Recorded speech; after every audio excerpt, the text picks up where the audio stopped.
The second race of the European season for Creventic's 24H series brings us to the Michelin 12 hours of SPA-FRANCORCHAMPS for part 2 of the 12-hour race. We've already had 5.5 hours of the event yesterday. Then the cars saw the checkered flag. They were parked up after a slowing down lap into parc fermé conditions, preventing any team from putting fuel in, from changing tyres. The only thing you can really do is change your driver if you wish, and then get ready to roll again for 6.5 hours. So we're not actually at half distance yet. There's been a lot of overnight rain as well. So although it's not raining at the moment, the track is very damp in places, and it's SPA-FRANCORCHAMPS. So who's to say that we're not going to get some rain throughout the course of Sunday as well? Quite clearly, after the events yesterday at the Nürburgring, we are racing today with some tricky emotions, let's say, and we'll talk a lot more about that in just a tick. However, to place this race within the championship, 12 hours of Mugello kicked us off. Then 3 weeks after that, we're here in Belgium. The start of June and the week before the 24 hours of Le Mans takes us to a 12-hour split race in Paul Ricard for the 5th, 6th and 7th of June. Then a first ever visit to the Nürburgring for a 12-hour event there at the start of July. And the only 24-hour race that sits within the European campaign is the 3rd week of September in Barcelona. So it's a perfectly formed calendar taking us to 5 different countries and some terrific tracks as well. And the cars are now being unleashed onto the racetrack. It's Johnny Palmer and Simon Hill in the commentary box. We'll get a word from Simon in just a tick, but I know that the cars, well, they're a little way away from the grid. 7 degrees Celsius. We're starting the race today earlier than we did yesterday. It was an 11:30 start for Saturday. Still a bit humid.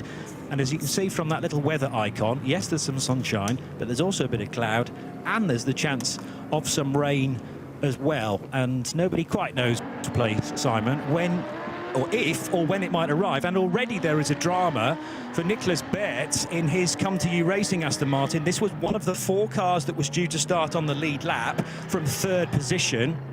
And, well, I suppose this not being a rolling lap, as long as he can get it restarted, he'll still be able to take his rightful position on the grid. Exactly, yeah. Interesting. I'm just watching one of the sort of telltale signs of what the driver's trying to cope with in this situation is if suddenly you see the headlights come on and off, which is like a Control-Alt-Delete as we would know it with our laptops, where he's obviously going through a process of resetting things. You would assume, you would guess that it's something, either he's got some sort of an electrical issue or possibly a drivetrain issue, hopefully, like headlights on. So this is what I was saying. There's your Control-Alt-Delete process that he's going through to try and reset the car and get it started. You can actually see, if you look very carefully, where the driver sits in the screen, you can see some of the lights, the dash lights, etc., reflecting in the top of the windscreen as we flick back across to the grid and wait to see the cars assemble. Johnny, you mentioned earlier about the overnight rain. We've had one race this morning for TCR Europe. From what I could tell, everyone was on slicks.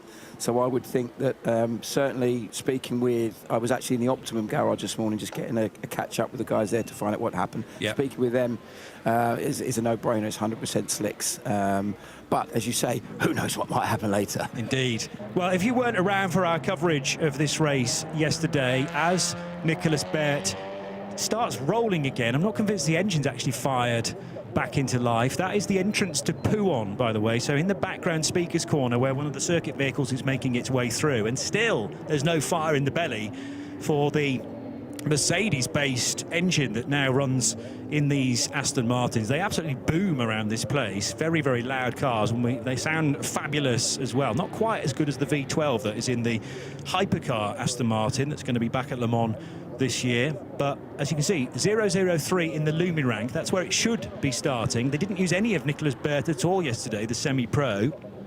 And unfortunately, as he gets on board the car for the first time this weekend, it's going to be behind a tow rope, it would appear, because the fire and rescue car has reached the scene. We'll allow the recovery crews to do their thing, but with only 25 minutes to go before the start of the race, a chance to give you a flavour of what happened yesterday because it was certainly an intense start to the race when you consider everybody was racing for 5.5 hours. So look at the number of people and the interest with the trophies on display that are the prize for winning this year's 2026 12 Hours of Spa. Great view here then of Miro Konopka on the grass. Was he put there, or did he just sort of end up there? Did he eventually get going again? Robert De Haan was on one in the Proton competition Porsche. That was Konopka off again in the gravel, but he couldn't get by Gregory Servet in this green Aston Martin, the one that's had difficulties so far this morning. Finally, he did do it round the outside at Le Combe as one of the Vortex ended up in the gravel. Was this a jump start or not out of one of the Code 60s for Tom Coronel? It still put the white Come To You Aston Martin ahead of the then two leading cars. And Rob De Haan had a real job on his hands, even when he did get by, as, again, Miroslav Konopka, an entertaining stint. Now, this was not nice at all for Dwight Merriman in the Era Motorsport 81 Ferrari. A big, big off at Blanchimont, destroying the back of that car. And although they've got a spare, they're not allowed to enter it into the race for today. The 701 Vortex also briefly off the road. Another huge accident coming out of Blanchimont corner for John Kearney, destroying the back of the HRT Performance Porsche Cup car. E2P looked strong during Friday's qualifying, and then one of the real favourites, Herbert Motorsport, when Alfred Renard was doing his stint, came to a halt. No exterior damage, but just a mechanical problem for Herbert Motorsport's car. Elsewhere, the Pellin Racing Ferrari that had been fighting electrical problems was off at the gravel, and a tag of the barrier for the Continental Racing Simpson Motorsport Audi, which removed half of the rear wing, and they were quick to replace it, but it's not necessarily a job you can do in 2 minutes. This was a stellar battle, though, between Moulner Motorsport and Red Camel Jordans.nl, Luke Broikers. This was a very weird one for Jan-Jaap Roen on an outlap down into Bruxelles. Front wheel detached, we think, from the Aston Martin. He quickly did some filming of the front of that car so he could send it to the team. But the pole position car for Optimum Motorsport, the 77 McLaren, cycled its way back to the lead and was the overnight leader once again. And very impressive from the trio that drive that 720S of Harry George, Freddie Tomlinson and Salman Ovega, who brought it to the checkered flag in the closing stages. I can't see a weak link in amongst that driving combo at the moment. Yeah, I think perhaps as a three driver combination, it's probably one of the strongest combinations in the event this weekend. So an Optimum, we know a huge level of success they've had in all forms of GT racing, but especially with the McLaren. Their partnership with McLaren has been such a productive one for so long. And we did mention this briefly yesterday, that one of the reasons why they're racing here this weekend is not too far away is the CrowdStrike 24-hour off Spa. And it's part of the GT World Challenge, which is something that Optimum compete with, as we see Nicholas Bart being towed back here. Now, thought I have on this, Johnny, is you mentioned that there's 25 minutes, obviously, before we start. We're a bit less than that now, but do the strap break then. There's a strap that's sort of flailing around, and I wondered if that's actually come off the front of the car. Didn't look like it. Is it still connected? No, it's not connected. No. I don't think it's snapped. So it's just come off the towing eye. The towing eye may have just fallen out, perhaps, and he's obviously realised pretty quickly. But yeah, the point I was going to make is that if obviously they're going to get the car back to the grid. They presumably will take it into the pit lane. So whilst the moment it goes ping. Yeah, exactly. So whilst it would be unbelievably frustrating for the Come To You team to have to start from the pit lane, it wouldn't be a total disaster as long as they can actually get back, find out what the problem is, and get the car going. So there's the 6.5 hours on the clock. We're still trying to get the Come To You Aston Martin around to the grid. As mentioned, it's Johnny Palmer and Simon Hill in the commentary box. And good morning to Sarah Esser, who's now down on the grid. Good morning, Johnny and Simon. It is quite nippy down here. It rained overnight, 8 degrees out here, and I've been promised an update on the track temperature from Jamie Wall, who is part of the Optimum team. But let's go and have a look and have a quick chat with Salman. Oh, Jamie's going to come over because Salman's not around.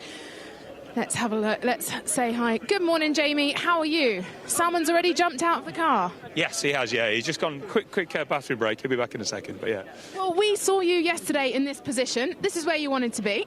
Yeah, it's all good so far. Pole position. It's only obviously part one of this race. It's a long race, but yeah, so far so good. The car's doing a brilliant job. Team have done an amazing job, and all the drivers have been faultless. So far so good. We saw a late code 60 come out yesterday. A few teams dipping in, so I think there's 4 on the lead lap. How's that going to impact you? How much fuel have you got on board?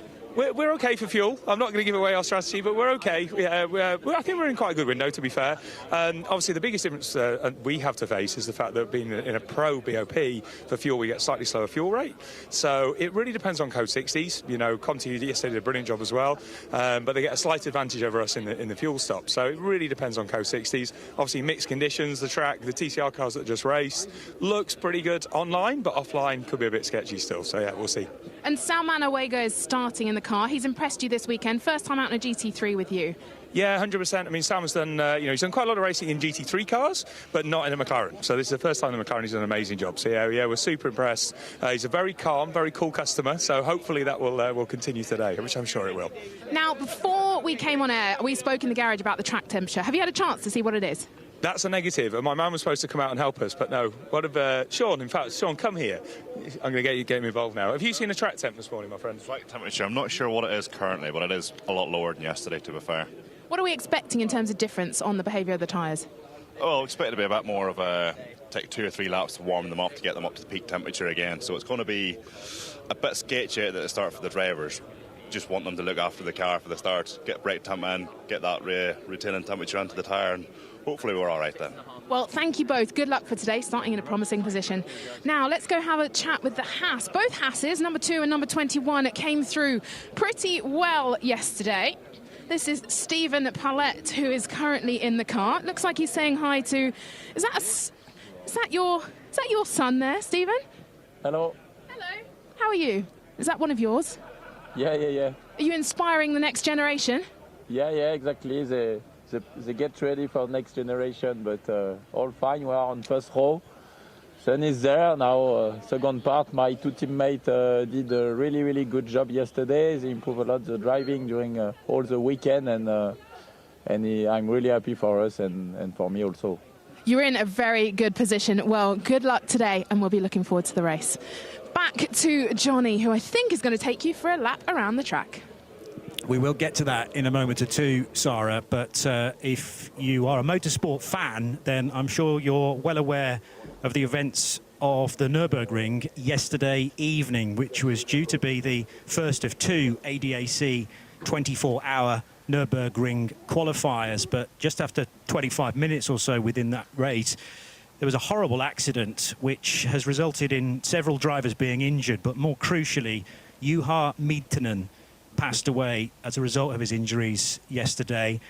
They tried to revive him on the track and all was done, but obviously Creventic would love to pass on our commiserations and our thoughts and prayers to Yuho Miettinen's family and friends. So we're going to take a minute's silence now to remember Yuho Miettinen.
Thank you, everybody. If you're watching this from home, or maybe you're here at the track as well and enjoying the build-up to our race, but we thought very important here at Creventic to acknowledge the passing of Yuho Miettinen. And we all know the dangers of motor racing. Of course, it's part and parcel of the challenge, I suppose, but it's no easier to deal with each and every time it happens. And also, our thoughts are with the 6 drivers that remain in hospital. We hear with non-life-threatening injuries, but nevertheless the recovery of those guys we wish is as speedy as possible. Everyone doing what they love to do, and that's precisely what all the drivers here at SPA-FRANCORCHAMPS are doing as well. I know Sarah is busy, again, still down on the grid, keen to speak to more drivers. So we will get back to Sarah. Very sad news coming over from the Nürburgring, felt around the motorsport world, and we're not too far away, and a lot of the drivers obviously also competing in that race. But we are here at the front of the 992s. Leading overnight is the QMMF car. Abdullah Al-Khalifi's, he's saying no. Really quick word, really quickly. Well, you got yourself into really good position yesterday. Interesting stops from some of the cars behind you in terms of fuel. What's the plan this morning? Well, basically, for any code 60, as soon as we get it, we will go for refuel. We are low on fuel right now, so we are hoping for a code 60 now. But I think also with the condition of the track, since I saw it now, it's going to be tricky, and probably some code 60 is coming. Well, I'll let you get on because I know you wanted to focus on the race, so I won't ask too many more questions. But I don't know if you've given us the full strategy there or if you're trying to call a bluff, but we'll find out very, very soon. Should we perhaps grab a quick word? Good luck to the rest of the QMMF team who've put in an incredible effort to come out and compete in the European season from Qatar. Let's see who else we can find. In the Chazelle car, some of the drivers have jumped out and gone, I think, for a bathroom break. Let's try Red Camel. We might have Paul Truswell sitting around. I think it's Rick who's getting in the car. Is that Rick there? Rick, can we have a really quick word? Yeah. You managed to put in quite a timely stop yesterday at that last-minute code 60. How's that going to set you up for today? Well, we have some new tyres. We have quite some fuel at the moment, so we don't know what the others have, so it is just waiting and see. You've maximised your time out here in Spa, also competing in the Radicals. Have you been enjoying your weekend? That's actually my brother, Luke. I didn't drive the Radicals. It was you. Oh, it was Luke. Wrong question then. Well, enjoy heading out today, and I hope you're enjoying the rest of the weekend. Thank you. Wrong brother there. Bit of a family affair, that one. I'll tell you where else is another family affair. It's the NM Motorsport. 3 brothers in there. Here they are, the Murans. Shall we see which brother is heading out first? A lot of brotherly competition on the track. Hello, how are you? Which of the brothers are you? Sorry, it's hard to recognise when you've got the visor on. I'm Steve. Steve, how's it been out on track? It's been a bit of a family affair in the car and all your friends running the garage. Have you been enjoying the weekend so far? Yeah, it was really nice until now. We had some problems with the pit stop. That's why we are 1 lap behind, but we will try our best to gain some positions. Cars have been in Parc Fermé overnight, but what's been happening in terms of discussions in the team of how you're going to attack the race today? Oh, the start will be really difficult because the sensors in the rims are broken, so I don't know how hard the tires will be, but yeah, we will do our best. Well, good luck. I hope you manage to get that fixed at some point, maybe when you get the car in. But good luck for the rest of the race. Thank you very much. Now heading back to Johnny and Simon in the commentary, and enjoy the race with us today. And enjoying the track more importantly. I know, Sarah, that you went for a track walk on Friday after all of the main action and were blown away then by the gradient changes. Not until you actually down at ground level and walk the 7 kilometres that you realise what the cars are having to do lap after lap. Bearing in mind they completed 117 laps on Saturday. We'll be doing even more now on Sunday. So 7,004 metres of this Spa track, which has the climb after Eau Rouge. But the first corner you've got to negotiate, in actual fact, is the tight hairpin down at La Source. And as we saw yesterday, it can create some carnage with Miro Konopka's car spat out to the left-hand side over the grass and then into the barrier. But what that computerized replication of the track does not show you is the up and down nature of this place. So out of turn 1, very low speed, 66 kilometers per hour, then you're downhill into Eau Rouge and a real compression section, heading up and over Radion and onto the Kemmel Straight. That's the end of the first sector, which is pretty quick. But then you need a car that's got lots of downforce, because through Les Combes, the complex, 7, 8, 9, flung at you very quickly indeed. Bruxelles and Speaker's Corner. Pouon's a real challenge at high speed. And then we have the right and left at Le Fagnes. Down the hill towards Campus. And then Curve Paul Frere sets you up for the fastest corner of the circuit at Blanchimont.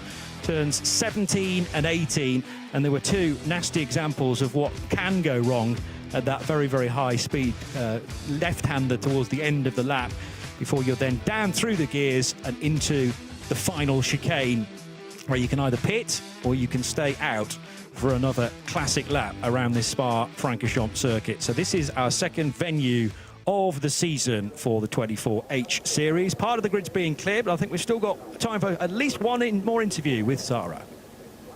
Well, I'm back down on the grid. I am with Max Moritz, but he doesn't want a word. He's focusing in on what's to come on the race. Perhaps we can take a quick look and word with the Vortex. Can't quite see who's in here, so you might have to help me out, Johnny. Good morning. How are you? Hello. Enjoying racing yesterday. Good to see the Vortex back out. You've got two cars here this weekend. Yeah, we are very happy to be there, especially on this place on the grill. Well, the car did really well this weekend in terms of reliability compared to Mugello. Yes, races are different each other. So for the moment, everything is okay on the two car. So we are very happy on this place. Well, thank you so much. Philippe Bonnell, good luck out there today from one of the two Vortexes. And let's see who else we've got. Shall we have a quick word with the ARC Bratislava? They were winning in class over at Mugello. Let's see who is in here. I haven't been told who's starting the race. Who have we got in here starting the race? Good morning. How are you? Good morning. I'm fine. Thank you. And how was it yesterday? Different conditions today. Yeah, we were a little bit unlucky at the start, but yeah, after the first 2 hours we pushed a lot, and now, yeah, we can. We hope that we move forward and do some good laps at the beginning. It's really tricky. It's wet and dry conditions, so it will be a little bit difficult at the beginning. But yeah, I hope we can push forward. Well, that is the fun and unpredictability of Spa. Let's see if the rain comes out today. We were lucky yesterday, and you're looking for some valuable points to add to that win in class last week. Yeah, we hope that the sun will stay out, no rain, a clear race, and we want to leave Spa as a championship leader, so we do all. Well, thank you so much. Not far away now from the start. Good luck for the race. That is ARC Bratislava. Well, that's over from me on the grid. Stay with us. We're going to be bringing the story from the pit lane for you all. 6.5 hours that's to come.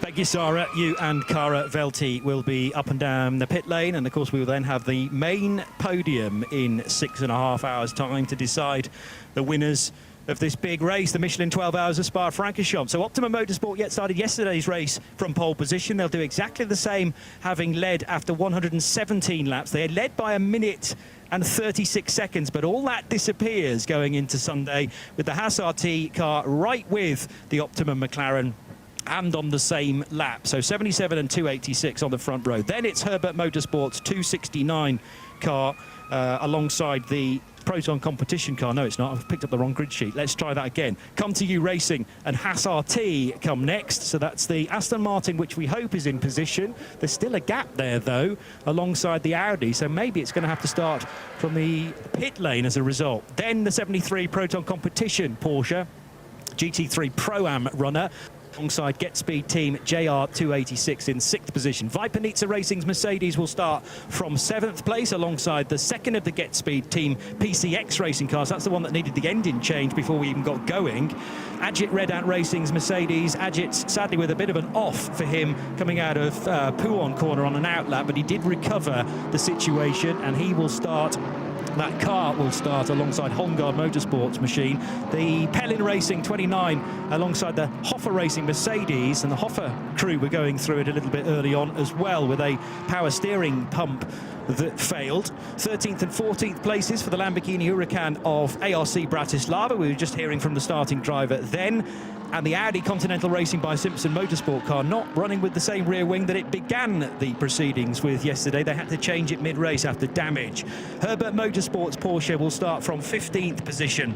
The 269, we hope. That was one of the cars that broke down partway through yesterday's race. And then E2P Racing's Aston Martin, 16th place. So that is row 8. And then on the 9th row, the first of the GTX cars. Remember, they're all regrouped. So we've now seen all the GT3s. There'll be 3 GTXs together on the grid. 17th and 18th, the 701 Vortex and the NM Racing Mercedes GT2 car. And there should be one more GTX then tucked in behind. There it is on row 10, the second of the Vortex, car number 702. Pole sitter in the 992 AM class. Q MMF by HRT Performance, but a lot of these cars are back onto the lead lap effectively, so I'll tell you precisely how many 992s we have level pegging. Müllner Motorsport in behind, but a bit more fuel, I fancy, than the car ahead of them. Chazelle Technology Course might have compromised fuel filling just for road position going into Sunday. So again, the 920 car might need an early splash. Seb Lejeune Racing and Red Camel Jordans.nl are next up on row 12. The 910 car, one half of Seb Lejeune's entry, and the Dutch foursome, 3 Broikers joined by Fabian Dance, car number 909 on the outside of row 12. 13th row is the Hongard Motorsport Porsche, number 902, with the Driving Experiences car, which is the 911 numbered machine. So 26th place for the Italian run outfit, and I think predominantly Italian drivers as well. RPM Racing's number 907 is another 992 AM car from 27th position. 992 non-AM car for MM Racing. They didn't have all the good luck on Saturday, so 923 may well have to improve fortunes on Sunday to try and come through the field. There's the second Seb Lejeune Racing car, the treble 8, with Crubelet Sports number 935 on the 15th row.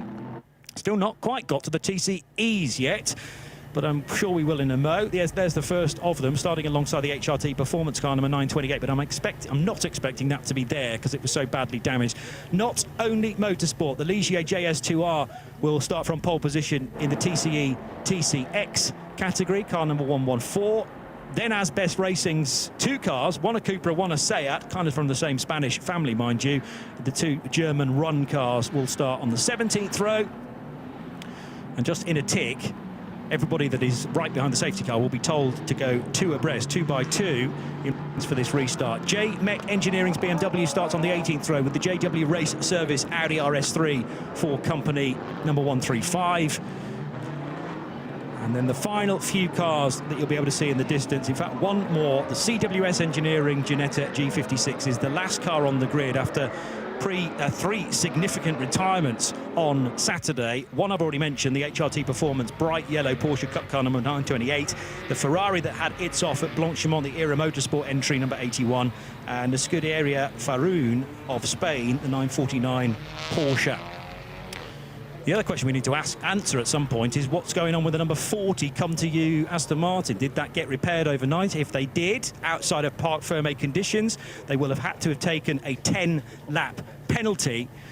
But the great thing about yesterday's race is that it looked like there was a big gap first to second, and then all of a sudden at the end of the race we had 4 cars on the lead lap, and there are 3 cars on the lead lap right now, with one of the others needing to start from the pit lane. We're still not at half distance, as I've mentioned. 6 hours and 30 minutes still to go of the 2026 Michelin 12 hours of SPA-Francorchamps. The red lights go out now, and it's another great getaway from Salman Ovega, who will lead Stephen Palette just because there's Palette on the outside line. It is in the Porsche, the number 73, Manuel Lauch, who's had a blistering getaway, but he's got laps to try and get back again, remember. Nose to tail as they leave La Source, and Lauch is up to, on the road at least, 3rd place, but in reality he's down in 8th position because he's completed far fewer laps, or say far fewer laps, maybe I think 1 fewer lap than the race leaders. And this is the nature of a split race, Simon Hill. We think we've got a battle, but actually it's someone unlapping themselves, and it takes a while for the brain to adjust. Yeah, and that's going to be the case throughout the remaining hours of this race. We talked a little bit about the come to you Aston Martin's one that had an accident at the end of the race yesterday, one that we saw have a drama on the formation lap. That car is still in the pit lane, the green and yellow car with Nicholas Bert on board. It looks like the crew are doing some work to see if they can get that car out and running. Still not the end of the world at the moment, but hopefully if they can get it going soon, then they'll be okay. But interesting how quick Paulette is at this stage. He's a very experienced driver. Found him, remember him racing with great success in Carrera Cup France, the Porsche Super Cup, and then on to international GT racing, and has been doing things like the ADAC GT, interesting, alongside Salman Aveda in the recent past. So no doubt that Paulette is an incredibly strong driver, and that car, as we know, has been consistently fast in this championship. Their Haas RT car has either been a race winner, as it was last year in Misano, for example, or has always been in the mix, and got very close to being in with a shout of a win at Mugello earlier in the year until a technical problem intervened. So Manuel Lauk and the 73 Porsche completed 115 laps yesterday, so it's actually 2 down compared to the 2 cars it's chasing on the road right now. It's going to have to overtake those cars once, twice, and then ideally a 3rd time before it can even be in the lead of the race. Nothing to suggest that they can't do that. However, they've already used Robert De Haan for 2.5 hours, and he can only be in the car for a total of 4 of the 12. There's also some shuffling of the order there, which is the second of the Haas RT Audis being unlapped, or getting some cars unlapping themselves compared to the 21 Audi. So those cars creeping through and by Simon Balkan are naturally improving their road position. It's the Get Speed Mercedes, it's the 2 Get Speed Mercedes, in fact. So who have they been started by? Adam Osika in the white 286, and the 28 car have to look quite a way down for Benjamin Pack. Well, that makes sense, because Pack has now got by Balkan fairly easily. No real contest there. And I wouldn't be surprised if these Mercedes are carrying this amount of speed, they might be up with the race leader Simon Alvega within the next couple of laps. Yeah, no doubt. I mean, that car has been super quick in the hands of Pack, and also Maro Engel has raced that car both in Dubai and earlier in the year at Mugello. Excuse me. And Pack has been the pole position driver in Dubai and part of the pole position team. As we see, contact there, the BMW getting down the inside of the Vortex. The Ligier in the mix there, and the Girardeau car, which one is that? Marc Girard in the 7.0, looking like he may manage to get it going again. The Devolt car, number 902, which is one of the Porsche Cup cars that Magnus Holmgaard brought in. They've had to put new tyres on that, so by the sounds of things, the Michelins were pretty second-rate as the car started. Magnus Holmgaard can stay in the car for 2.5 hours, because remember, all of the drive times are reset overnight. So even if you did do 2 hours last night leading up to 5 p.m, you could do another 2 hours this morning. But what they weren't allowed to do was change tyres, and they certainly weren't allowed to refill the car. So I'm sure that Holmgaard Motorsport car will now go round to get a bit of fuel in, a lot of fuel in, because it'll be a green flag fuel fill. Therefore, you get your full allocation. Here's the McLaren of Salman Ovega, slowly dropping Stephen Paulette, and then Manuel Lauk 2 laps down. The 286 Adam Osika car is also 2 laps down, 116 completed. That's about to be 117, but the race leader is about to get 109 laps to its name. So these 3 cars look like they're really well placed in the race, but that's because they didn't have such a good Saturday, and it's going to be quite a while before they actually rise to the surface. I can tell you that the 4th place car on our timing screen is actually the 992 class leader. Julian Hanses is back in the Mulner Motorsport car. He's made short work of Abdullah Al-Khalifi in the QMF by HRT Performance Porsche. And I was just having a chat with Abdullah on the walk in, actually, from the car park, and he said, well, we think we got a break, we think we got lucky, because the overall leader got between me, i.e. the McLaren was behind him, and their next rival in the class. And I says, yeah, but that's on the old Creventic rules. They've actually closed that loophole now, as side by side, by the way, between Osika in the white Mercedes and Manuel Lauk in the purple and orange Porsche. Osika has to take briefly to the runoff there. He might just have kept half the car the correct side of the white line, and Benjamin Pack's snapping at their heels as well. Yeah, I would suggest that probably of these three cars, Pack will almost certainly be the quickest. It's certainly the quickest of the three drivers that's there. And we know how well that Merc has gone. Were it not for a technical problem in qualifying, I'm sure it would have been right at the front of the grid, as it has been thus far. Some real superstar drivers in there, as they often do.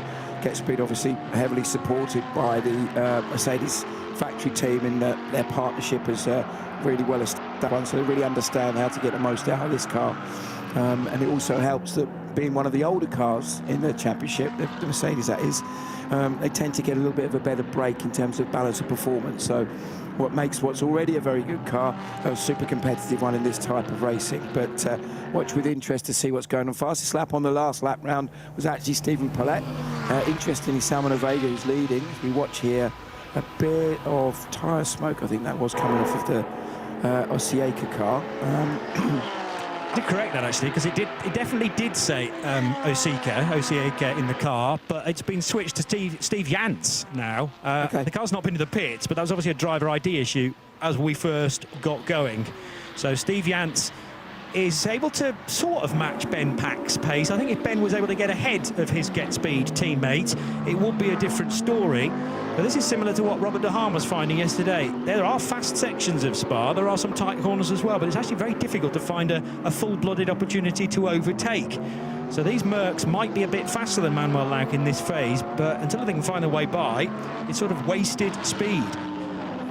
Yeah, and he's going to concentrate on getting a really good run through Eau Rouge here and using that straight line speed. Interesting to see when you talk to the different teams and drivers about what the strengths and weaknesses of each car are. And some of the Merc teams say that, perhaps straight line isn't their biggest strength. But then at the end of the day, that's what balance of performance is. It's trying to find a balance. So sometimes it might be slightly quicker in a straight or less quick. But overall have a really good balance in the chassis of the car. Another fastest lap by Stephen Paulette, by the way, our second place driver, down to just 0.7 of a second behind our race leader, Salmon Vega. So both of those drivers, as down the inside goes Pack. Is he going to make that one stick? I think he might have just about got that done. Great job there. An update on the Aston Martins. We had several of them doing very, very well earlier in the weekend, namely in qualifying. The E2P car had a steering rod break and a wheel bearing problem potentially as well. Anyway, that's all been fixed, and the Spanish run Aston Martin has been sent back into the race. It's nowhere near as good news though for the local team, ComTU Racing, with their two Aston Martins. 41 Nicolas Bert, who'd been put in the car as the semi-pro for the first time in this race, didn't lap at all yesterday from my memory, but Nicolas Bert had a problem with the installation lap when they were released from the assembly area to the grid and needed a tow. They got the track crew got the car back to the pit lane, but it hasn't yet joined the race. Also a non-start so far for the sister ComTU Racing Aston Martin, which suffered that off-track moment when Jan-Jaap van Roon took the car over from Tom Coronel late on yesterday, and during an outlap he had, we thought initially, a problem with the ABS, but actually one of the front wheels had fallen off the car. So whether it hadn't been attached correctly, who knows, but that did big damage to the front of the Aston Martin, and we were hoping that it would have been fixed overnight and could resume, having taken a 10-lap penalty. But there is no sign of either of the ComTU Racing Aston Martins just yet. Great run for Benjamin Pack in the red and black Get Speed Mercedes, so he's got ahead of his teammate, and the PCX backed car with its brand new engine, the different power plant than they were expecting to run in this race, had to go all the way back to Moispat at the Nürburgring to do that repair work to Get Speed headquarters. Something like a 4 a.m. finish for all of the mechanics, so we applaud them for their hard work. And well, it's proving fruitful, because this car's got lots of speed now and is looking for a way by Manuel Lauck. Around the outside would be my guess here, if he's going to try and make it stick. Very late on the brake, but look how late on the brakes Manuel Lauck is. We know just how strong he is. He's another driver that was planning on doing both the racing here and also at the Nürburgring. So a lot of these drivers and teams trying to do a sort of double stint, as it's only a 90-minute drive from Spa to the Nürburgring, so quite doable I guess it's a bit like going from Brands Hatch to Silverstone, really, more or less, isn't it? Yeah. Mind you, they don't have the M25 here, so... No, that's true. So it's a much easier journey. Spanner in the works there, couldn't it? True. But yeah, it's about an hour and 45 minutes, maybe. An hour and a half if you're pushing. What did you do it in yesterday? Well, I was asleep in the back and my friend was driving, so I think no idea. About an hour and 50 minutes. It's the best way to travel, I tell you. Too right. As long as you've got a chauffeur. I did, which yeah. clearly you have. You demand a driver, don't you? It's in your contract. It is in my contract. So thank you to Nathan and Simon from Abco for their driving services, as well as being Jake's partners and supporting him. So yeah, anyway, back to the racing. Another fastest lap by Stephen Palet. These guys at the front, not these two guys, but the guys at the very front, Awega in the Optimum McLaren and Palet in the Haas RT Audi, are literally swapping purple sectors every single lap. The last few laps, the track's obviously improving, the tyres are coming in. I would suggest that probably they have got a really good balance in terms of understanding how to get the most out of the car. And also, you know, we heard this phrase, or we've heard this phrase in motorsport called where they talk about a green track, where obviously the track's lost some of that intense amount of rubber. We were looking at this last night, actually. You could see the amount of marbles that were offline at places like Eau Rouge. And also on the exit of La Source, where you could really just see great big chunks of rubber, and we basically surmised if there was some rain, that could completely change the characteristics. So, you know, we're looking at a 2:16.6. I think they were into the 2:15s yesterday once the track was really in. So, and here we go. Look at this lead battle. That's not the lead battle, that's one of the asbestos sats, but the lead battle was there a second ago. It certainly was. This is looking great though, isn't it? Yeah, but frustratingly for us, Ben Pack, even if he did get ahead of Manuel Lau, wouldn't actually improve his road or his timing screen position. Yes, he gets clear of Manuel Lau, and I think Ben Pack would then open up quite a bit of a gap on Lau in his Porsche, but it wouldn't promote the 28 Mercedes up to, for instance, 14th position, because the car that he's trying to catch is a 992 car, the Philip Hamprecht-driven RPM Racing Porsche, which has just had a question mark next to its name, which suggests that maybe the 907 has had a drama somewhere. However, we haven't got any yellow flags anywhere, so I'm not sure where the 907 machine is. It was expected over the line a short time ago. So Lauch is on the same lap as the Steve Yance Mercedes, which is the white one, and what Ben Pack's trying to do is get a lap back on both of the car behind him and the car in front of him. How many laps has Pack done now? 118. Lauch's done 120, so the difference between the black and red Mercedes and the orange and purple Porsche is actually 2 laps. This is surely, oh no, it's not. Ben Pack's opportunity. I thought if he'd go to the left side of that Seat, he might have been able to blow past Manuel Lauch at the same time, but Lauch actually judged that traffic perfectly.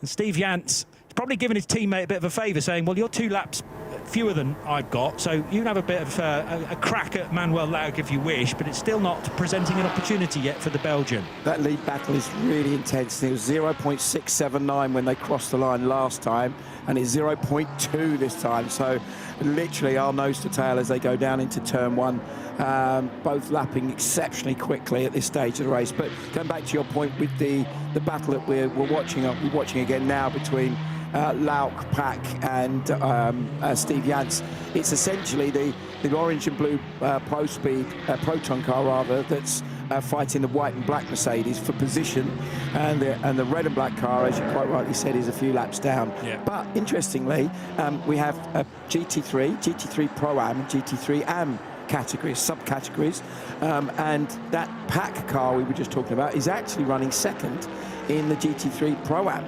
So there is still the leader in that class is Manuel Lauch, but at this stage, as you quite rightly pointed out, is a couple of laps ahead. So this is the best run he's had so far for Pack. You can see it's not quite got the legs on the Porsche in terms of straight on speed, but so good on the brakes. Has he made it stick? No, not quite. So as we enjoy this fight, which is technically for the lead in GT3 Pro-Am, it's just that if Pack got through, the lead wouldn't change, not for the time being. Let's go down to Sarah. You're at Com2U Racing, trying to find out what's going on with these Astons. Oh, there's an off at the top of Radeon, and it looks is like a Porsche 992 car. Yeah. Which car is that? So, spotter's guide might be able to give us a bit of a clue. Can't quite see the number.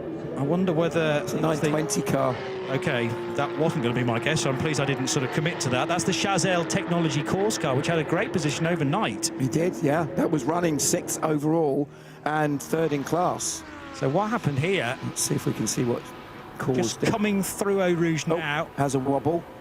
Gets it. Oh, my goodness me. Has he actually kept it out of the wall? Yeah. He has. Yeah, there wasn't a tag in the wall. I mean, I wouldn't necessarily think those tyres are in great shape now, but he did incredibly well, either through luck or judgment or a bit of a combination of both, to avoid a massive accident, and he's got going again. As Come To You Racing, this is the car then that should have started from 3rd position today, conked out during the installation lap with Nicolas Bert, their quickest driver of the 3. Lots of head scratching going on down here at the moment. I know Sarah's not that far away. Nicolas Bart, not how we wanted to catch you here in the pits. Let us know what happened. No, that's sure. I'm really sad because I mean, we don't know what's happened, so the guys are trying to figure it out. But no, I'm really sad, especially for my teammates, because I didn't drive yet, and they did all the job, and they did a fantastic job. And yeah, it's a shame to maybe lose a good result for that. So I'm a bit disappointed, I have to say. One of the mechanics said it might be a fuel pump issue. Yeah, they are looking into it. That's why now I jumped out of the car, because it might need to take a bit more time. That's what we thought it was. But anyway, the guys knows the car very well. They'll try to at least make us finish the race and go home with a bit of fun. Well, we've got around 6 hours 15 left. Anything can happen in an endurance race. I know this is going to be very costly and would be quite a miracle to come out, but maybe the car will get back out on track. Yeah. I mean, the result now, we don't really care. It's more about getting the car back on track and just enjoy the time that's left. Well, thank you so much, Nicolas. Just want to say a last thing. Condolences to what's happened on the North Side. It's very sad. We know motorsport is dangerous, and just it's better to have something like this than something that like yesterday. So everyone stay safe, and all my condolences and talk to the family. Thank you so much, Nicolas Bart. Yeah, we're all thinking the same, Nicolas, but we're grateful for your words, and I'm sure the family of Yuho Miettinen will be very grateful as well. Certainly from Creventic, we're sending deep sorrow and sadness, and also, of course, to the 6 drivers that were injured elsewhere in that accident as well, with non-life-threatening injuries, we hear, but nevertheless, their recovery is also very, very important, and we hope it's as speedy as possible. So, Optimum Motorsports, McLaren, the Salmon Vega car staying out. Interestingly, the early threat that he was having from Stephen Palette has been taken away now because the number 2 cars needed to come in. That's partly how the Haas RT cars were so well placed, I guess, because they were short on fuel come Saturday evening, but compromised the fuel fill by putting keeping the cars out to start better placed on the grid. Still, Ben Pack can't get by Manuel Lauk, and as I say, he's got to do this 3 times to actually take the race lead in GT3 Pro-Am. But it is a good comparison between the first place car in GT3 Pro-Am, the Porsche, and the second place car in GT3 Pro-Am, Ben Pack's Mercedes. But as I say, even if he did get by, he wouldn't go to the lead of this class because he's 2 laps down compared to the Porsche. This blows everybody's mind, but it's only because we had 5.5 hours of running yesterday, and this is just a continuation of the race. One chap who's trying to keep up to speed as I am with this race is actually somebody who should be in this race, Jake Hill. Good morning to you. Is it still morning? Yes, it is. It is. How are you, first of all? And well, commiserations that you're not actually in a race car either here or down the road at the Nürburgring. Yeah, what a shame. You know, I mean, it's yeah, obviously, first of all, gutted not to be here at Spa racing. You know, I didn't get to drive yesterday, but thankfully Dwight's okay after his shunt at Blanchimont too. But yeah, it's just a bit of a shame, but great race still happening in front of us though. Well, you are a race fan as well, and we know that because of your years of kind of coming up the various levels to the level that you have eventually got to. And I've got to say, you know, sports cars, to have you in it, it's a massive gain. You've always had this sort of type of racing on the periphery, though, haven't you? Along with things like historics and obviously the VTC in the past. Absolutely, yeah. I mean, I've always wanted to do GTs, Johnny. You know, I mean, it's touring cars. We ticked it off the list. Finally got that championship after so long, pushing and you know, fighting for everything to get that done, which was awesome. But ultimately, I've always wanted to do the big races in the sports car world, you know, and just try my hand at a different form of motorsport. You know, I mean, touring cars is very fast-paced and short sprint races with lots of action. But I think, as we're seeing now, you know, the action is still just as good, just for over a much longer distance. So, yeah, I thoroughly enjoying my GT experience so far. But, yeah, this weekend was supposed to be my busiest weekend in my motorsport career so far, both racing here and with Lion Speed GP and the Porsche at the Nordschleife for the first time. And unfortunately, neither have happened. So, yeah, a bit gutted. But, yeah, sorry, I know we've got a lot of action on track at the moment. Well, it's sort of broken out into an AMG one-make race because we've got 4 of them now hammering at it. And then I don't think any of them are on the same lap. But if you've put a gun driver in to kick off Sunday's part of it, that's why they're trying to make so much progress. Torsten Kratz is in the Hoffer Racing Mercedes. They've been really through the mill because they had a power steering pump fail after only about 30 minutes of yesterday's portion. So Kratz is one of the quickest bronze drivers here this weekend. I'm not surprised he's keeping up to pace with the white and blue Mercedes of Steve Jantz. There's Ben Pack. And this is frustrating. We found this yesterday as well. You will have been watching Robert De Haan caught in behind Gregory Servet in the green Aston Martin. And there were other bronze drivers as well that I thought on paper Rob De Haan would just be able to blitz by. But you can't very easily overtake around here. You need a big advantage.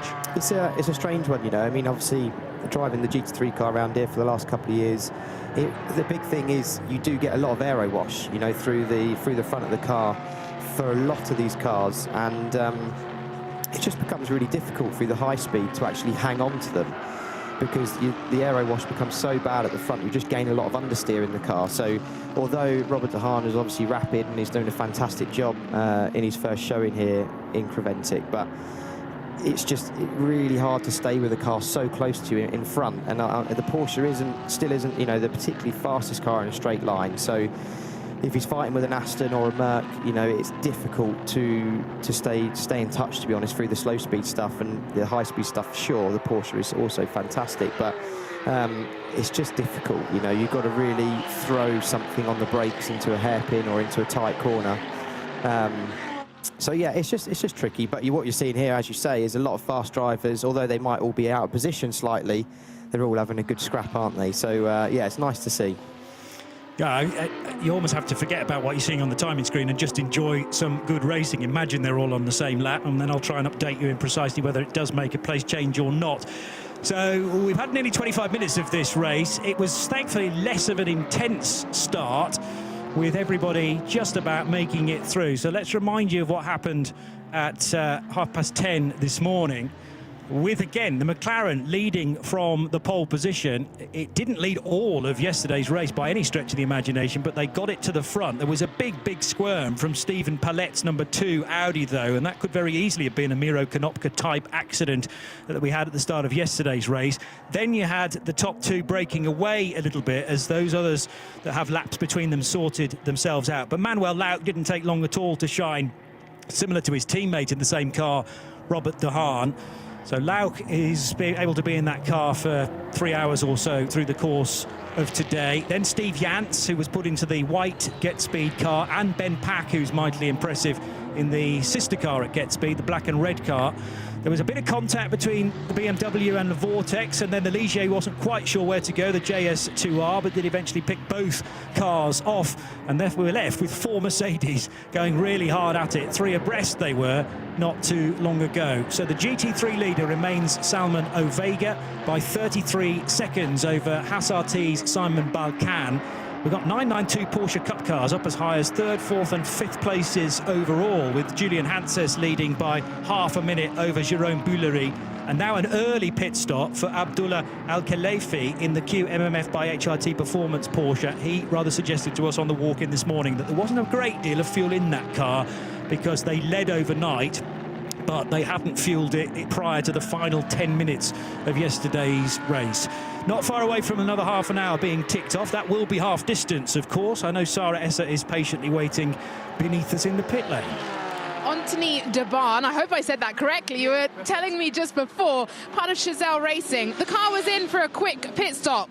Tell us what you were doing to the car. We had an issue with the brake disc. They were broken. So we decided, we knew that we had to change them as soon as possible. And I had a hard time in Rédillon. I made a 360. So we decided to do everything, tire, brake, and change the pilot. Well, you would have had to take a penalty if you decided to change it overnight. So good decision, I guess, to do it today, and a lot of time to catch up. It was a perfect time. We hoped for a Coq 60, but did not happen. So we changed. We decided for safety reasons. We decided to change. Well, I think we had about 10 of them yesterday, but anyway, none so far today, luckily. Yeah. Are you enjoying racing around here at Spa? Any particular areas you're enjoying? Any parts of the circuit? First of all, we are very lucky to be in Spa, and we have a very good weather. So it's not so common in Belgium. So we can enjoy a lot this fantastic track. So yes, it's good. It's a good time. We have a lot of fun. Good weather so far. Let's see what wet tyres just hiding out the back behind us. Yes, yes. Well, thank you so much, Anthony de Barn.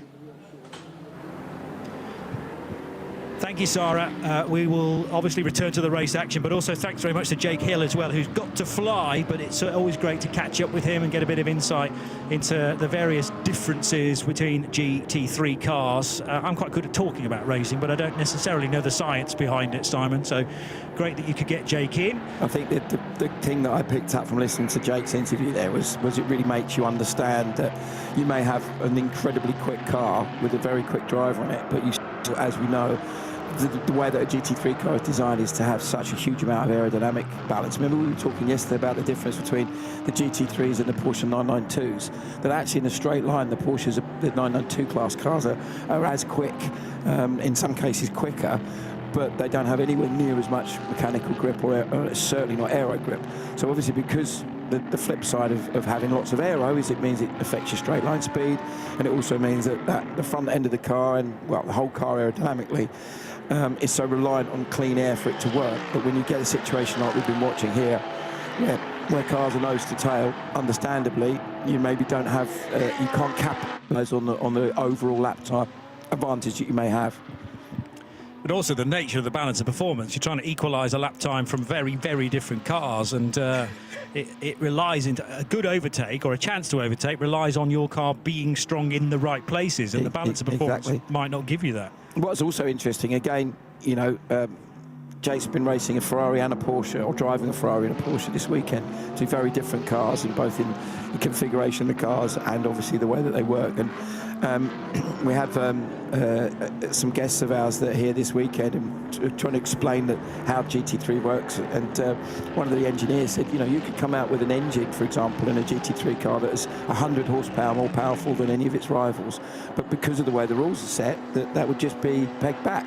They'd turn it down, for want of a better term, so that you all got the same. Yeah. And if you look at the difference in balance performances, this battle now with Lauk getting more and more pressure from Steve Jans is fascinating. And again, we've got now the lone Ferrari that had a pretty tough race yesterday as well, but looks like, I think, has he got Carl Maselli in it now? If it has, he's got his quickest driver in there. No, it's Jeff Westphal, but he's also exceptionally quick as well. As this battle rages on, I love it. This is fabulous, isn't it? As you said when you were chatting to Jake earlier, you know, we're loving the fact that there's some great racing going on. Even though in this case it's not actually for direct position, but it's still essential for Pack to get a break and get away and make up the most. So when you have your pro driver in, or Ben Pack's case, he's not a pro, he's a semi-pro and he's a silver graded driver, but he's one of the fastest probably in the world in that particular category. That you've got to make the most of that. You've got to maximise it. So getting stuck behind a car for 2, 3, 4, 5, 10, whatever many laps, especially on a long lap like this, it can really harm the overall. You could end up, we've had it several times in the Michelin Creventic 12-hour series where there's seconds between cars at the end of the race, you know, fighting for a win or a podium. Yes. So you know, those moments could be crucial as the race plays out. Well, Benjamin did finally get ahead of Manuel Lauck, and the straight line speed of the Mercedes versus the Porsche looked just slightly better, but you need to have a good run coming through Eau Rouge and Raidillon and actually hanging back a little bit so that the Porsche's not holding you up through that sequence of corners, then paid dividends because he was able to jink out to the left-hand side using a bit of the toe from Manuel Lauck's car, and then able to get by. But it was inches when he finally did cut across the bows of Manuel Lauck. He knew clearly, and that's good knowledge of the dimensions of his AMG, that he was just clear. And Steve Jantz, having watched that unfold in front of him, knows it's now possible. So can he do the same thing? Steve Jantz and Ben Pack, lap times are similar at the moment, but I would say Pack's just slightly the quicker driver within the get speed camp. Not that Steve Jantz is ever going to admit to that. And clearly Steve from Luxembourg is one of, again, get speed's secret weapons, and that's the reason why he's been put in for the resumption of this race, which now ticks beyond the halfway marker. So we have 5 hours, 58 minutes and 40 seconds still to go. Just creeping through shot there was Salman Ovega for the Optimum Motorsport McLaren crew, and he now leads by nearly 45 seconds over Simon Balcan's Haas RT Audi. Porsche Cup cars still third and fourth in the overall as we head back to Sarah SF update about Aston Martins. 41 Comte, you'll hear the engine just starting behind us. So they have gone into the engine. It wasn't the fuel pump. It was actually the tiniest cable that they discovered underneath the engine has frayed, and it wasn't sending the right signals into the central unit for the car to then be able to put fuel into the engine. They're so disappointed. It's about a 50 to 100 euro cable. Johnny, I've sent you a picture of it. I see it. You've seen the picture, so you can perhaps describe it. And then once the car's gone out, so I'll try and get Seb to show you the photo on my phone. But it's the tiniest little fray. But that's the update. But the good news is they're going out. It has ruined their race, but they're going to use it as a test session. But you imagine trying to find that as the wrong component as well. I mean, talk about a needle in a haystack. You're just checking this, no, that's all right, and then get deeper and deeper into the car, and then finally you go, okay, that's it. How do we change it? Have we got a spare? And how quick is it going to be before we can get the car back out again? Exactly. And the problem actually specifically with that is that obviously, you know, modern motorsport and certain, oh dear, side by side, and is there contact then? I think Janssen and Lauck maybe had a little bit of a side on hip and shoulder type moment there. If they didn't, it was extremely close. So yeah, getting frustrated, he's starting to flash the lights and saying, come on, let me have a go. He's really we saw actually the opposite of this with the Proton car with De Haan in behind getting impatient. So you know, you understand the driver's frustration because they clearly feel that they're quicker. But just going back to your point about the cable, the photo that we saw from Sarah, it is, as she described it, had frayed as opposed to broken. So when you think about it, because modern race cars, you know, they're so laptop based, they plug the laptop in and they can diagnose, like with a road car almost, what's going on and where the problem is. But if the signal's not completely gone, it's still actually sort of working, it's just not working properly. Yes. So that might not have been immediately obvious that was the problem and exactly where it was. There you go, there's Sarah showing us what it is. Looks like a nasty bit of chafing, Johnny. None of us like that, do we? Certainly not. So yeah, you can see what I mean. It's not totally broken, but it's clearly enough that it wouldn't have been doing its job properly. So yeah, desperately sorry. And it just shows you, you know, this is one of the best teams in the world in terms of running these cars. Yeah. And they would have been incredibly diligent as a spin for the Viper Nisa car. One of the others, I'm not quite sure where that is. It's Lake Com, I think, facing the wrong way. So Douglas Koo, that is on board the car. Did it have contact with another car, maybe? But it was, yeah, off on the runoff area at Lake Com, but facing oncoming traffic. Salman Ovega's pitted, but I don't think he stopped with the team at all. So he's gone right the way through via the intersection of La Source and the pit lane there to the endurance pits, to the 20 km/h speed limit of the endurance pits, just to get fuel. And here is the come to you Aston Martin then, which was due to have Nicolas Baert at the wheel. They have finally found what was wrong with his car, causing fuel starvation, and now they can get going again. But sadly, it's a bit of a lost cause now, particularly considering they were due to start on the lead lap and in third position, right with the two Audis and right with the now pit-stopping McLaren. Yeah, they're shown as 36 in the order now. So we're well and truly out of contention. But, you know, as we heard from Sarah, they'll use it as a test session and they'll get some valuable mileage and see what they can do. And, you know, never say never. We've seen it before in endurance racing. All kinds of crazy things can happen. We've still got almost 6 hours of racing to go. It's crazy when you put it like that. You know, we've all seen the heartbreak stories in endurance racing where, you know, it looks all done and dusted and with minutes to go. I know no one who follows Le Mans 24 Hours will ever forget 2017. No. And was it 5 minutes to go, I think, with the Toyota that it stopped, something like that? Yeah, but it was, more crucially, it was the penultimate lap, I think. It was, yeah. So he was coming around. Anthony Davison sharing that car, I think, if I remember correctly. Yeah, I believe so. So it would have been his what would have been his first and probably only Le Mans win. But anyway, so look at this. Is he going to get it done this time? Lauk is toughing it out, gives him a little bit of an edge, but you know, he's let him back on again. It is interesting, isn't it, that they're racing this hard. I know that is for position, but you know, it does look like you're putting your car at quite a lot of risk in those sort of situations. But let's be honest, that's what a professional racing driver is trying to do, isn't it? It's to try and make themselves, you know, find that little bit of an advantage. The 910 car currently leading, Jerome Bouillerie rather, in the Seb Racing. Julian Hanses had been running third overall in the whole thing, as well as leading the 992 class. Remember, with the 992s, there's just the two categories. There's the 992 AM, and we're loath to call it a pro class because it's not a pro class, but it's kind of not AM either. So it's a bit of a, can we call it a semi-pro? Would that be a fair description? Yeah, I think so. Yeah. But it's not actually categorised that. When you see it on the timing screen, it just says 992 or 992 AM. So, although interestingly, when I look at the balance of performance summary and check the boxes for the Porsche Cup section, if you're not in AM, then you are listed as a pro, being pro. But it doesn't say that on the timing screen. Here's a Vortex for Philippe Bonnel. We heard from Philippe during the starting grid. Two Vortex here this weekend. Helpfully, they've painted one orange and one white, so we can tell them apart and from distance. And it's Philippe Bonnel that leads the GTX category. This is the race leader in the TCE and TCX division. All the TCE entered cars are in the subcategory of TCX, and not only Motorsports Ligier currently leads that from the two Asbest Racing Seats, or Seat-derived cars. One's a Cupra, one's a Seat, for Samuel Hissier and Stephen Teerlink. And one of the Seb Racing cars now pits. This is the 910 from first position. So we had Julian Hanses in, and now Jerome Bouillerie's turn to get a new set of boots. Going to scrape out some tyre pickup potentially as well, which gets lodged in the wheel arches there. Nasty stuff. And then that allows a chance to put a fresh set of tyres on, possibly, assuming that they've already used their qualifying tyres.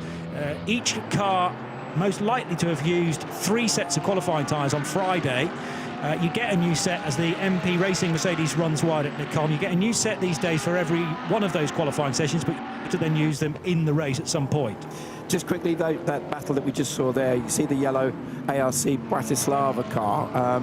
That just pulled off one of the best overtakes I've seen. I saw it out of the commentary box window. Sorry we didn't see it on screen. We might get a replay later. And went round at the outside of, I think, 2 or 3 cars on the brakes. Went past the Ferrari and the green Merc as well on the brakes into turn 1. And that looks like he's absolutely flying. So let's have a little look down, because they had a really tough start. We saw them off at the beginning of the race and then get fired off again a little bit later, and then had a technical problem. So they had a real tough old start yesterday. So let's have a little look. So they're currently running 28th. Gerhard, 12 on board, super fast driver. He's in 218s at the moment, which is pretty much as quick as anyone at this stage. If you compare that, for example, with Lauk last time round as a 221, and Jans is also 221. So he's about 3 seconds quicker than those two guys that were obviously battling hard. Well, I mean, Gerhard's driven for GRT, the Grasser Racing team in Lamborghini material. One of the key preparers of racing Lamborghinis. He's running GT World Challenge last year and indeed this year, although switched now to Razzoon more than racing. But lots of seasons, 4 or 5 of them in the European Lamborghini Super Trofeo. He knows a car like this back to front, and he's the standout driver in the ARC Bratislava crew. He was mega fast at Mugello, wasn't he, as well? I think he set fastest lap at one point, and may have even kept it to the end of the race. Yeah, definitely that he's a star driver in that setup. Yeah, and it's we've had to wait patiently actually to see Gerhard in that car, because majority of the time it's been the Konopka family, and of course without the Konopka family the car wouldn't be on the grid. So Miro had a lot of fun at the start of the race, far too much fun, he'll probably say, with that biff into the tyre wall initially, and then he was off in the gravel as well after contact with one of the Porsche Cup cars. I don't know if it was fun or just excitement. It was probably. Probably a bit of both. The heart rate was probably There sky we can high. see our race leader, Salman was our race leader, Salman Aviga, although I think he may be about to cycle back to the front because Simon Balkan, who's in the Haas RT car, has just pitted. Paulette, who was fighting hard with had already pitted earlier, and on the road I think is potentially still ahead. So we'll watch to see when they cycle past if that's exactly the situation. Then Manuel Lauk and Steve Jans, that we've been watching this wonderful battle rage for some time. On the back of that, in the Gulf-style liveried Ferrari, is Jeff Westphal, and that Pelin car is running quickly as well. 218s is a really solid lap. We did see laps in the sort of mid-216s, high 216s early on in the race, but I think everyone's now started to get into a point where a combination of either they've come back in and put some fuel. We see the ComTU car now, the green 41 car back on circuit. Now, it doesn't look like it's going at full speed there. That looks like it's compromised somewhat.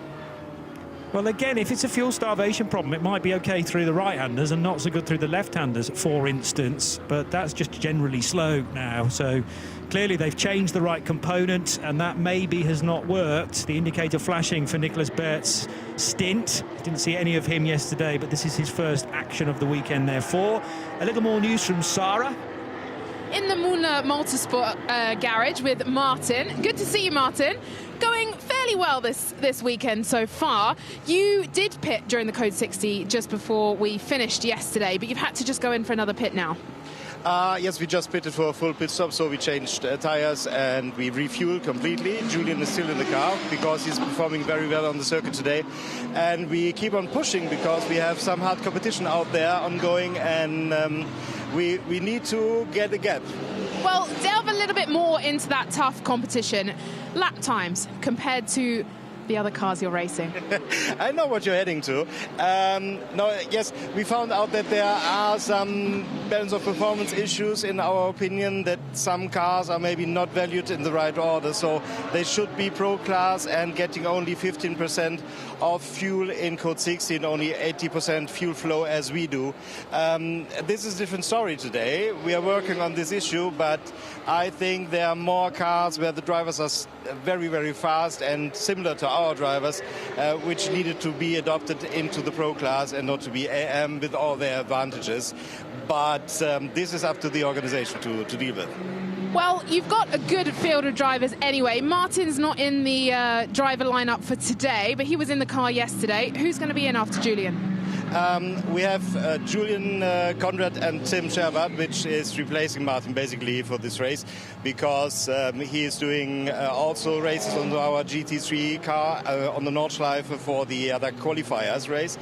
And this is why we changed a little bit, lined up, and have now 4 drivers on the car, and Martin did just the recommended and mandatory laps yesterday when they had a small break, so we nearly flew him in from the Nordschleife here to Spa, brought him back in time for the start of the race there. So it has been quite a difficult challenge, but it's all for the championship now. Well, one last question on the friendliness of the garages across Creventic. I've heard you've been having a few conversations with Paul Trustwell. I guess you'll be competing strategies there. Yeah, we are just a close family, so we are competing on track, but living together here in the paddock and coming along and helping each other and talking about strategy and all the things going on. And I think it's like it's supposed to be, have the fight out there and being here strong together. Well, thank you so much. A quick hi to your wife as well, Anka. I know she's watching the race and looking forward to how this battle continues. Thank you. Bye.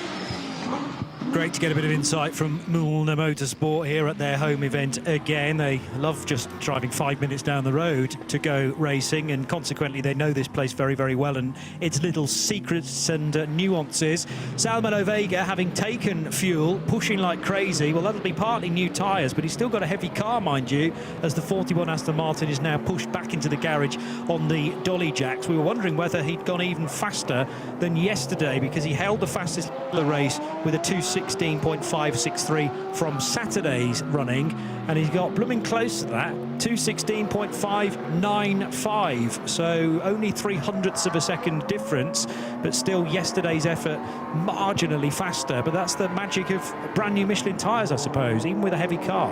I just couldn't quite see whether Manuel Lauk jumped out of that car then, or whether he's staying in for another stint. I wouldn't be at all surprised if he does stay in, because obviously De Haan, as we've explained a few times, did a very long run at the start of the race yesterday, and then both Dressler and Drysdale were in the car in the latter stages of yesterday's first part of the race.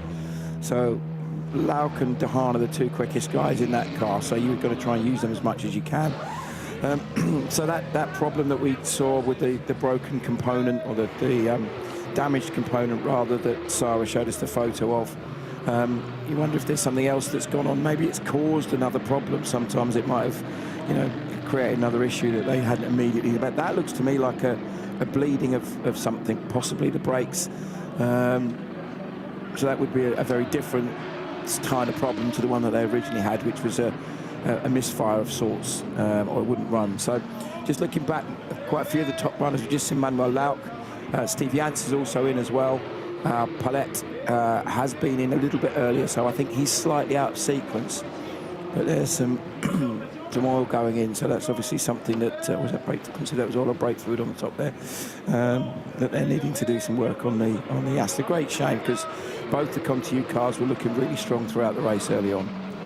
Massively so, particularly when Tom Coronel was in the number 40 car, and now there's a big off, which might be the Lamborghini. Looks like it. Of ARC Bratislava. You can see the dust from our commentary position, but we had two horrible accidents in this part of the track yesterday, and it's certainly a yellow car.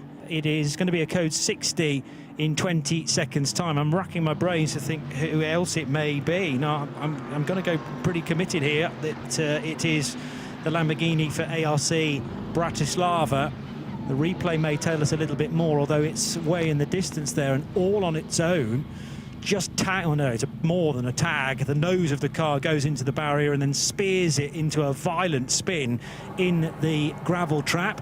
ARC Bratislava driver currently is Gerhard Twerasser, number 44, so very much an uncharacteristic mistake. But if it's still a little bit damp here and there, maybe you just caught a slight damp patch of road, or just caught the curb, as Dwight Merriman did in his Ferrari yesterday. Even the pros and the semi-pros are susceptible to a mistake in such a daunting corner here at Spa. From what we could see, the car snapped quite late in the corner. Obviously, it's incredibly quick through there. They're either flat or very close to being flat through there at about 150 miles an hour. And it looked from, and again, it's quite a long shot, so it's really hard to say for sure, but it looked like the back just snapped out. And as he's corrected it, it's just hooked the front's gripped and just pinged him off.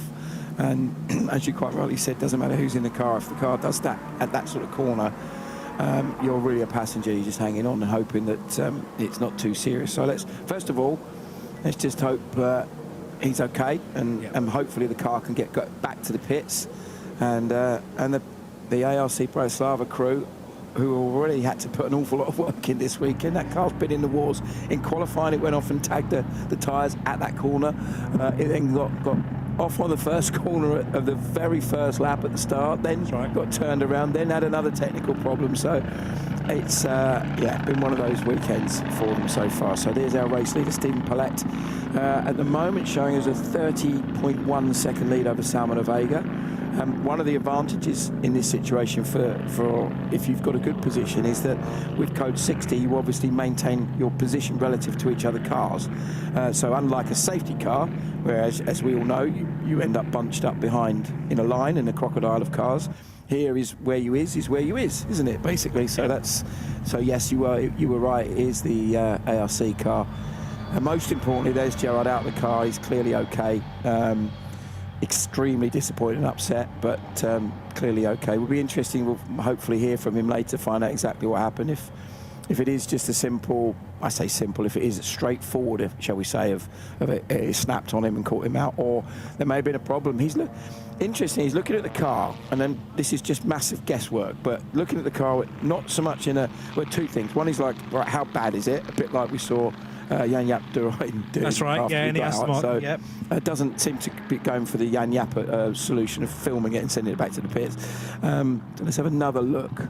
Looking back there, so that was really weird. Actually, when I watched it again, it snapped really late. Yeah. It was almost out of the corner, and then it suddenly just snapped to the right, which looks to me like a breakage, which is the other reason why he's looking at the car the way he's looking at it. Is like, what the hell happened there? You know, I'm almost out of the corner, and it suddenly turned right. Firstly, because of the quality of the driver in the car. Yes. It didn't look like a driving mistake to me from that when we watched it back again. So apologies, I think, from both of us to Gerhard, if that was suggested earlier. It wasn't that. It was it's hard to see from such a long distance exactly what happened. Oh yeah, too right. Until we actually speak to him, then we're not going to be able to shed any light on it. But your point about something breaking on a car that has already been in the wars, sometimes it's many hours, or in fact in this case days, until the impact that maybe was felt during that clash with the Porsche down at Piff Paff. It then only breaks something on the following day, the following morning. So it certainly shouldn't rule out mechanical failure. The car's going to be lifted anyway onto the back of the flatbed, and whilst we're under code 60, plenty of people taking the opportunity to get some fuel, 15% of fuel for the majority of these cars, and we can head to Sara. I found a happy man in the pit lane. You've timed this pretty well for a pit stop for both of the cars. Unfortunately not, only for this car. With the other car we just pitted. We are very lucky. Unlucky. Oh, I thought it'd come in just in time. No, this one is okay, but the 21 car just pitted and took full fuel on the green. Oh, I misread that off the screen then. That was a little bit unfortunate. One in the good, one in the not. You were out here in Mugello with two drivers. You've changed this time. Any reason for that? No, we had the opportunity to have a three-driver lineup also in M, so why not? And you told me at the beginning of the weekend you weren't too sure about the car, but something's come right because you were sitting in a very good position coming through overnight. Yes and no. I need to say still we don't have the pace we want to have. I think there are much stronger cars for the moment, but let's say we are doing what we have. We do the best we can do strategy-wise. Drivers are doing well, so for the moment it's still working out. Delve into that a little bit more. Where do you think you're lacking or missing, or where can you find those percentage gains?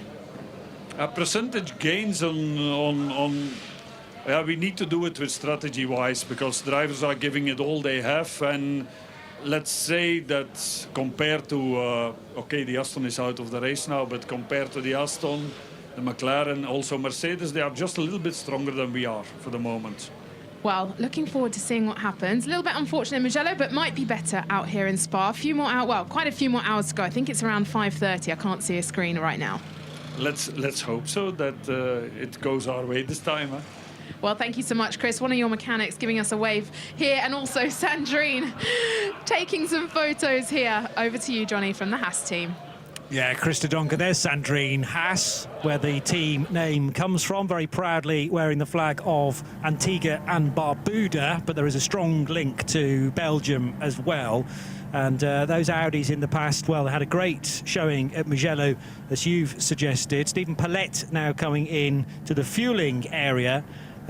So yes, a lot of callers into pit lane.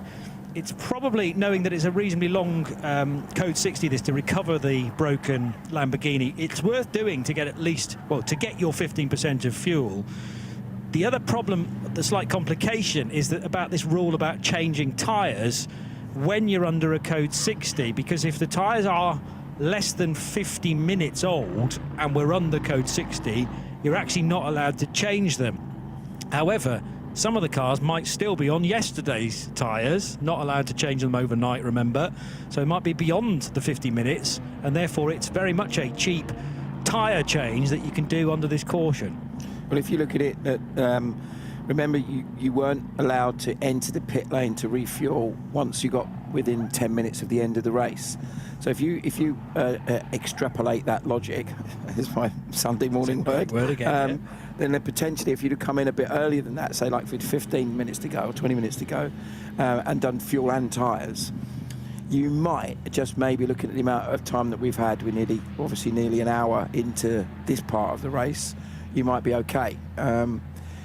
That car, considering the speed that it went off, doesn't look anywhere near as bad as I thought it was going to be. Now I'm looking at it from there, I thought that was going to be in a real mess, but obviously it needs some work doing to it. But and again, as we've said this before, with every car that's gone off, until you actually get it back into the garage, some cars look completely obliterated. They get them back, and it's a lot of cosmetic damage, and actually underneath, once they put new bodywork on it and maybe a few little bits, then away they go. But I think your theory about potentially some damage that may have happened at other stages in the weekend as we go racing again could have then finally bitten them at this stage in the race, whereas it seemed fine. They checked it, they would have obviously checked everything very thoroughly each time there was something going on.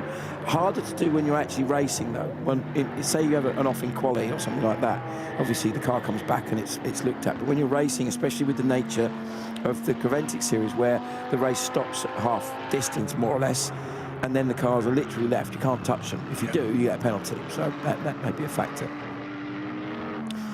Yeah, I remember a good example of that when one of the Mercedes that works Mercedes during the Nürburgring 24 hours had an incident with Raffaele Marciello was at the wheel. He clashed with somebody at the head on the Grand Prix track, and it was only about an hour and a half later when Maxi Goertz was at the wheel that the steering arm finally broke. But it was from that incident hours before, put him straight in the fence and out of the race. Nearly 5.5 hours to go. It wasn't a bad guess from Sarah Esser a few seconds ago, and we'll go back to Sarah watching this Lamborghini and other things too.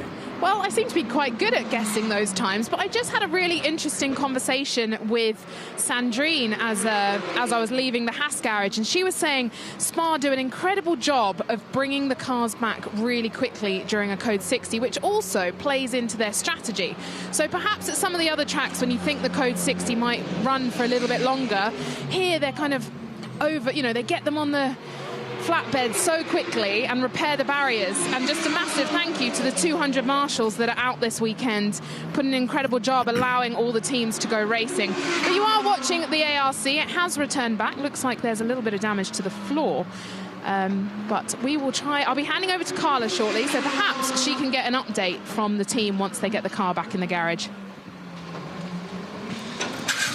So there is a bit more damage on the back of that Lamborghini than maybe we'd seen at first sight. I think it made contact initially with the rear left corner, but then it bounced it around and it spun like a top, tagging the front a touch as well. Sorry, Johnny, yeah, which is perhaps why the front isn't as bad as we thought, because it wasn't the front that made the initial. That was kind of the last bit of the shunt, was the front, I think. If you remember where it ended up, it was sort of square on to our view. So it's sort of already done most of the energy had spun around, had been sort of dissipated at that stage. But yeah, just such a shame, because we love having crews like ARC Bratislava as part of this series. They're so enthusiastic, and it's that wonderful mixture. And it's a proper AM team, in the sense that it's the three family members plus one pro driver or semi-pro driver, and that's kind of one of the reasons why this particular series is so popular. We know that there's other forms of endurance racing where it's pretty much all pro drivers, or virtually all pro drivers, and even when it's not pros, the semi-pros are almost as quick anyway. Whereas this, you really do have such a wonderful mixture of different levels, don't you? Now that Pierre Castellan's pitted in the number 2 Haas RT Audi, Salman Ovega goes back to the lead of this race for Optimum Motorsport in the McLaren, leading by 26 seconds, as we get an update from Sarah and with ARC Bratislava this time. Being joined by Matto Konopka. First of all, very disappointing, but it looks like there might be a little bit more damage than initially anticipated. Oh, yes, it's very bad luck for us. Also yesterday in the start of the race, we lost 30 to 40 minutes in the start, but we were kind of pushing, and today we were in a P7 already in AM class. We wanted to keep it like this so we could still lead the championship in the AM class for the next round, but and the car had a very good pace. Gerhard was running with the leaders, he even overtook them. We did the fastest laps, but really unfortunate, you know, and just 1 hour after the start. So we still don't know what happened. He still didn't come here, so we'll speak with him, but really unfortunate, yeah.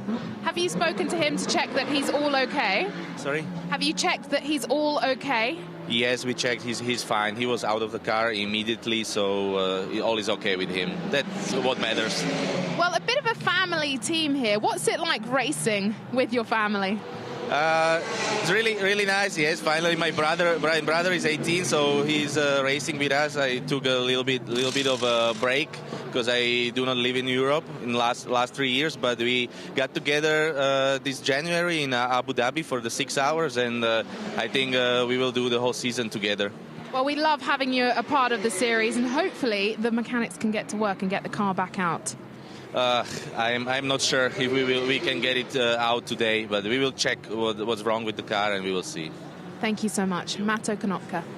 Yeah, so Matto's brother Adam, as he said, now 18 years old. Miro has been racing for a long time in GTs, but also in things like LMP2s as well at the 24 Hours of Le Mans. And Gerhard Tuarasa is very much the Lamborghini expert from Austria, unlike the Konopka family, who, needless to say, are from Slovakia, hence the team name ARC Bratislava, which is easy for me to say at this time of the morning.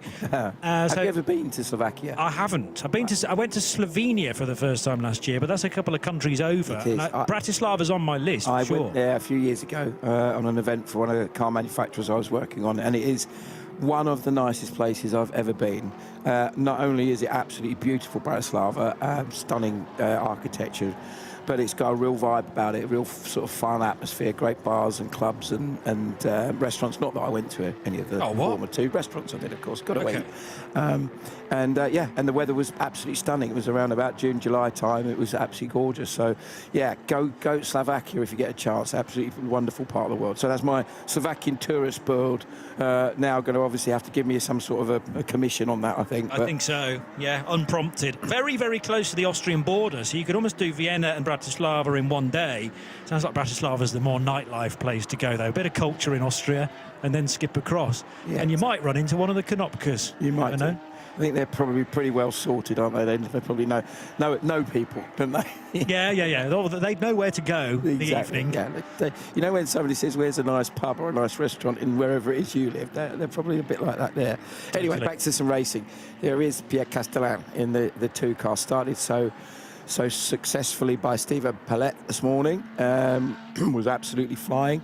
Him and Ovega were trading fastest laps. There's still only a couple of tenths of a second between the two fastest laps. So Samuel Ovega, as we heard from Johnny, 2:16.595 is the fastest lap of the race, and a 2:16.820 that was set by Steven Pallet when he was in the car in the earlier stages of the race. Castellan currently lapping in the 2:20s, so competitive. Obviously not quite as quick as Pallet. You'd expect that perhaps, but both of the other guys in the car, as you can see the other Haas car in the background of Simon Balkan, not too far away, about 6 seconds difference on our timing screens.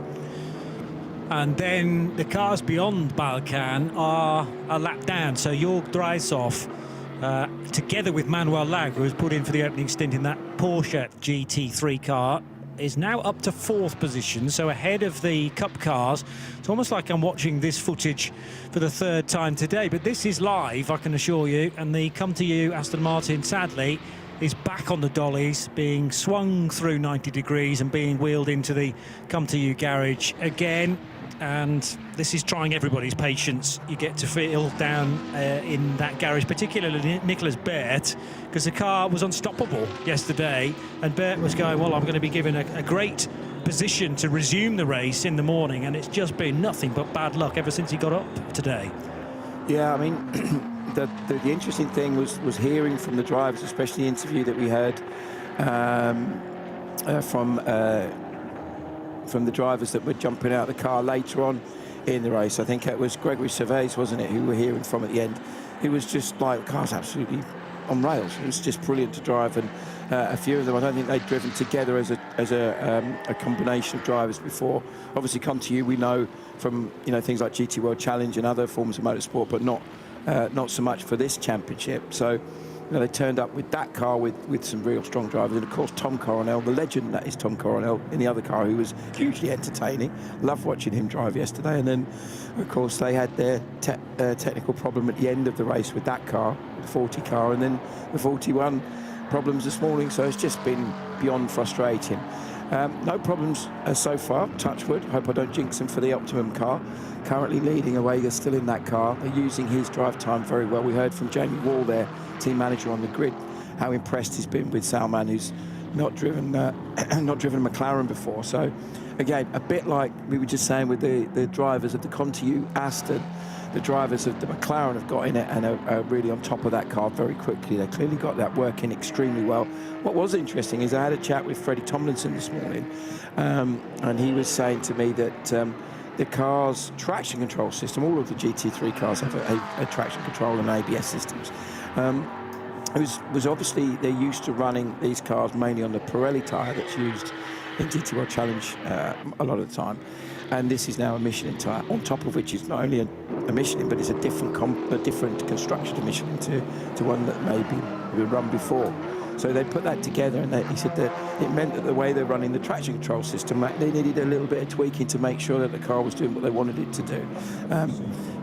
Because he was explaining to me that it came out of La Source right here and when racing drivers always use their hands to describe how the car's happening. So he did the world famous one of the car being completely sideways, where his hands were crossed over, and with a big grin on his face. So quite exciting, I think, was the way he described it. There's the race leader Salman Ovega going through Eau Rouge Radion, back onto the Kemmel Straight as we welcome to today's coverage 12 hours of Spa-Francorchamps, Carla Velti. Good morning. Good morning, everyone. What a wonderful start to this day. It's sunny and I'm excited to be back. And with me, I have Gino Rocchio from the team Not Only Motorsport. Gino, you are only 2 drivers for this in total 12-hour race. How do you do that? Yeah, we improve a lot about the physics. We make a lot of train before the race, and we are ready for do that. We are so fast. All the weekend we was making P1 in free practice, P1 in quali, and now we are in P1. So for now is a really good weekend. We have to see. Tell me, which part of this racetrack is your favorite corner? For sure Eau Rouge, because it's so difficult, but it's really nice to do.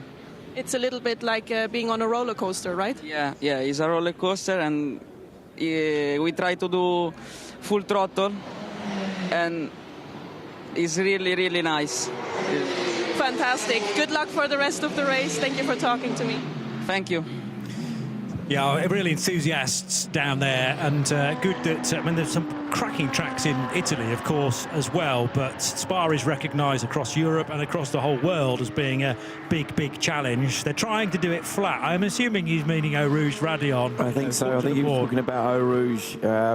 That's it's one of those things, isn't it? We've listened to it through, especially with Formula One over the years, where drivers have talked about, with a modern Formula One car, it's easy flat. I don't think it's ever easy flat, but relatively speaking. But you get into a GT car, and the cars move around a little bit differently. As we heard, the GT3s especially have huge amounts of aero grip. But of course, this little EJ is a great little car, but nowhere near the same level of aerodynamic grip that the GT3 cars have. So the 2 young Italian drivers that are sharing that car are absolutely loving the experience. So Toraghi and Rocchio, we just heard obviously from Rocchio in the pit lane. They're clearly going out, they're getting stuck in and having some great fun. Both semi-pros as well, so they're probably not really restricted on the amount of hours, maximum hours each one has to do. They're just happy to share the duties, and it's a bit easier only having 2 drivers because it's a split race, so you can just start to focus on, maybe I do the start of Saturday, then driver 2 gets into the middle bit of Saturday, and then the starting driver in for the final bit of Saturday, and then just invert those roles for the following day. So they'll hope that total Filippo and Gino will do roughly 6 hours each, but nevertheless they will feel it if they're going back to work on Monday morning in Italy, or perhaps on Tuesday. They will know they've been in a motor race because of the G-forces involved lap after lap. But clearly they enjoy it, and the Ligier JS2R has become a revelation both in the Ligier European Series, which supports the European Le Mans Series these days in the ACO package, but there's also a one-make JS2R Cup back in France, which has become a real championship to pay close attention to, because anybody who wins that at maybe 18, 19 years old could be the next best thing, then driving maybe Ligier prototypes moving forward. The 2 Haas RT Audis have found one another, and this is for position. So Pierre Castellin and Simon Balcan separated by just a couple of tenths of a second. And that was 6 seconds not that long ago. So whether there has been a bit of traffic for Castellin, or whether it's just simply that Balcan is just a little bit quicker, it looks like now as they change position, that perhaps is the case, that Balcan is just that little bit of a quicker driver. He's lapping around about 2 and a bit seconds quicker. Yeah, so I think within the team, not exactly team orders, it just makes sense that the quicker car should run ahead of the slower, so that it will do both a favour, because now that they've switched around, the pursuing driver doesn't have to be concerned about the door mirrors anymore, can just focus on the lines that that driver is taking and sticking to a delta. A lot of the bronze drivers just have a delta lap time that the team managers are telling them to achieve lap after lap, and then they can kind of hang the strategy from that. As long as you are consistent, you don't have to be fast necessarily, just find your level and then tick off those laps consistently. And that's the thing, is especially where you've got the mixture of drivers, you're going to have the superstar drivers that are lapping at the really, really quick pace. But then if you take it across the average, as long as the other drivers are somewhere close, within a couple of seconds on lap times, even sometimes maybe 3 seconds off of the ultimate pace. But as you quite rightly put it, Johnny, that they're super consistent, don't make any mistakes. The pit stops are well structured and organised, the fuel stops are timed correctly, they get their strategy right. That's got to give you every bit as much a chance of winning as it is from just having the fastest drivers. Obviously that helps, but that's kind of not what you tend to see in this category. You see the mixture, and that's obviously why it's always such a challenge to understand exactly where everyone is. So here's a good example. Jörg Dreiser, who's in this car, the Proton competition Porsche, he's lapping in 2:27s at the moment. So when you compare with the sort of lap times that Robert De Haan has been doing, which is about 11 seconds quicker, so obviously they're going to minimise the drive time for the AM drivers, because there is such a big delta between the quickest and the least quick drivers in there. But that's unfortunately how well, not unfortunate, but that is the nature of the beast, isn't it? They've got to balance it out. Despite that, they still at Proton are always in with a shout of fighting for a podium and maybe even wins. Yeah, because I mean they've worked out what driver combo they've got, where their strengths and weaknesses are, and then a lot of it is down to just working it all out on a spreadsheet to say best to put this driver in at this point, that driver in at another point, unless you then are having to deal with traffic, and some of that needs to be on a sliding scale, an adjustment which you then have to think about in real time. So many people in the pit will have to think so quickly about plan B, plan C, plan D. Exactly, you literally do have to have lots of different windows open, as it were, on your laptop of what's going on. If you look at it as well, for example, knowing the guys at Era Motorsport very closely, they will almost always use either Ryan Diel or Jake Hill at the start of the race, because they're both experienced drivers that are used to that. And you could see it at Mugello, where Jake went from 4th to 1st in the first corner, because that's kind of his comfort zone. He's used to doing that in a touring car for many years. Yeah, they're not phased by cars around. Yeah, and that sort of franticness that you get, whereas perhaps some of the other drivers are a little bit more, I won't say cautious, that's perhaps not the word, were, but they were just not as comfortable with that. So that may be a factor. Certainly when you've got, in this type of racing, as you said, we've got the mixers in there. So you'll find that's quite often, you know, the balancing act that you have is like, where can we use them? The other really interesting point is if you think about how we potentially could have turned up here at SPA-FRANCORCHAMPS this morning with a completely soaking wet track and rain coming down. It rained heavily overnight, but as we said, the track had dried by the time we started this race. But if you then were going to be thinking about who am I going to put in the car, it could well be a much better situation if you have the more experienced and the more confident drivers in those conditions. You won't lose as much time. So if you take the slower of the drivers in the car, that perhaps they're so the less experienced or less confident, driving on a very wet Spa-Francorchamps wouldn't be an ideal scenario. Yeah. Whereas, like, we had an interview yesterday with Julian Hanses, and he was like, yeah, bring the rain on. Yeah, I love it. I love it about that. Thank you very much. So each driver's different. That's their natural habitat, I suppose. Now, someone who was very much in the wars on Friday and to a certain degree yesterday too at CWS Engineering is Neil Muston. He's had wheels falling off cars. He's had all sorts of crazy stuff to deal with, and he's now with Carla. He is indeed, and we just had a conversation about how fresh it is here. You came all the way from Australia. Yeah. Must be a difference for you temperature-wise. Yeah, we're coming out of summer now, so it's a little bit warmer over there, but it's always lovely to come to Spa. So you had a crazy first race. There was a lot going on for you guys. Give me a little summary of how yesterday felt. Well, look, we had our problem started in quali. We had a tyre lost in quali, so we started rear of grid. So we were 7th in class. We got up to 2nd. Colin White, the team owner, went out and did double stints, so nearly 2.5 hours. Handed over to me. I did 2 hours.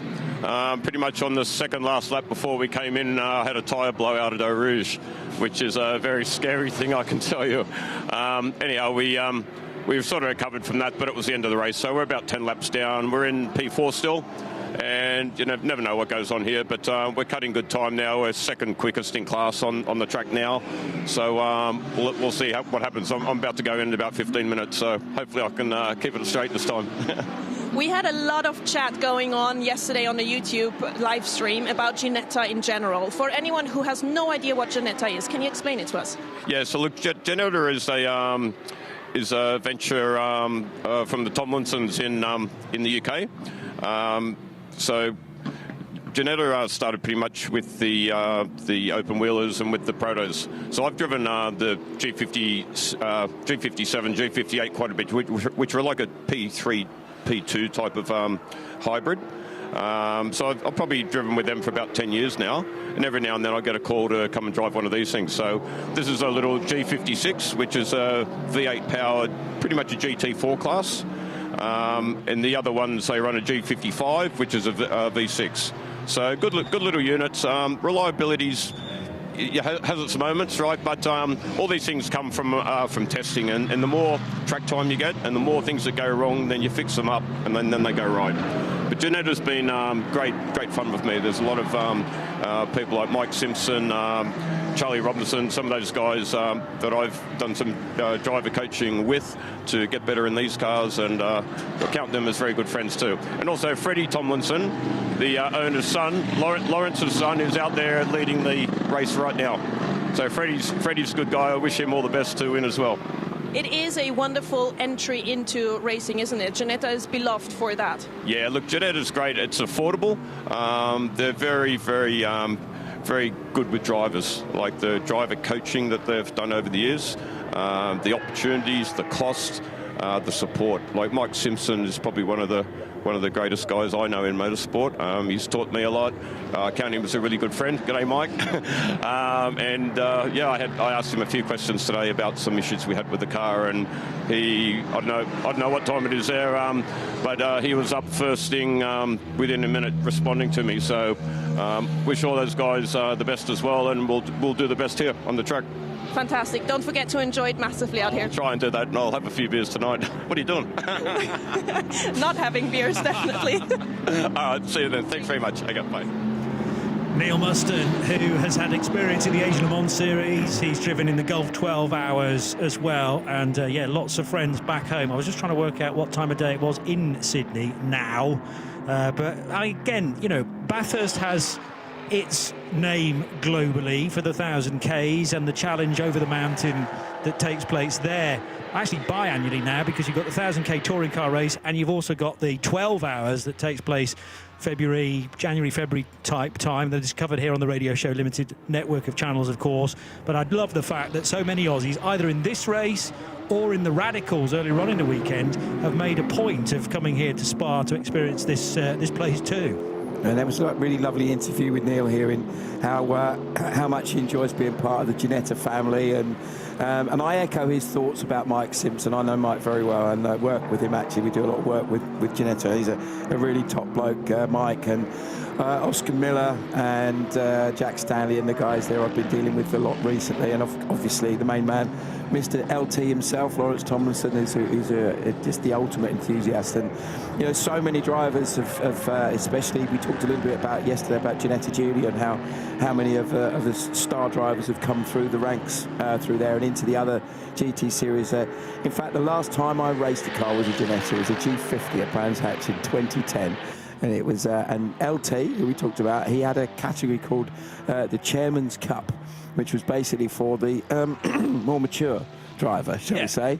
And I was very proud to win that on my last a bit more life experience. So I can say that if I never race again, I won my last race. Technically, I did. I mean, okay, it was in class. I think I finished about 6th overall. That'll do. But it was on Brands GP, which is another one up there, along with this track and Nürburgring and Bathurst. You mentioned that as bucket list circuits as Dreiso. Getting some fuel. It was currently being shown in 6th place overall on our timing screen, but he's in the fuel stop, so I think the screen that you see on the TV is probably a little bit more accurate as he's dropped down a little bit lower.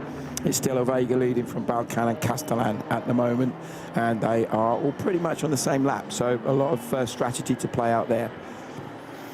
Yeah, and again, we may well have been seeing big gaps this morning between certain cars, but of course there's no telling which drivers have been used and when. So do not rule out the fact that as we head towards 5 p.m. tonight, we could very easily have a lot more cars fighting for the victory or victory within their class and on the same lap, even though things are a bit strung out in places. At this moment in time, we still do have 3 cars on the lead lap, the 2 Haas RTs, just monitoring the progress of Salmon Vega. I think they will freely admit that none of their drivers at Haas RT are quite as quick as Salman, who now has the fastest lap of the race so far with that 2:15.7, so quicker than any of the laps he put in yesterday as well. And Salmon Vega in the Optimum Motorsport McLaren is just about the quickest combination, I'd say, that we have here this weekend. Another one that might have been right up there is Klaus Bachler, but sadly for his Porsche, the 269 car was in the wars yesterday, and that car being driven by Max Moritz right now, so they have managed to return it to the race. But if you say that Max Moritz has only completed 100 laps in the 269 car, and the overall race leader has done 1.5 times that amount at nearly 150 laps now, working 149, Salmon Vega. But I suppose with 269 still in the race, there is a chance that we might see Klaus Bachler, and we'll have to look out for any improvements in the lap times, whether he can get anywhere close to the sort of speed that the McLaren is putting in. Generally, all of the key players, not only in overall but also within the classes, are staying out on the track for the time being. I noticed Jörg Dreishoff's Porsche has just had some fuel, so he's now on an out lap. Tracy Krone's been put in the RPM Racing Porsche 13th position for the Texan, and as a result of that pit stop, Douglas Koo gets by on the timing screen for Viper Nizza Racing.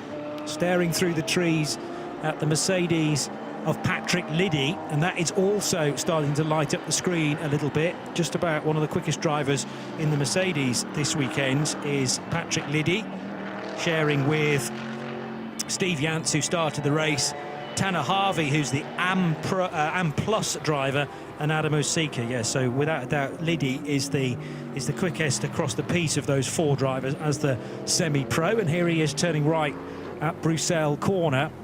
Who's in front of him?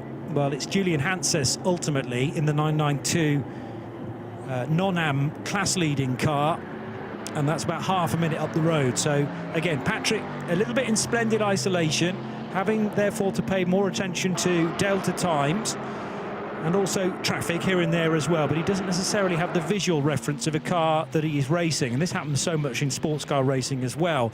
The team manager might be saying, just keep the pace going, don't worry, you know, we'll get you to within your rivals as soon as we can. Going past the kart track, which is well populated on a Sunday morning too. That's just on the inside of Curve Paul Frere. I have watched some absolutely frantic kart races around that kart track here at Spa through the years.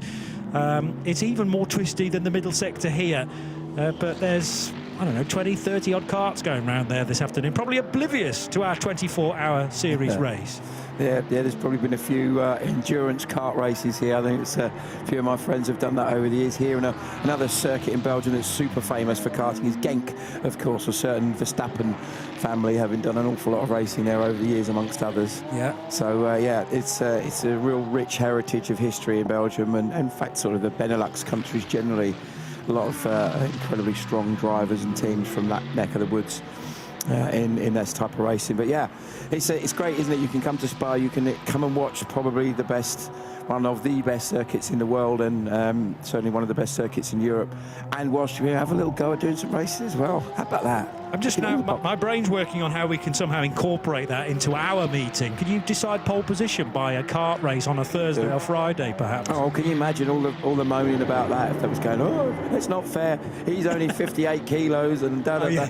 You look at some of the drivers in here who are quite big guys, you know, either very tall or a little bit stocky or whatever it might be. Yeah. And then you compare them with the, let's call it racing snakes that we see that are the pro drivers, the younger guys that are in the main, that are not always younger, but certainly in a lot of cases are there and there, are kind of in the 60-odd kilo bracket, so that would be a little bit unfair, because that's always the excuse for karting. It's never anything to do with the driving, it's always to do with the weight, isn't it? So we're still monitoring the progress of the Come To You Aston Martins, and the 40 car still hasn't started, so it doesn't look particularly bright for that car and its future in this race. But 41, the green Come To You car, has been in and out of the pits, Carla, and they're still trying to work out precisely what's wrong with it.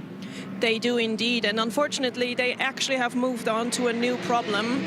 They are now trying to find out what's going on with the ABS, because apparently there is a problem with the ABS, so the electronics really are not on their side today. And I said, well, I will come back and see later how you guys are doing, and he said, yeah, take your time, 30 minutes, 1 hour. So they are not in the best mood and are hoping to get back out. They have not given up yet, but it's definitely a negative thing if you think about how incredibly well they were driving yesterday. Yeah, just the perfect day, probably on Saturday, and best placed on, well, second row behind the McLaren and the first of the Haas RT Audis. But the crucial thing is that they were due to restart on the lead lap, and then that went quickly south when Nicholas Burt had an issue when all the cars were released from the paddock, from the Parc Fermé conditions to the grid, and needed to be towed back to the pit lane. And yes, things have never really improved since then. Two more quick times, one again from Patrick Liddy, who's looking impressive in that Get Speed white number 286 Mercedes, the JR 286 entry, and also a green sector time for Jérôme Bouillerie for Seb Lajou Racing. That's the quickest that car's gone today, at least, ultimately trying to hunt down Abdullah Al-Khalifi in the QMMF car. Noticed, interestingly, that the Ajith Red Ant Racing Mercedes is now leading the GT3 Pro-Am class, despite having an off yesterday with Ajith on board. Fortunately, it wasn't too serious. I think it was just a fairly harmless spin, but did lose them a little bit of time. And it just shows you there's a really great example there of how you go, okay, so that's happened, we just kind of roll our sleeves up and get stuck in.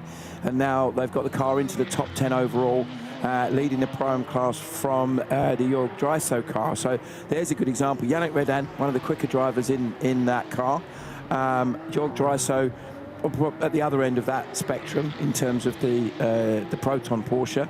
And that's seen that swap around. In third position, it's still the now driven by Jordan Boisson, the Get Speed Team PCX car, the one that we saw fighting hard with the Manuel Lauck-driven Porsche at the time, and Steve Jantz's Mercedes at the beginning when Benjamin Pack was on board the car.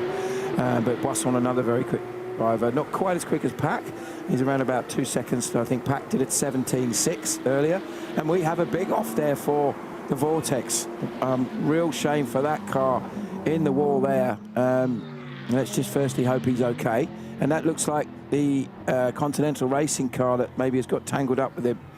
Just looking at the evidence, 2 cars damaged in a similar part of the circuit. Right at the end of the lap, isn't it? So coming out of the bus stop chicane, and has there been a slight bit of confusion, misunderstanding between the two of them? Paul Scheuchner, who was at the wheel of that Audi when it tagged the barrier yesterday coming out of Blanchimont corner, and it stripped one side of that rear wing, so the rear wing was dangling at 45 degrees and everything needed to be straightened up. The bigger contact, if anything, I would say is to the Vortex, but what I don't know is what it's collided with. Maybe the concrete wall to driver's left. So the marshals are quickly over to the 702 Vortex. Yeah, 701 is the better placed of the two. So 702 is Thierry Ciucindali in that 33rd placed car, but in his position third in GTX. Let's get straight to Carla, who is with Vortex. By the way, Carla, we're under code 60 to recover these two cars as well. I was literally standing next to the Vortex box just when this crash now happened, and I saw everyone frantically running to the pit wall. Of course, because from here you can actually see what happened, but the other thing is they don't have radio contact to the driver. So they, in this case, don't even know if the driver is okay or not. I hope he is. I suspect he is. But nonetheless, they need to communicate via pit wall with the boards that they have to tell the driver to come in, which position they're in, and so on and so forth. And in situations like these, it's actually a bit scary that there is no conversation going on. Yeah, so the marshals are there, and they will potentially call the medical unit, the rescue unit, if it is required. At the moment, everything is done fairly in a tempered way, so I don't think there's any frantic activity around the Vortex. There's Paul Scheuchner able to clamber out of his Audi, and clearly there is front left damage to that car. But Paul, on first sight, looks to be maybe a bit shaken, but he's able to wander to the tyre wall by himself. Again, the race continues, of course. The race clock continues to tick down, and we're now inside 5 hours to go. This is a chance definitely for everybody else in the race to take a bit of fuel, only a bit, 15% of your normal allocation, and tyres if you are allowed to, i.e. if the tyres are longer than 50 minutes being on the car, then you can change a set of tyres and potentially change a driver as well.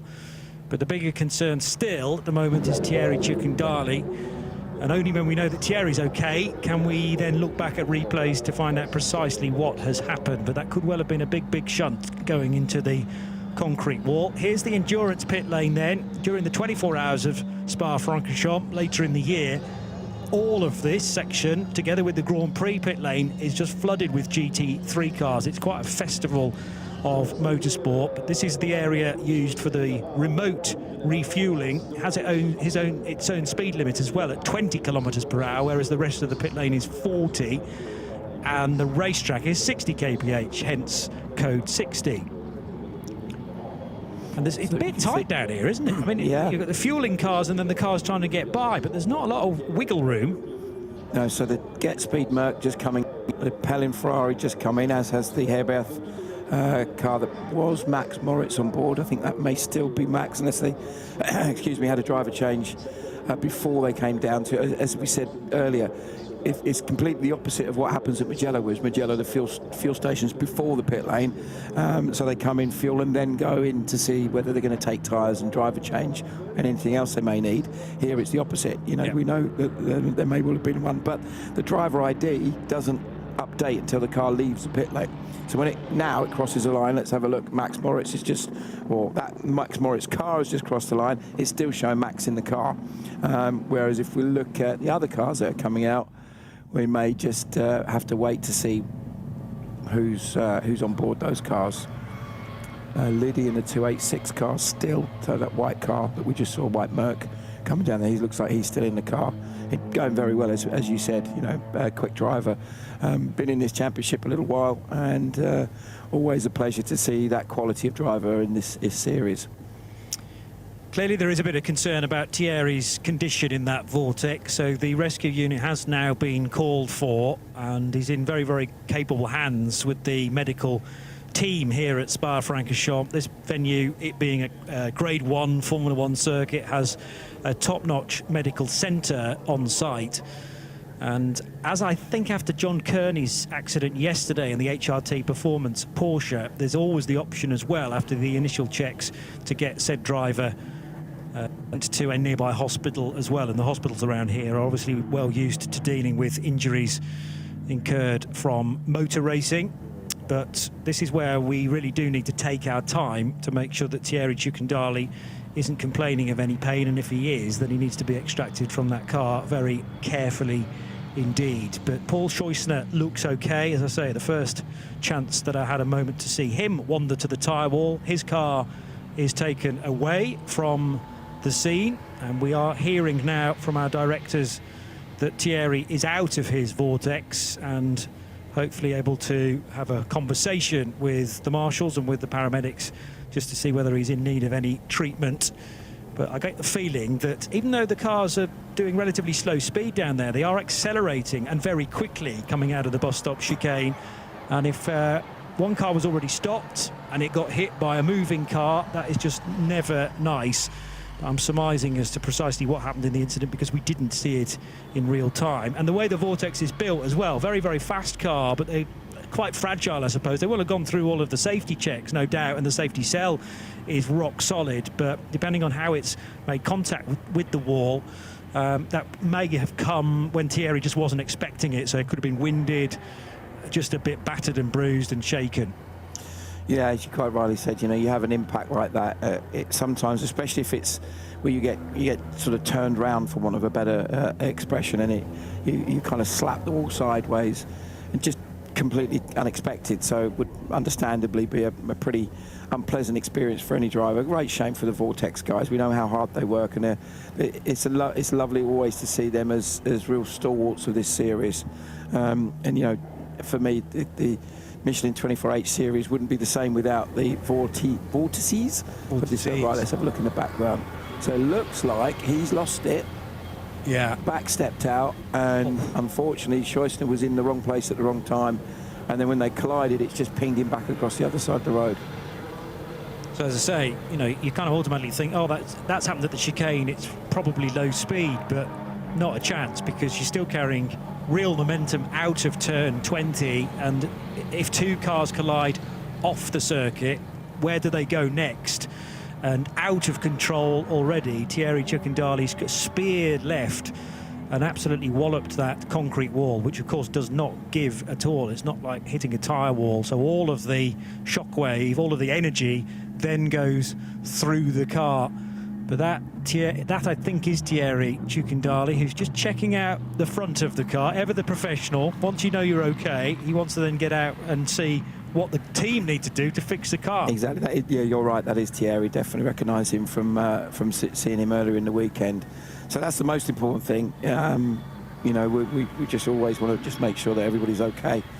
And if that's the case, then, you know, as disappointing and as expensive as that clearly is, it's way less important than the driver's safety. So that's okay that we're happy with that. I think, Johnny, you'd agree with me that yeah, that he's okay. That's the most important thing. Yeah, but as I say, it's a process that we can't rush by any stretch. Salmon O'Vega is going to pit in the McLaren now for his 15% worth of fuel. Let's just check the sheet for McLaren number 77 to get all the numbers right. They Pro. The weight of the car, 1280 for those interested, 1,280 kilos. Normally under green, they'd be taking 120 litres at points, what did I say, 0.7, no, but there's slightly less percentage of fuel flow as well, because the fuel flow is dictated according to which car you're running as well. You can have a maximum of 0.7 of a litre per second at 100%, but they run at 4/5 of that. They get 80% of the normal fuel flow. And when you pit under green, you can only take 15% of that, which is 18 litres. And the whole point of taking 18 litres is that it will get you through potentially the next 30 minutes of a Code 60, by which point you are legally allowed then to take more fuel on board. But you can't pit during the same Code 60 twice within a 30-minute period. Being a concrete wall that's got hit, there's probably not a lot of circuit infrastructure that needs assessing now. They'll have a little look at the concrete to make sure that it hasn't been compromised in any way. But sadly for Vortex, as I say, all the energy's been ripped through that car. Thankfully not too badly into Thierry's body in the process, as we peer from the scene itself, or over the scene itself, from the drone footage.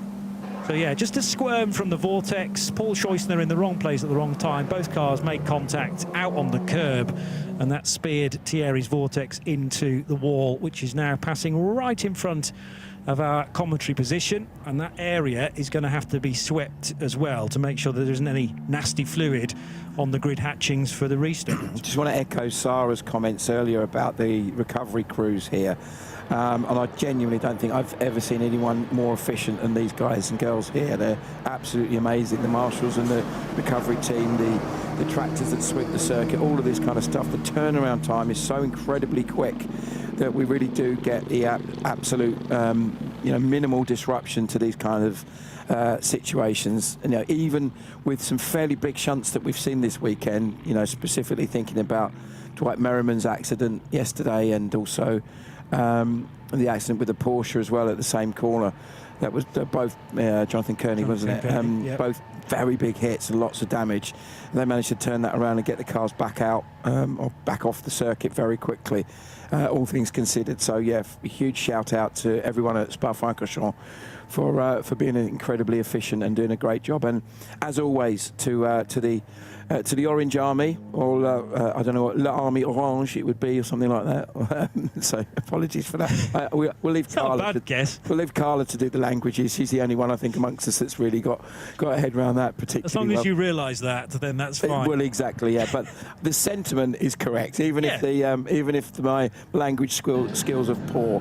But the sentiment is 100% from the heart. That they're a wonderful group of folks, and that we literally could not go racing without them. The second place car, Simon Balkan, in the pits now getting some fuel.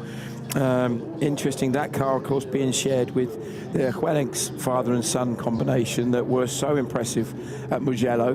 We're looking on for potentially even a win. It was certainly a podium was on, and they had, I can't remember exactly what the problem was. You might remember there was a technical problem quite late in the race for them, I seem to remember. Yeah.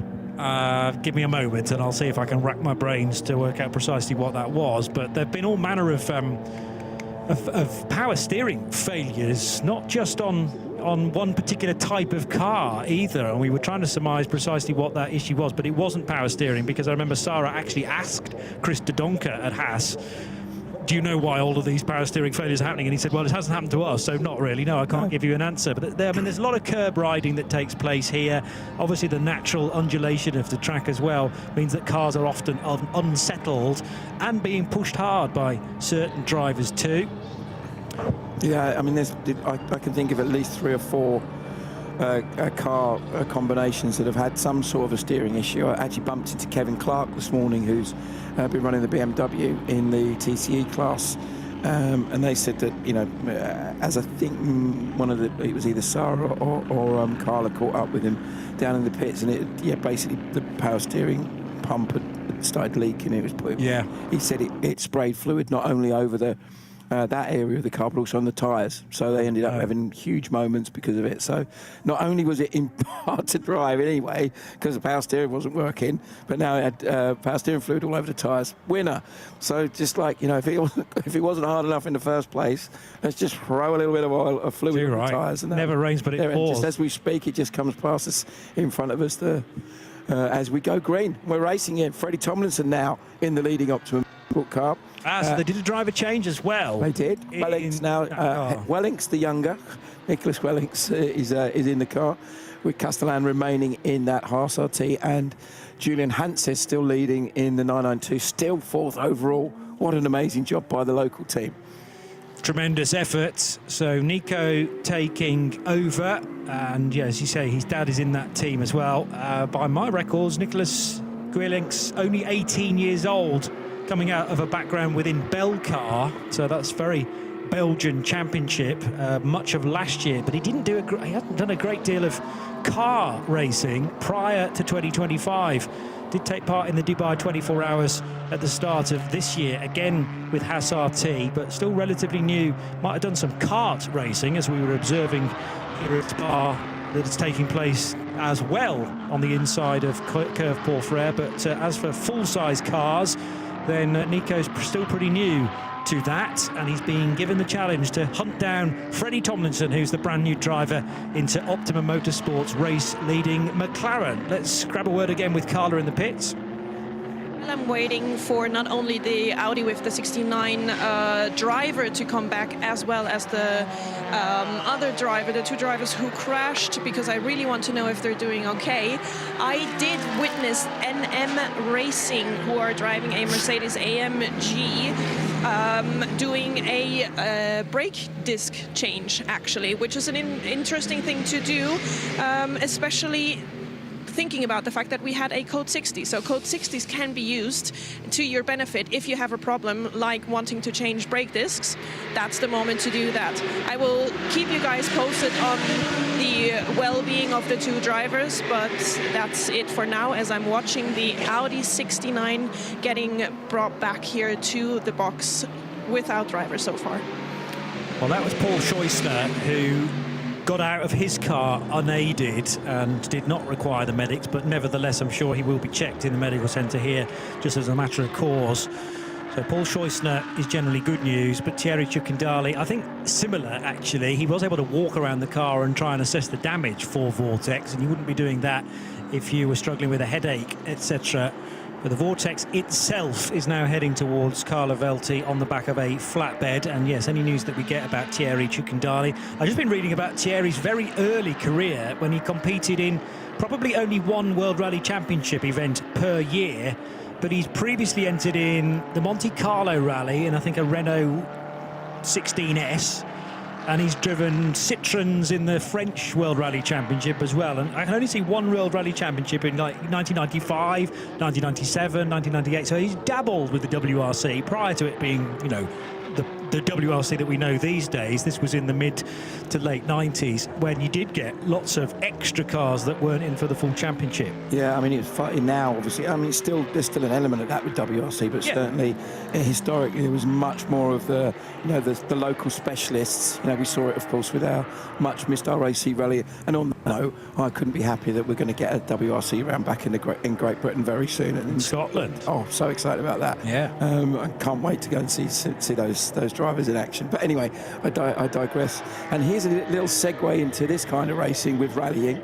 Kyle Tilley, who is the owner of Vera Motorsport, has got an incredible collection of rally cars. Well, collection, 3 that I'm aware of. He's got a Mark II Escort, which he did the Roger Albert Clark rally in.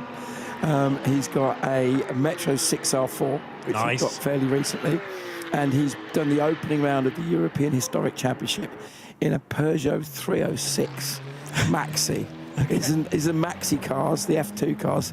I mean, if you want to say cool, that's cool. That is full-on cool, and, Simon. Yeah, the sound of it alone is nothing else. So, yeah, there's a lot of drivers love their disciplines, but that's fascinating hearing about Thierry, isn't it? So you know, you'll see some of these drivers you don't know maybe as much about them because there's so many drivers that we have, and as much as we do our best, don't we, Johnny, to try and keep across all the various different drivers. You know, if you think about it, we have 40 plus cars, each with at least 2 or 3 drivers in it. It's a fairly busy old thing to keep on top of. But well, as I hope we will do, we'll get a chance to catch up with Thierry Ciucandali once he's released from the medical centre, and whoever's on pit lane duty, either Carla or Sarah, if we can sort of bank in the memory to ask him, just make sure that he has run in the World Rally Championship. But I can't imagine there are 2 Thierry Ciucandalis. And it's a fairly unusual name, isn't it? It's almost unique, if that's even possible. Yeah, but in the early days of the his WRC career, I reckon 7 different seasons, he had 1 WRC participation for 7 years in loads of different cars, and he continues his motor racing now, of course, from rallying to racing, with so many entries into the Dubai 24 hours, Duvo racing in the past in little BMWs, and also, well, a variety of different cars, TCRs in the past too. Now, Porsches, and we're keeping an eye on the 5th placed car within 992, which is the QMMF car, 974. So does the Lumen rank system tell me where that car is within the 992s as a group, therefore? 974, no, I don't understand why 005 is there. Oh, it'll be the overall position, won't it, probably? So Abdullah Al-Khelaifi in his QMMF car is the leader in 992 AM. 30 seconds back is the Seb Lejeune racing car, and now the Audi TCR car has stopped. That looks like it's towards the end of the lap, maybe, between Blanchimont and the chicane, only because there is a green portion of wall along that part of the track as well, but it's quite difficult to tell from the tight shot. The yellow flags, being shown at turn 17, so that would marry up pretty perfectly to be close to Blanchimont corner. And I'm now trying to work out, Simon, which particular Audi car that is within the TCE category. Is it the JW Race Service car? Yeah, JW Race, it's the RS3. I think it was Van der Linde on board at the time. Looks like it's just pulled off and stopped. So some sort of mechanical issue by the looks of things. Another code 60.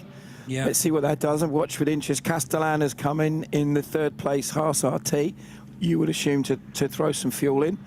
Tom Murens, one of the many Murens brothers, the 3 Murens brothers that are driving the MM Racing Porsche, they're in as well. And watching further down the order, a couple of other cars potentially coming in, but let's just wait to see if Roger van der Linde can get that car going again. Marshall's looking around. Maybe he said to them, can you check something? Because it looked like they were on the instruction of the driver having a look at something on the front of the car. But yeah, I'm going to assume no relation to the better known van der Linde brothers, by the way, Sheldon and, now I've completely forgotten the name of the other guy. They both drive Kelvin, thank you. But they're South African, so that's probably why. Precisely. Well, actually, technically, one of them's definitely German, has got a German passport now, German licence. I think it's Sheldon. Because he was spent racing so much time in Germany racing, perhaps? Yeah, he was racing in Dubai. He was one of the drivers racing in Dubai, and I remember when we were doing the comms there, I was looking, I was like, oh, that's interesting. But also, going back to all those millions of years ago when I was driving, there was an Etienne van der Linde who was racing in Formula One, a very, very talented driver, and I think he's their uncle, if I'm correct. So, Whereas Rogier van der Linde is Dutch, but of course there's the common name because of the Afrikaans language spoken in South Africa. It will be wonderful to have either Sheldon or Kelvin van der Linde in an Audi TCR car, and I'm not necessarily ruling that out for future years, but this is Rogier, who I'm reliably informed just drove to a halt. He hasn't crashed or anything, it just pulled off with potentially a drama. That's what it looked like from the replay. We saw he just pulled off to the side. Yeah. So hopefully they can. They are going to get the car back. It's not far, fortunately, to the pit lane. So they're going to potentially lose a lot less time than they could have done. The plus of Spa is it's such a long lap, and the downside of Spa is it's really painful if you have something like that happen and you're at the wrong bit of the track. You know, if you were on pit exit, for example, at the bottom of Eau Rouge, and you've got to be towed all the way back, then that's a very, very slow and painful sort of trickle back, isn't it? Yeah. But it's a proper race circuit in the sense that you go on a journey every single lap, and you know when you do have an issue down at Les Combes, you are a long, long way from home, and that is an element that some circuits, some modern day circuits, don't necessarily have. Of course, the Nürburgring Nord has it in spades because you travel from village to town to the little village and then return again. These are the real iconic Grand Prix circuits, in that you feel like you're going on a proper journey before you return to the sanctuary of the pit lane, which is precisely where Rogier van der Linde's car has ended up now. And another code 60 presents itself.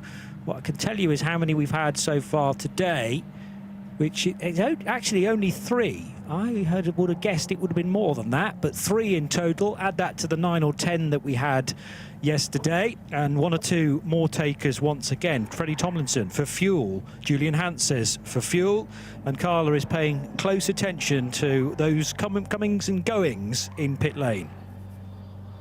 Pay close attention. There's a lot going on at the moment, but I'm just stood in front of the JW race service box of the 135 Audi that just got stuck basically on the grass not too far from us, because they are already back here in the pit lane.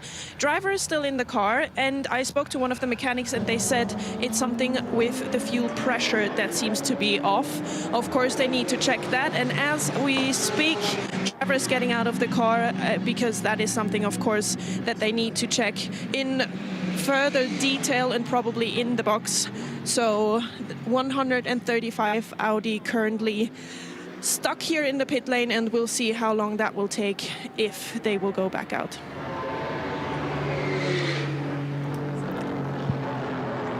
Out of the pit lane has just gone Pierre Castellat. Conrad Levaux for Moulin Motorsport. Might have been a driver change. It was, wasn't it? Because Julian Hanses brought that in. Yeah, so Conrad, the young Dane, has taken that over. I was really impressed with him yesterday as well. But the race leader caught in the pit lane. But the good news is, even though Freddie Tomlinson entered pit road with the Code 60 flag out, these smart pumps now flash to green, and he'll get his full allocation now, as long as it doesn't go ahead. So they will have started to put the 15% in, and as long as the fuel pump then doesn't put more than 120 litres in, which I'm reliably informed it will not, because it'll do the clever calculation and not give him more than his total allocation. It might not be a bad move, that, because you've got half of it under Code 60, the other half of a fuel fill under green. Yes, it might cost them a few seconds here and there, but they might be laughing by the end of it.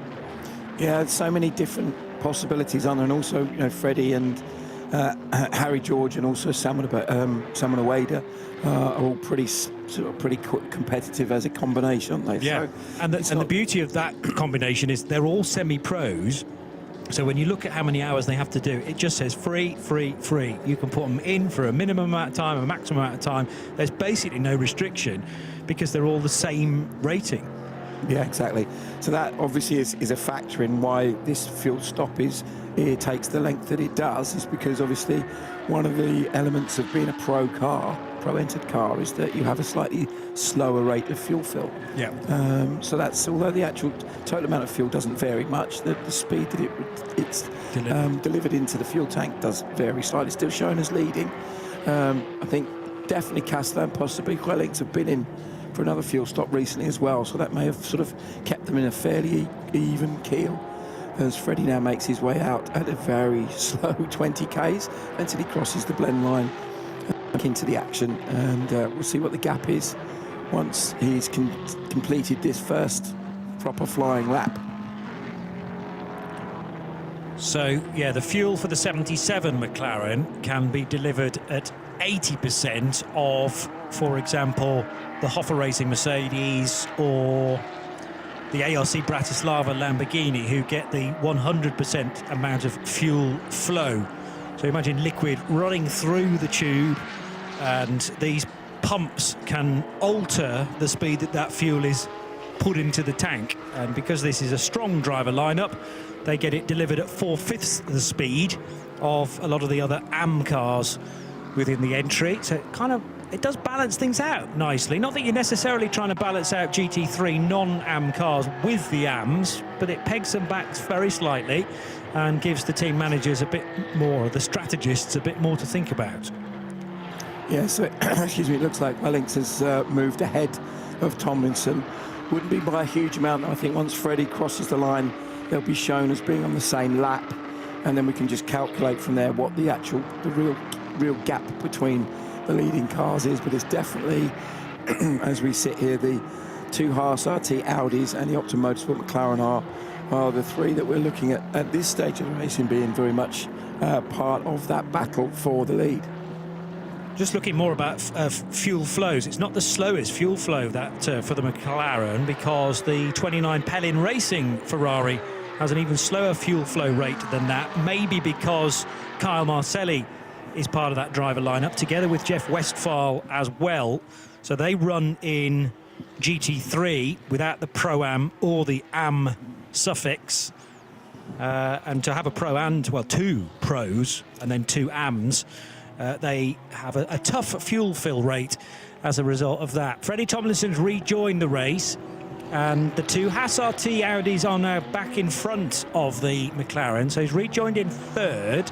Steve Yance, who's just done a fuel fill as well for Get Speed Team JR 286 Mercedes. That car slipping to 7th after its latest pit stop.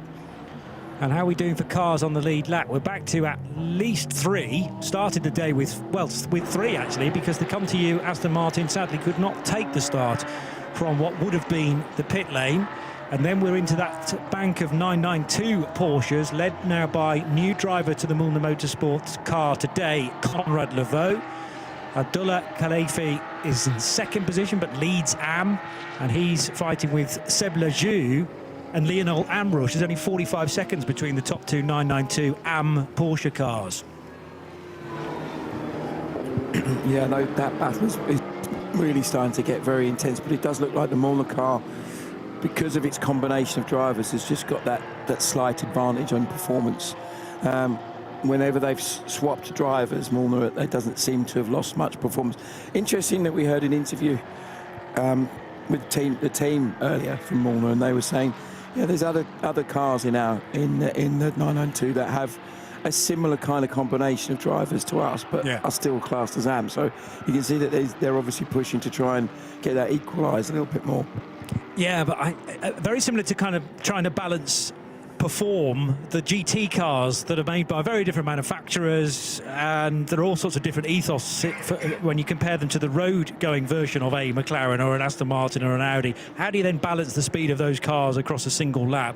How do you then balance a driver makeup that might be 1 Pro, 2 semi-pros and an Am versus an Am Plus, 2 Pro? You know, the grey areas are huge, and you would think from an organisational point of view it's an absolute nightmare. The idea is to get all of the cars within 992 Am across the line after 12 hours, side by side, a bit like a handicap race, isn't it? But it never quite works like that. Yeah, exactly. But that, in theory, you're absolutely right. That's kind of what the objective is, isn't it? But and also, you know, we've discussed this before. When you look at the driver ranking systems that the FIA use, platinum, gold, silver, and bronze. You know, within each of those classes, with the exception probably of the platinum class, certainly in silver and bronze, there's a silver who is relatively inexperienced, probably is graded as a silver driver because it's a younger driver. Yeah. And similarly, you'll have a bronze driver that's done a huge amount of racing and is racing at very high level, who's really probably a silver, and a silver driver is really a gold. You know, it's that sort of thing. There's a couple of drivers that I can think of that definitely should be at a higher grade than they actually are, and you kind of work the system a little bit, don't you? Yeah. It's going to help you have you get a bit of a break on weight or on fuel flow or on performance if you're running say GT World Challenge, where you've got the Pro-Am car, they call a silver car, a bronze car, and so on, and that can make a huge difference to performance. A bit of a snap there on the way out of the right-hander there. That's not ideal. See who's on board that car at the moment. That's the 920 that we saw have the world's biggest spin without hitting anything this morning. Oh yes, through Eau Rouge and Radion. Good memory. It was, yeah. It goes back to that quote that I think I shared with you yesterday, Johnny, from Mario Andretti. And said, "Spin is a crash without an invoice." Perfect. If you can drive away from it without a scrape or scar on your car, they're the ones you will happily take. So I reckon that's Antoni De Barn for Chazal Technology Course. They are running in 6th position in 992, but 4th in Am, so just off the podium. But he's only 3 seconds off the podium, so he's definitely within touching distance of the Holmgard Motorsport Porsche for Martin Vedel Mortensen, currently 902. Let's go back to Carla in the pits for an update. Just a tiny update on the Audi 135 from earlier, JW engine race service, sorry.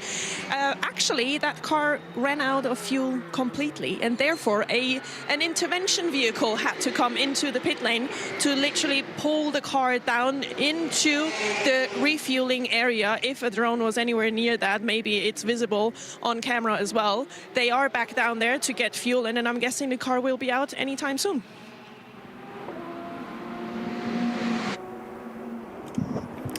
Thank you for the update, Carla. By the way, another half an hour of the race has ticked by. So now, well, in 30 minutes, Simon, we will have done 2/3 of this thing, which again is mentally another significant step forward. Also, when we get to 3 hours to go, there are some key drivers, some pro drivers that will be able to be put in. They can't do 3 hours in one go, mind you, but some of them have been restricted to doing a maximum of 3 hours for the whole of the race. So that's the real exciting bit that I enjoy about an endurance race. I mean, I love these kind of laps that you just have to tick on through and get the consistent bronze in and out. But then when we go into the final 2 hours, certainly the final hour, so many of the quick drivers get in and we have an absolute dogfight to the finish. Yeah, and that's we've seen this happen recently in the last few rounds of this series, certainly this year and last year, where you definitely got at least 2 or 3 cars that are properly fighting to the end. And it always never ceases to amaze me at the end of a 12-hour race how you can have seconds between cars, especially unlike certain other forms of endurance racing where we don't have safety cars. Safety cars will bunch people up and allow them to, unlap themselves, make up time. Daytona is a really good example. IMSA use that system. Every year it seems to be the Daytona 24 hours has got a fight for the winner. Well, it's really the Daytona 2 hours, isn't it? It's about trying to stay on the lead lap or not falling more than 1 lap off the pace. And yeah, IMSA have a way of generating an awesome race in the final couple of hours. Yeah, I mean, it's not, to be fair, it's not staged or artificial. It's just the way that the rules allow the teams to capitalise on it. So the point I was making is that despite the fact that a code 60 means that you retain exactly where you are on the track, you don't gain or lose, you stay bang on where you are. Even with that allowed, because of all the various different strategies and the difference in drivers and all the other elements that can affect an endurance race, we still seem to get this incredibly close battle. And if you just look at the 992 class, of course, firstly the cars are all the same cars, so that helps, rather than GTs where we've got different brands of cars and strengths and weaknesses. But if you look at the 992s, the first 3 are running very close to each other, then there's a little bit of a gap, and then the next 3 are also quite close to each other. It's just, you look down I think we started with 13 cars in the 992 category, and you're looking at the majority of them, 11 of them are still running all within a lap or 2 of each other, which is testament to just how competitive that category is. So there we see the Mercedes of Steve Jantz on board, one of the quicker drivers, currently showing 7th on the windscreen of the car, but it's 6 on our timing screen, so we'll have to see if that's chopped and changed around a little bit. Just getting word that the current driver in the Michelin Racing Ferrari is celebrating her birthday today, so happy birthday, Lisa Clark. She has struggled a little bit at times, thinking, well, have we got a fast enough Ferrari in GT3? They run in the GT3 non-AM division, so she was just a bit bothered that whether the driver combination was good enough to get them a sound result. Plus, they've not necessarily had the luck yesterday with a latest spin during the first segment that resulted in the car in the gravel, rear wheels embedded in the Bruxelles gravel trap. But I think generally across the piece they're having a great time, which is the crucial Creventic way of doing things, first of all. And then within the category, they're a little way off, obviously, the McLaren, but to be honest, so many teams are.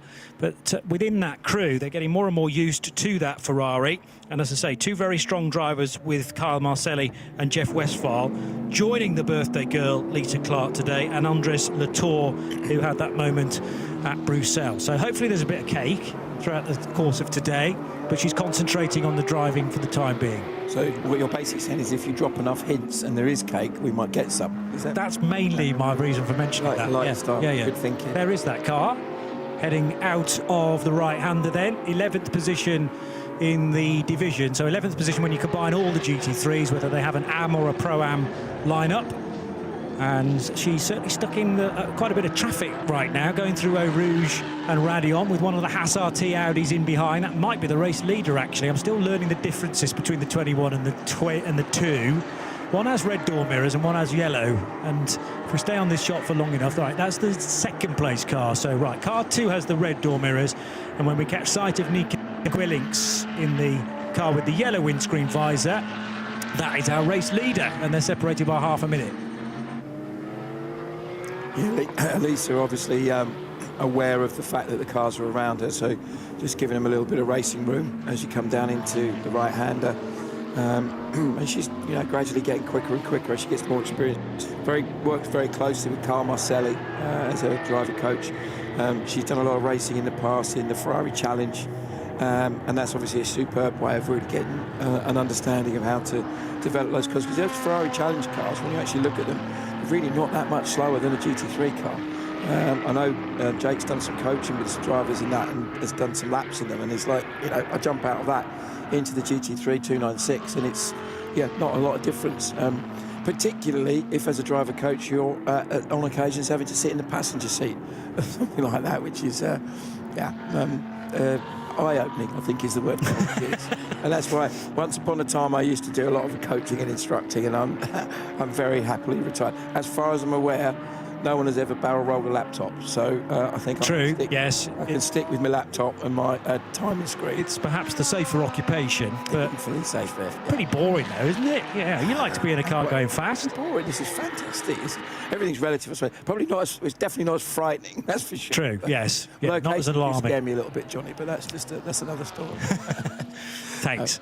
What I'm most scared of is my linguistic skills. They're completely awful. As every time Carla kind of looks at me and rolls her eyes. You're just about mastering English. Yeah, I can't even speak that today with my sore throat, unfortunately. So I think you're doing a stellar job, mate. I know you were feeling it yesterday. Thank our wonderful listeners for putting up with this terrible croaky voice that I've got today. We got a purple sector time, courtesy of Freddie Tomlinson. What I can't necessarily tell you is whether that's the best middle sector time of the weekend, but it certainly is of the day, because the timing screen kind of forgets a lot of stuff from yesterday. But that's testament to Freddie Tomlinson. He's faster than Salman Ovega for the day, getting more and more used to this McLaren.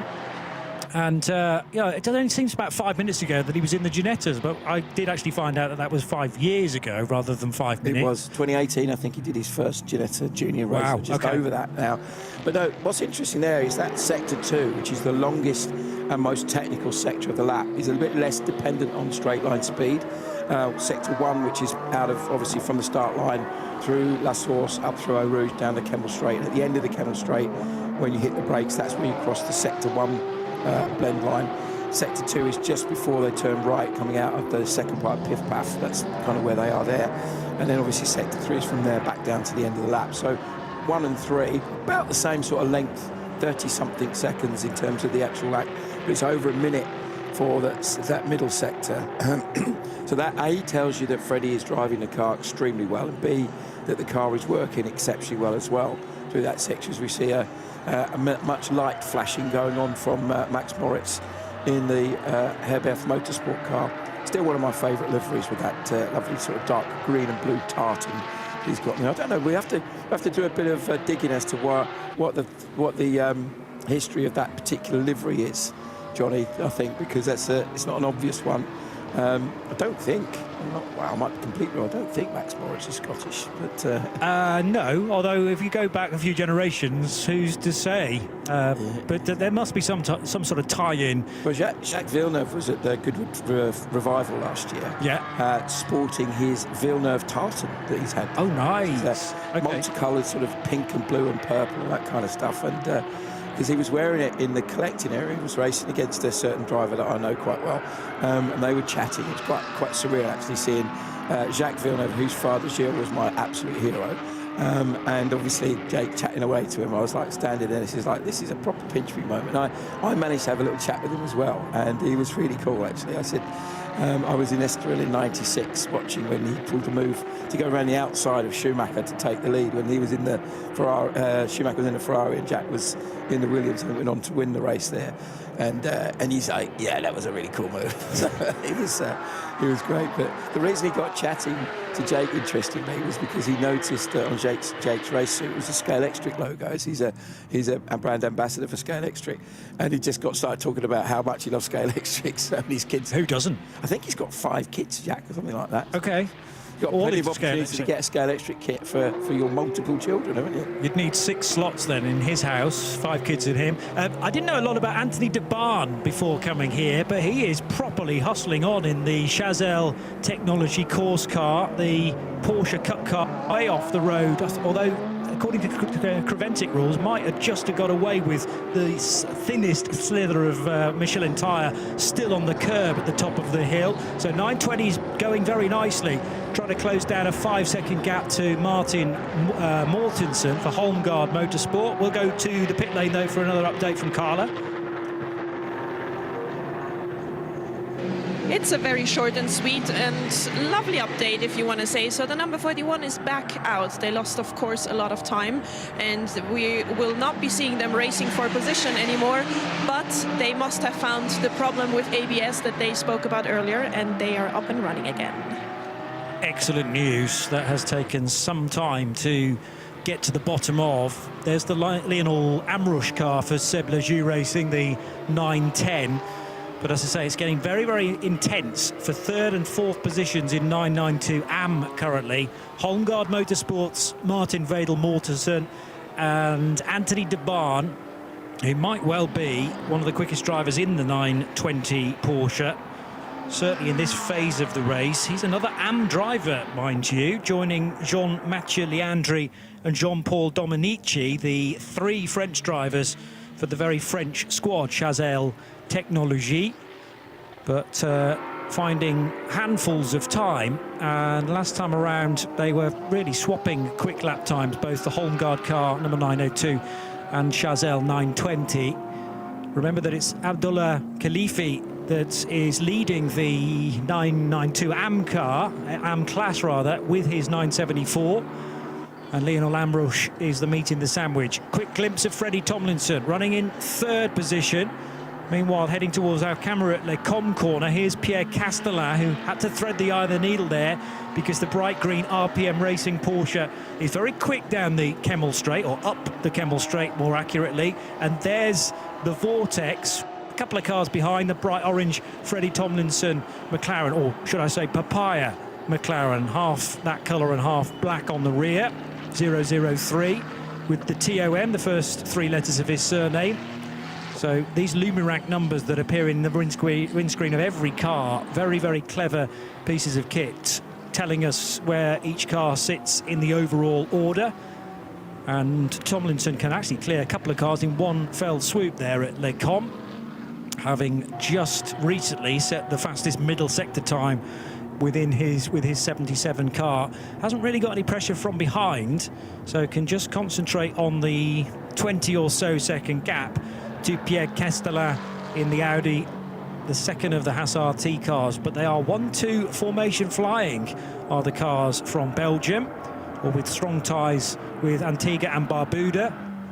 And the first and second place cars have about half a minute between them. In the 992 division, Conrad Levaux, who took over from his teammate at Mühlner, Julian Hanses, in the last pit stop. Conrad's clearly going to get a bit of drive time today, but I'm intrigued as to when and where they may be utilising the 921, the rest of the team within that. It really depends on whether Martin Rump and Tim Scheerbart are busy at the Nürburgring today, because there is a qualifying race for the 24 hours taking place this afternoon, which is due to start in about 15 minutes time. So if Tim Scheerbart and Martin Rump are involved with that as semi-pros within Mühlner Motorsport, then a lot of the heavy lifting will have to be done by Julian Hanses and Conrad Levaux. Nothing to stop them, of course, being in both races, doing a stint here and driving the 1 hour and 50 minutes or so up the road to the Nürburgring, and vice versa. But it means there will be very, very busy chaps for the course of Sunday. TCE, TCX, led by the Not Only Motorsport Ligier of Filippo Tornaghi. So one of a couple of young Italian racers who again are putting plenty of driving hours in across 2 days, with only 2 drivers allocated to that Ligier. They're both having to do pretty much 6 hours each, I would imagine. One may be shading it very slightly over the other. But the fact that we've got an overnight stop after 5.5 hours does give them the required rest period, is the theory. And then in GTX, Vortex lead that category with Alexandre de Bernard in his 701 car. But NM Racing's GTX second place car is, well, about 6 laps down. So it will take a drama to alter the order of those cars. But that's the thing. Everything can be going very sweetly for a number of hours. And then all of a sudden you might encounter a mechanical problem, which could easily cost you 6 or so laps. Yeah, and you know, as we've seen so far today, well, yesterday and today, the cars that have been running really, really strongly, all of a sudden something trips them up. Could be, you know, if you look at, for example, what happened with the Continental Racing Audi, you know, Paul Scheusner just minding his own business and unfortunately got caught up in someone else's incident. And this, unfortunately, is the nature of, well, racing generally, but especially this type of racing with multi-classes. You have different closing speeds, different levels of driver, different levels of what the car can do, and what makes it quite, you know, quite dramatic and sometimes quite a tricky situation to deal with. You know, even the most experienced drivers sometimes get caught out by those kind of situations. So, yeah, going to be interesting how it unfolds. But look, I'll always love the Porsche class. That's why it's so great that they've got a whole event just for the 992s here later in the year. Is it September, I think? Yeah, first weekend of September, 5th and possibly the 6th as well. Yeah, that'd be good. That'd be a great event to go and get involved in, I think. So hopefully, I think Radio Show Limited are going to be covering that as they have done previously. Oh, we got an off talking of 992 class. Tracy Krohn's car is off in the gravel. Where is that? Trying to see where that is. Is that Campus corner? Yeah, so, right. Just before. No, sorry, a bit earlier than that. It's actually the Piff Paff. Yeah, first part of Piff Paff, isn't it? Yeah. So let's have a look where that was current. That was running 8th in the 992 class and 16th overall. So that will obviously lose some time, but it looks, and just from what we can see, it looks like it's just spun into the gravel as opposed to having some sort of another incident. So the wonderful marshals are back on it again. They've all had their a trois shredded wheat this morning, I think. So I wonder if shredded wheat's a thing in Belgium. You'd have to put a bit of chocolate on the top of it, I think. They put chocolate on everything in Belgium. That's why I love the place. Exactly, waffles. Yeah, basically. If you like beer and chocolate, which most who doesn't? Do you know what's really interesting is that even the non-alcoholic beer in Belgium tastes better than some of the alcoholic beer in the UK. I thought you were going to say even the non-alcoholic beer has alcohol in it in Belgium. Probably. So their definition of non-alcoholic is probably like 5%. Probably, yeah. But there is hardly any alcohol. Exactly, compared to the 10% stuff I think I was accidentally drinking on Thursday night. Exactly. It's like you get stopped by the Belgian police. It's like, I've only had 3 non-alcoholic beers. Yeah, what's the problem? Completely hammered, you know. But yeah. Possibly for the first time this weekend, I was right with the date of the Michelin 992 Endurance Cup race. It is the 5th of September, so that is race day, but the race meeting, well, certainly they'll be qualifying the day before on the 4th, and there might be some running on the 3rd as well. So if you've nothing better on, and you've never bar before, and you fancy a very long Porsche 992 Cup car race, that's a 12-hour non-stop race. So unlike what we've had here today, 12 hours run all the way through. Let's just listen to this car.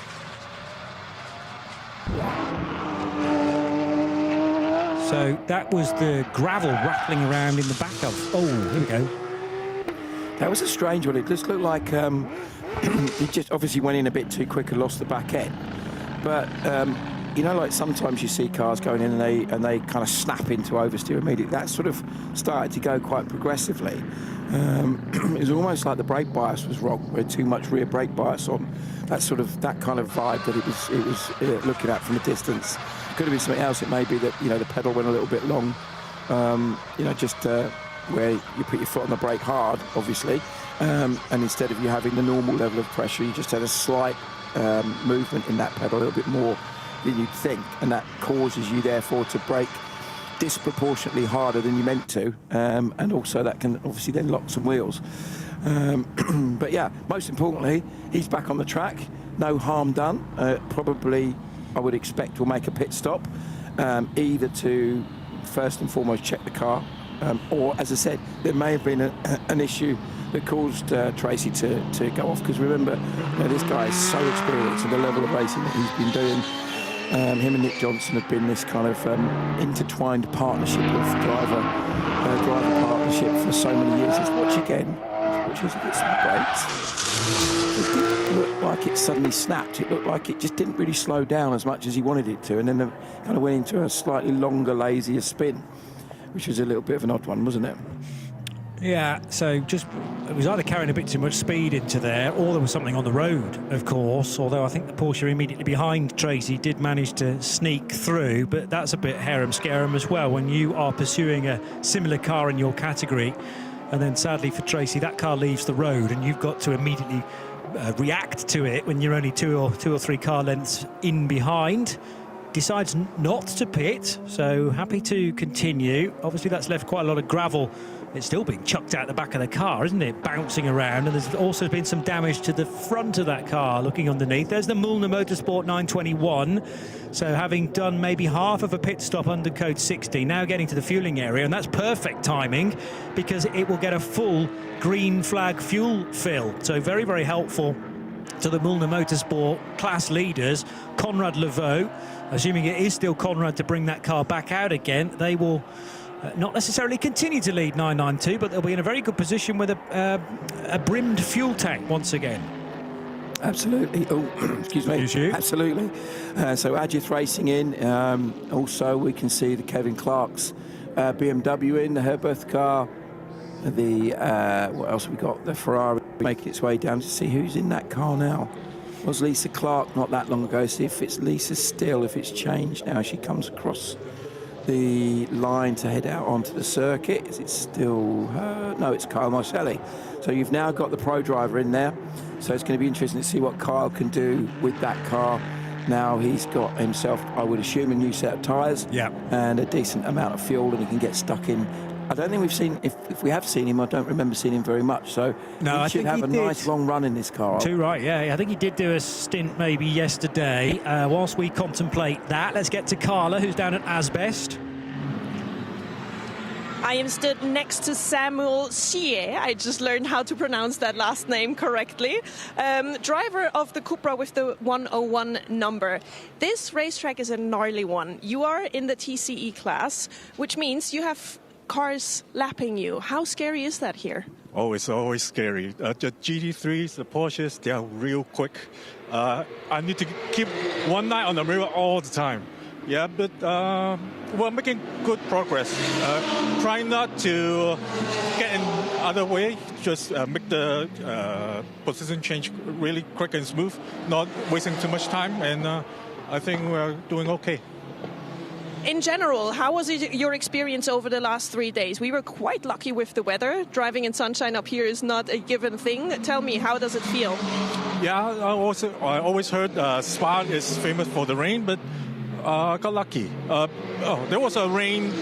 The road was wet this morning and a bit cold, but the sun came out real quick, so we're still in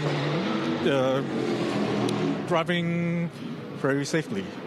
How, if you speak about temperature difference, how much do you feel that on your Cupra specifically when you have the tire temperature going on the cold asphalt to a little bit warmer, which is now?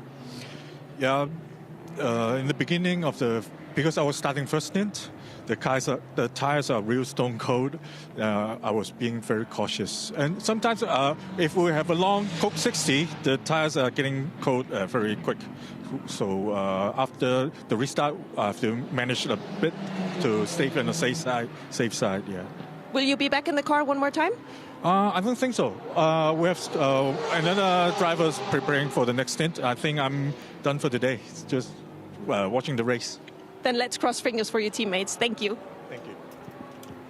Samuel Tseya, I think it's what Carla said. Sia is what it was. Sia, exactly. Well Samuel done. Tseya. Excellent. Tracy Crane. This makes me think that there definitely is a braking issue. That's why I'm really surprised he didn't come in with. And the other car we need to mention, also off the road, Pascal Duhamel. So 2 Porsche Cup cars. Is something down on the road surface, though, now?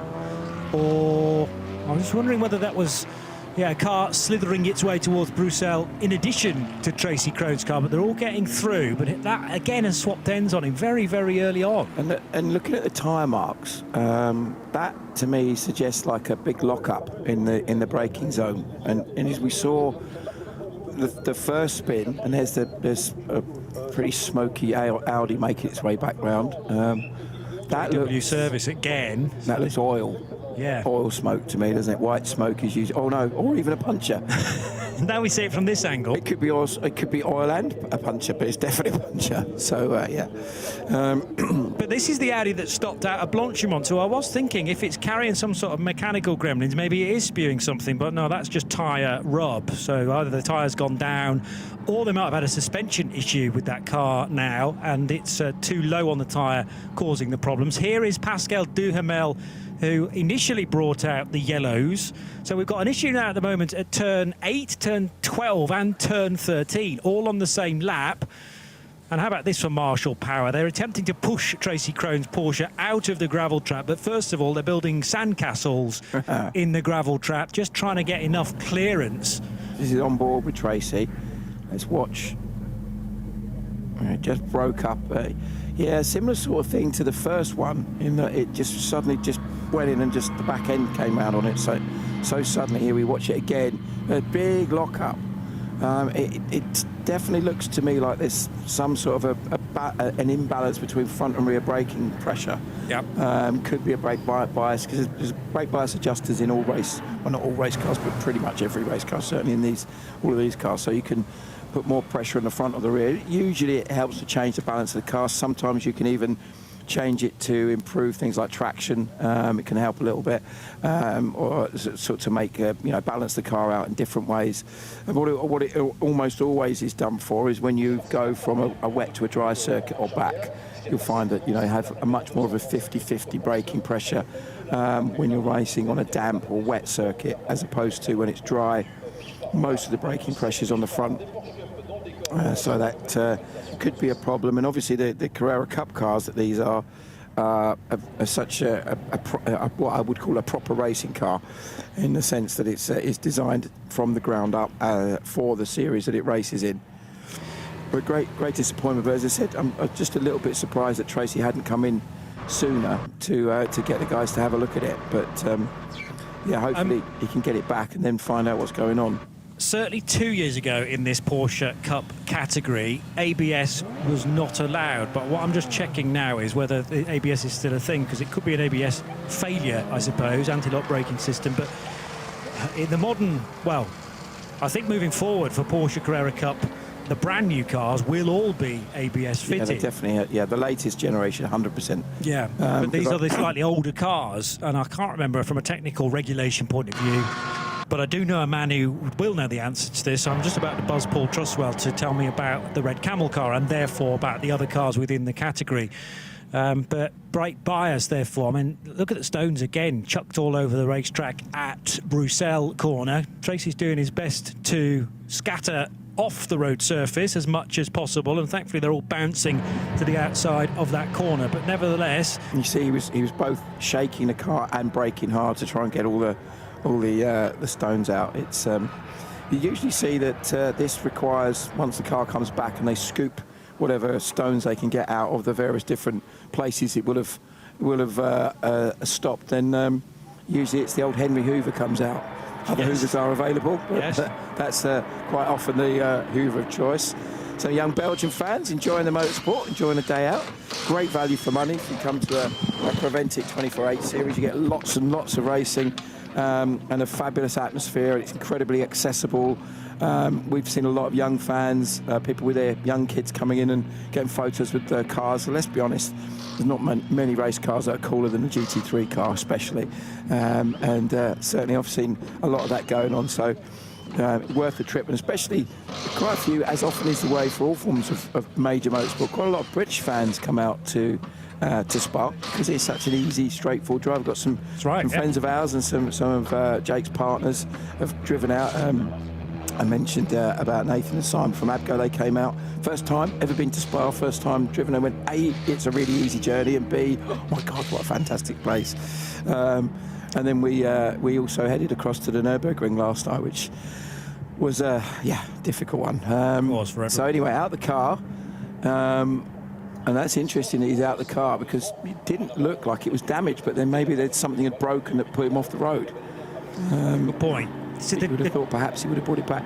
Interesting just seeing Carl Marcelli back in for fuel. He's only just been out. He's gone back in again. So maybe they just needed to absolutely max it whilst they've got this double or even possibly treble incident going on simultaneously. Yes. And I can't remember when they did the driver change, when Lisa got out and Kyle got in, whether... I think that was quite recent. recent. Under code 60? Yeah, possibly. Yeah, it could have been. So, of course, this is a different code 60, so you can get back in again for another 15% of your normal allocation. 935 driver is Pascal Duhamel, as I say, and I think he's indicating to the medics that he is... Yeah, okay. Well, at least he's able to walk across a gravel trap, and they can now concentrate on towing the car to safety. But sadly, it's not going to have Pascal in it. There's nothing to say that the car can't rejoin the race. It can be brought back to the pit lane, and it will lose the current lap that it is on. But in this championship, you are allowed to rejoin with a different driver. We are still yet to go back to green flag running, but this is an interesting dynamic with two AMGs nose to tail. Hoffer ahead of Get Speed. Let's go back to Carla in the pit lane for an update. Just a quick one. It's a thought, and I might be wrong, but looking at the Audi from JW Race Service, it's up right now. They just changed the tire. As far as I know, it was visible on the live stream that the tire that was on was basically used up, almost like cut on one part, but the tire was not flat. Yet when they put the car back down, it was completely crooked, which to me looks like there is a problem with the rear suspension that is way lower on the right back than it is on the rear left. They did take the wheel off, looked at it, putting it back on, and if the camera can stay long enough on it, we will see if the car is now straight. But something is not quite right there, I believe. Yeah, they've been fighting difficulties with that car for some time, I feel, even though Saturday, I think, just generally went to plan, but often all the bad luck can be confined to a single day. And when Rogier van der Linde was driving it only 40 or so minutes ago, that car stopped out of Blanchimont, and now, this tyre almost shredded. I'm trying to work out from Seb's camera angle there whether the car is sitting flat on the road. It looks pretty even left to right. That's not to say that there isn't some sort of tracking issue once the car is driven again.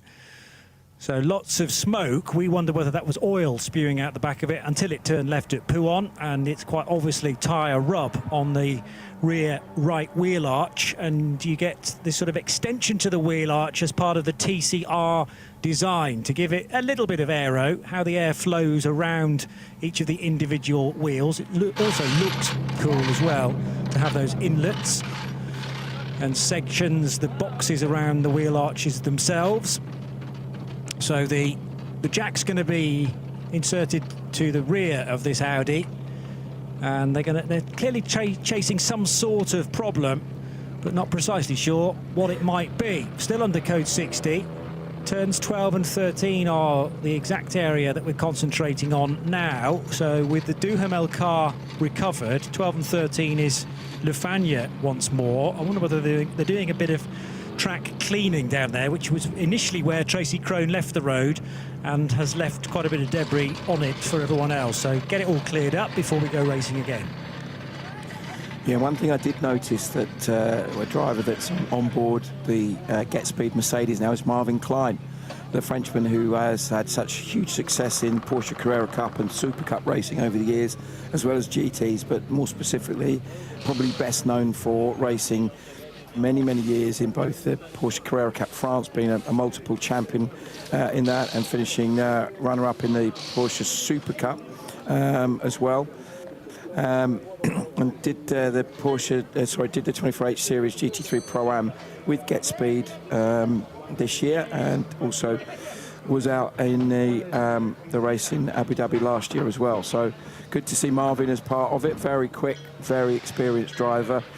Just still only 27 years old, so still a relatively young man. Started his career as often is the way in single-seaters in French Formula 4, and did some V2V Endurance Series racing and then LMP3 and European Le Mans. Has raced in the Le Mans 24 Hours as well, in the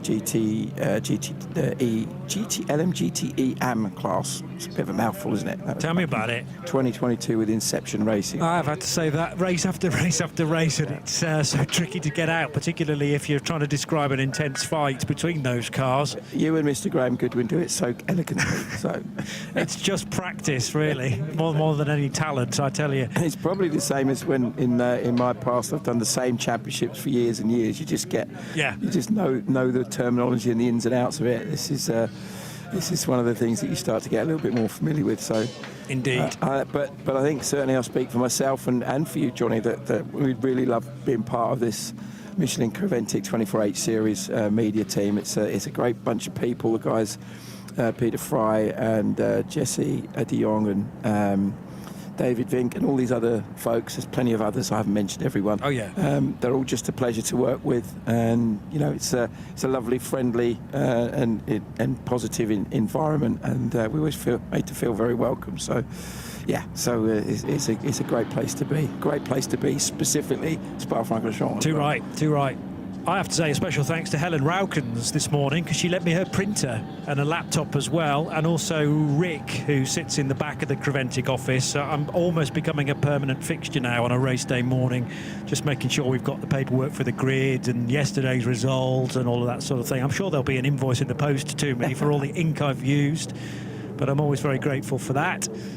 I confused my printer recently because I moved house. Okay. And didn't like that because it then was disconnected to the internet. It was an HP printer. Other printers are available. But one of these things where it tells you when you need to get more ink, and then they just appear and I get a bill for it, which is, I don't know if it's a good thing or not, but I confused it because it was basically asking me, where are you? I was like, hang on a minute, I've got 700 boxes I'm trying to work through. Printer's not top of the list at the moment. Not really. But we got there in the end. And in the end, it wouldn't talk to my laptop, so I got to... Well, that is a common problem for all of us, isn't it? Exactly. Try and find a new printer. I wonder if there's a statistic to show how many printers get thrown out of Windows because of the sheer frustration of the inability to the printer to talk to the laptop. It's the new rock and roll thing to do after the TV set, isn't it? Yeah. Just chuck the printer I think out. the rock and roll with the TV set out the window was usually after some kind of mad party with lots of overindulging going on. This is just me trying to do some bloody paperwork, excuse my French, and getting so frustrated with it. Right, we're going racing again. Oh, that's a good stop thing. dribbling on about printers and other associated rubbish. That's the nature of a long-distance race. We can wander off into all sorts of different avenues. Right, so minute and 16 seconds. That's not a true gap, though, because the cars were obviously circulating beneath the code 60. Could be called a virtual safety car by another definition if you follow another specific championship. But 60 kilometres per hour all of a sudden to much faster than that, and actually coming out of a code 60 can be better for some than others, because you might be in a slow speed corner and therefore not really losing much time, whereas if you're going back to full speed on the Kemmel straight, you will lose a hatful of time there. Yeah, it's a really good point actually. You think, if you're literally just cruising through the chicane that we see at the end of the lap and doing 60 Ks, the delta is probably only about 30-40 Ks, whereas when you're on the back straight it could be over 100, maybe 150 Ks difference, especially in a GT3 car. So it takes you a long time to get up to speed, whereas if you're at 60 odd Ks through La Source, then just like accelerating out of that corner ordinarily, there's still a little bit of weaving taking place for Nicholas Guelinks in the number 21 car. So that again is to just build the tyre temp slowly and surely. Michelin build a fabulous tyre for us to race on here in the 24H series, but it has to be also built and be testament to, or take the abuse of, going through several heat cycles too, because obviously that rubber now has cooled. Konstantin Dresler down the inside of the Not Only Motorsport Ligier into Bruxelles and on towards Speaker's Corner, and Freddie Tomlinson's just got ahead of Simon Balkan. So there's the Porsche. Looking out though for Freddie Tomlinson for Optimum Motorsport, because he's already cleared that Simon Balkan driven Haas RT Audi by about 8 seconds. Yeah, just looking at the last lap was slightly unrepresented because we were coming out of the code 60, as you quite rightly said. And you know, your point about where you are on the track is incredibly valid and relevant. There's a red camel car that's currently sitting. Who we've got? Yeah, Luke Broiker's currently sitting third in the 992 category and second in the 992. We call it pro category, but we all know what I mean. So it'd be interesting to see how that goes. Luke and his brother Rick, as well as his dad Ivo, or their dad Ivo, forming a very strong family team. They're such stalwarts of the championship. But the difference, officially difference between race leader Nicholas Wellings in the Haas RT car and Freddie Tomlinson in the Optimum McLaren when they crossed the line last time was 25 seconds. But I think we need to wait another lap before that updates properly. We get a slightly more realistic gap between the two. Fastest lap of the race is still got Tracy Crone. 2:15.717. That was Salmon Awada when he was on board that car, the McLaren we're talking about. And down in the pit lane, after having a fairly torrid time of it most recently, catching up with Zara, is Tracy Crone. Tracy Crone from RPM Racing. Tracy, a little unfortunate incident there. Tell us what was happening from inside the car. Yeah, so I went into, I'm trying to remember which turn. 12, yeah, right-hander. And when we came in earlier, we changed the front brakes, pumped them up, they were firm. As I got out on the track and did a couple of laps, the pedal got soft, brake pedal got a little soft, so I was having to pump the brakes before every turn. And I had a little traffic behind me I was able to keep behind me, and I went into 12 and forgot to pump one time, and I went into the pit because of that. And we got out of there, and then the ABS locked up.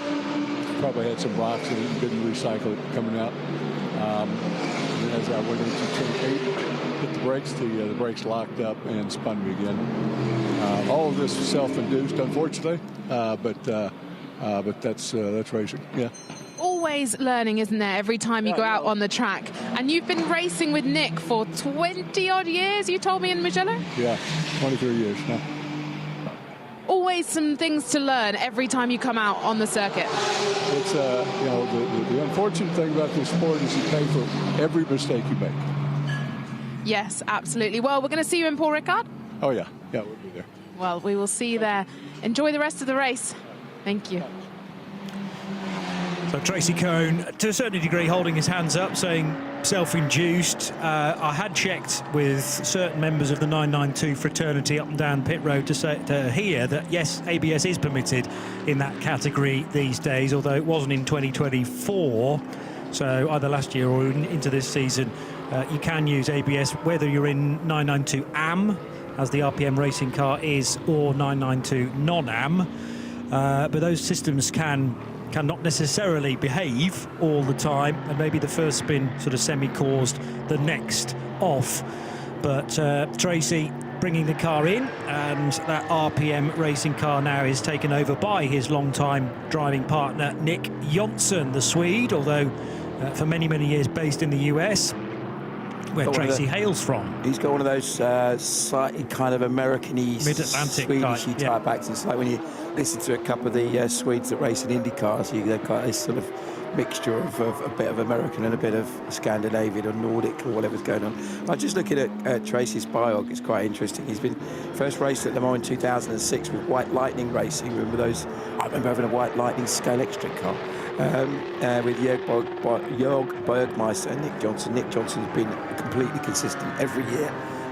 They raced together at Le Mans, and then went on to what I remember most vividly is that Crone Aviation livery, that green and blue livery, with Risi Competizione in the 430, and that was in the GT2 category, as well as then into a 458. Excuse me, and then a couple of years in the P2 car, back to a 488, and then into an RSR in 2019 was the last time that they competed there, with Patrick Long joining the driving ranks as well. But best result of second in class in 2007 with Nick Jonsson and Colin Brown, of all people. He's done all right, hasn't he? Certainly has, yeah. Indeed. On into prototypes, and he's one of the quickest guys often within his category in the number of years that I've been across to Daytona for the 24 hours every January. We're hearing from Sarah that the issue with the Continental Audi, which was of course involved in the crash with Vortex at the end of the lap, Paul Scheusner in the Audi and Thierry Ciucandali was in the Vortex. We had more concern about Thierry, but both drivers were able to walk away. Well, their wishbones are now having to be replaced, possibly front and rear, on the 69 Audi for Continental Racing by Simpson Motorsport. So there's still a hope, I think, of getting that car back into the race, but it'll be some time yet, as we are now firmly into the final third of this Michelin 12 hours of Spa-Francorchamps. Notice that the Tomlinson car that we're seeing here is lapping very quickly to 18.991, and the gap was 25 seconds. It just seems like a couple of laps ago. It's now down to 16. And the race leader, Nicholas Wellings, had a quite slow lap that lap to 24.1, which would suggest some sort of fairly major traffic perhaps had hindered him there. You can see the third place car, Simon Balkan, on board the other of the Haas RT cars, running very well. He's currently about 14 seconds behind the Tomlinson McLaren that we were looking at just a moment ago. So let's watch with interest when they cross the line to see how that sort of pans out a little bit more. Wellings has just crossed the line, has now got 174 laps in the books, and it's just down to 12 seconds. So, yeah, Wellings is relatively speaking going quite slowly, I would have thought. You know, he's sort of 3 or 4 seconds off of Freddie. Would have expected them to be a little bit closer. Maybe they're in a bit of a tyre save mode or fuel save mode, or perhaps he's just been super unlucky with traffic. Once again, it's the 2 car that Balkan is on board. Very, very quick beginning with Stephen Paulette racing that car as well. So it'll be interesting to see if we haven't seen a lot of Stephen Paulette in the car, so I suggest they will be putting him back in a little bit later on in the race, as you quite rightly said. Now we're under the 4 hours to go mark by some way. Yeah, start to get to the business end of things, Jolly. Stephen was impressive, though, at the start of the race. I remember when he started today's race, the resumption of the race, as I should correctly put it. The other guy who's grabbing my attention right now is Kobe De Bruyke, who has just put in that Mercedes fastest lap of the day, a 2:17.0, and that Mercedes is the 93 AMG of Ajit Red Ant Racing. And Kobe De Bruyke, who knows this place like the back of his hand, being Belgian, he's 11 seconds down on Konstantin Dresler in the 73 Porsche, running in 9th position, and that gap will be closing, and considerably. In fact, Kobe found 2.5 seconds in a single lap on Konstantin Dresler, who is an AM-rated driver, whereas Kobe De Bruyke is just about one of the quickest drivers in that Mercedes lineup. So that's one to watch in the forthcoming laps. Lionel Amrouche is a bit further up the road in the Seb Lejeune Racing Porsche. What about the fight between first and second in 992?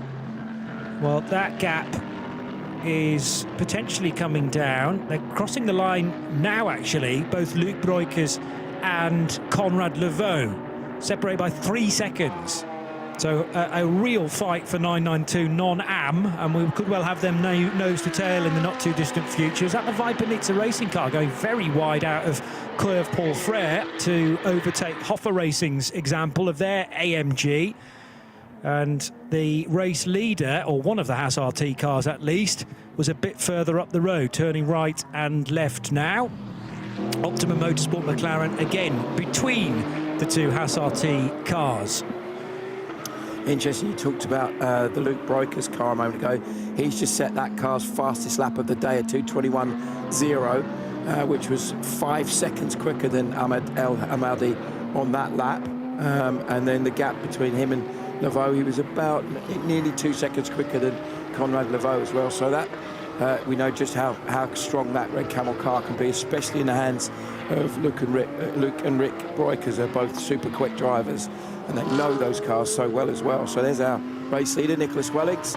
Last lap was a 2:21.229. Our second place driver now 9.5 seconds behind is Freddie Tomlinson in the McLaren, run by Optimum Motorsport, 2:18.549. So 2.5 seconds a lap difference. The gap is currently 9 seconds. So if we stay green, that would mean that probably in about 4 laps we're going to have a proper fight for the leaders in nose to tail. Yeah, so looking forward to that, and it might be the first of several side-to-side moments potentially that we're going to have between the two race leaders. Amazing to think how much racing we've done already, and yet it's only 10 seconds between this car, the 21 of Nico Guelinks, and Freddie Tomlinson, who is doing the hunting in the number 77 Optimum McLaren. Let's go back to Sarah in the pits. Ayrton Redon from Ajith Red Ant Racing. I mean, this wasn't perfectly timed, but Kobe is doing very well. Yeah, of course. We know he's always going full throttle, so of course he's being very fast. Apparently he's now done the quickest lap of the session, so he's hunting the Proton car, so let's hope we can catch him and overtake him. I brought that news to you, and hopefully this time I come to your garage, it's not going to be bad news the minute I step back out. Are you enjoying it out here today? Yeah, of course. This morning on my stint with the start was still a bit wet in some patches, so those are the most beautiful stints you can have here in this lovely track. This nothing better you can wish for. Conditions are a little bit different, a little bit cooler. We haven't seen any rain yet. How does that impact the driving for you? For me, it's okay. The colder the air is, the better the engine goes. We are struggling a bit with the wind, which holds us back a bit on the straight, but it's the same for everybody else. Delve into that a little bit more in terms of the struggle with the wind. Can you really feel it when you're in the car? Yeah, with the high downforce cars you can really feel it. When you go out to the slipstream, you can really feel the wind pushing you back. Well, I know you don't want to share too much, and I promise you, when I step out the garage this time, it's not going to suddenly go all wrong for you. You're always a little bit dubious. I know where to find you. Well, good luck for the rest of the race. Thank you. Yeah, such a great part of this championship is the Ajith Red Ant Racing crew. We see them racing obviously in various different cars over the years, but they've really become such stalwarts with the McLaren. There's our third position, Haas RT Audi. We've seen the gap now at the front between Nicholas Guelinks and Freddie Tomlinson come down to just over 6 seconds, 6.2 seconds.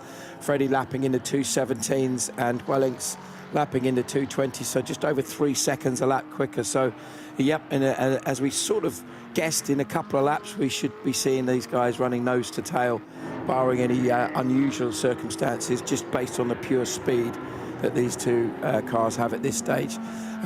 As we were saying, the Porsche 992 battle is extremely close as well. The QMMF by HRT Porsche is currently leading both overall and AM in the 992 class, with Ahmad El Amadi on board.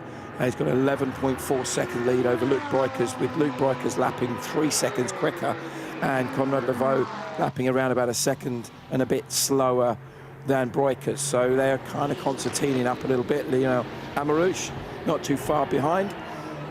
He's I think may have just dropped back on a lap behind those other two. So as we see just out the corner of our eyes there, look, this is the gap now. So 6.2 last time. Over the line goes our race leader, Nicholas Guelinks, flashing his lights just to keep his attention. Is Freddie Tomlinson down to 4.2 seconds, another almost exactly 2 seconds a lap quicker was Freddie than Nicholas on that lap. So it's not going to take long at all before those guys are running nose to tail and we've got a proper battle at the end. The interesting thing, I think, is also that, as we've discussed a few times already, the Optimum car is entered as a pro car, therefore it has a slightly different level of performance, and hopefully we'll see if that pans out okay once they cycle through the drivers. Salman Oueda, we know how fast he is. If there's another opportunity for him to get back in a car, we've also not seen, correct me if I'm wrong, but I don't think we've seen Harry George in the car yet today. He did a great job yesterday. And these three young drivers working very, very well together, with the experience of Sean Goff and Jamie Wall and the rest of the crew all really helping guide them through the combinations and the understanding of the specifics of this car. None of them really know the car that well at this stage, so especially Salman has done an amazing job to be as fast as he has, and all three are really impressing me and Johnny over the weekend. So that time through set to one, it was Tomlinson was a couple of tenths quicker than Guelinks. Meanwhile, Balkan is just a little bit behind on lap times from the two leaders at this stage. What else is happening further down the order? Well, Carl Marcellia, we saw a little bit earlier, he is flying in the Pellin Racing, and Carl's co-driver, Lisa Clark, is in the pits with Al Sara. First of all, Lisa, happy birthday. What better way to spend your birthday? You know what? It's hard to beat being in a race car on your birthday. And last season, I did this race, and it was on my birthday again. So it's a special time for sure. We've had lots of fans sending you messages on the YouTube channel. They were also enjoying your racing. You mentioned a little bit of a battle out on track that you were enjoying. Tell us more. You know, I really had a lot of fun with the silver Porsche. I don't even know who it was in the car, but it was some good time to just kind of learn some more racecraft for myself. He was a hard guy to get by, and I didn't want to, you know, wear the tires out too badly, but it was fun. I caught him in a Rouge, so that was a fun pass. I think I gave my coach a heart attack to make a pass there. On the radio, all of a sudden everyone went silent, but I thought, okay, then it was okay what I did. But anyway, it's been great. Well, thank you so much, Lisa. Enjoy the rest of the day, the rest of your birthday. Do you think you'll be jumping back in the car? I'm not sure. There's a few more that need to do their stints, so I don't know yet, but either way, thank you for the experience and the fans that wrote. That makes it extra special, so thank you. You're welcome. Thank you so much, Lisa. Enjoy the rest of your birthday. Hope you're celebrating well tonight. Either way, however the race goes. Thank you. I will. Thank you. Well, Pellin Racing, we're always going to come back to on day two, and a big grin from Lisa there, which is great to see. How about this for the race lead, though, because Freddie Tomlinson has been spending the last few laps, ever since he took that car over, really, in the previous pit stop, hunting down the Audi of Nico Gulinx. The Miettinen Motorsport Porsche just kicks up a bit of gravel dust in the face of both of these cars, and Freddie Tomlinson should be able to get in front and back to the race lead, but it's about precisely where he does it, so he may need to just sit behind the Audi to work it out, or can he do it in the short, sharp straight between Pouon and the right-left at Le Fagnes? Not quite. Might be have better opportunities towards the end of the lap, particularly the braking area for the chicane, the final couple of corners. Well, remember we heard when we had Jake up in the box earlier, he was saying that, you know, this aero wash that GT3 cars have across the front of them, we've got such a lot of long corners that lead into other corners that it's perhaps not as easy, even when you have a clear performance advantage, as Freddie does at this stage of the race, to sometimes position the car correctly. But he has got a lovely run. Got to be a bit careful coming through Blanchimont here, because that's, if ever there was a corner you don't want to get aero wash, it's that one. But Wellings actually runs a little bit wide there, and it has allowed Freddie to get a really good momentum. He's going to send it down the inside into the bus stop chicane, and neatly does it, brings the car back online and takes the lead. Great bit of driving by Freddie Tomlinson. Yeah, swung it to the left, that was the dummy, then swung it to the right as Gulinx just turned slightly left to cover the initial move and left the door wide open. But to be honest, that was going to happen either at the final chicane or somewhere else on the next lap, purely because of the speed that Freddie Tomlinson was finding versus the Audi. And they still haven't quite cleared the Miettinen Motorsport Porsche just yet, which is still the 992 non-AM leader for Conrad Levaux. Sarah's got more news from us down in the pits.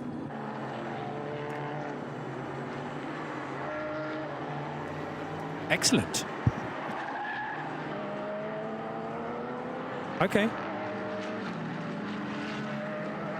Yeah, because the penalty box, unlike in some other championships where teams have to do their penalties within their little quadrant outside the garage, there is a separate penalty box within the 24H series right at pit in, and if you've been given a penalty, you're given the grace to serve it at your next pit stop. But for instance, there is a 10-second penalty sitting next to the number 2 SRT Audi, and there's a 30-second penalty further down the order as well for Marvin Klein, who I noticed had just got on board the Get Speed team Mercedes AMG. So that will be interesting to witness that when it happens.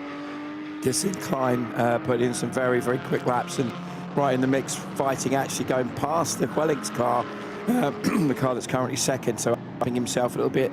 Still the Get Speed car, though, at the moment is third in the Pro-Am category, that being led by Konstantin Dressler in the Proton Porsche, ahead of Kobe De Bruyker in the Ajit Redant car.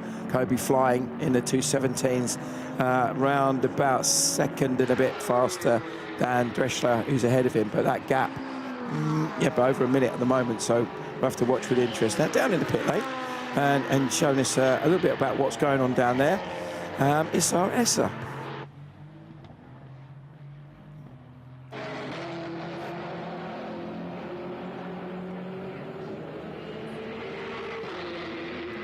Don't want to be picking up penalties for not serving your penalty correctly. And then we also have one of our marshals here who records it as well to make sure they're all correct. You can see here they've got a clipboard with a record of some of the penalties that have been served and the exact times of when they have been done. Later on, we might be able to bring a cut. Let's hope no more cars get any penalties, but you never know. Endurance race might be able to show you as one comes in. But this is the penalty box at the pit entry. There we go, and it's closely policed, of course, with all the latest penalties being sent through to the staff members in that position in the pit lane. And as I say, there must be, well, I can tell you exactly, 2, 4, 6, 8, 9 cars that are all in arrears when it comes to penalties, but they're not told to pit immediately or within 3 laps of the penalty being issued. You can hold back and say, I will do it during my next standard and scheduled pit stop. Sometimes you find also teams, if they're if there is an outstanding penalty, they quite often will wait until they've got their fastest driver in the car, because they can potentially make that time up a little bit more easily than perhaps some of the others. We are just hearing from our lovely Sarah Esser down in the pit lane that there's a little bit of moisture in the air. Doesn't seem to be affecting the guys. I think there might have been some moisture in what they were drinking a minute ago. But I was going to say, look like they're having a great time. That is a rain dance and a half. Look at that. They want to see a bit more lively car control, perhaps. Well, this could, the phrase spanner in the works springs to mind. That could be very interesting. I tell you, this could help certain people more than others. Depending on who they've got at the wheel right now. Yeah, let's look, just for example, if you've got Kobe De Bruyker in the car, or a Marvin Klein in the car, or a Kyle Marcelli in the car at this stage, that could work massively. Klaus Bachler, for example, is now on board the Herbeth Motorsport car. So only those drivers are, the real superstar guys in the cars at the moment. If it comes down, you usually find that's where the top drivers will immediately find a massive advantage because they just have that incredible understanding and confidence. Now that on board there, we just saw from the Chazelle car, lot on the steer in that car. You can see where he was turning into. I think it was Blanchimont. Couldn't quite see the beginning of it, so I'm pretty sure it's Blanchimont. Oh, bit of a snap of oversteer going through this. So if you watch through here, when he's on the power, and you see that Anthony Debana has done a brilliant job. Both been very impressed with the level of Anthony. He's done a really good job. But as he gets on the power, you can see that the front doesn't really want to turn very well. So it could be that you kind of, look, an awful lot of understeer there. You could sometimes engineer a little bit of understeer into a car like this, because inherently a little bit more rear-wheel drive. Well, they are rear-wheel drive. They're inherently a little bit more rear bias. You tend to have a bit more grip in the back. There's also adjustments in some of the cars you can make, not so much in the Porsches, but certainly in the GT3 cars, is how the diff's set. If the diff's set, if it's wound in too tight, then it creates understeer, and it's a very different sensation to maybe if it's understeer due to lack of general front grip. Nice little snap on the way out. So if you ever want an example of how the driver has to work driving around a circuit like Spa-Francorchamps, you can see from Anthony there a nice bit of both understeer and oversteer all going on, keeping him very, very busy in the car. So often we look from the outside at a car like this and it appears to be very well behaved, almost like it's on rails, and it's not until you're able to get into the cockpit and see how much corrective steering that somebody like Anthony's having to put into here, and you realise how busy they are every single lap. And it might be, when you knit all the stints together, he could be in the car for over 2 hours.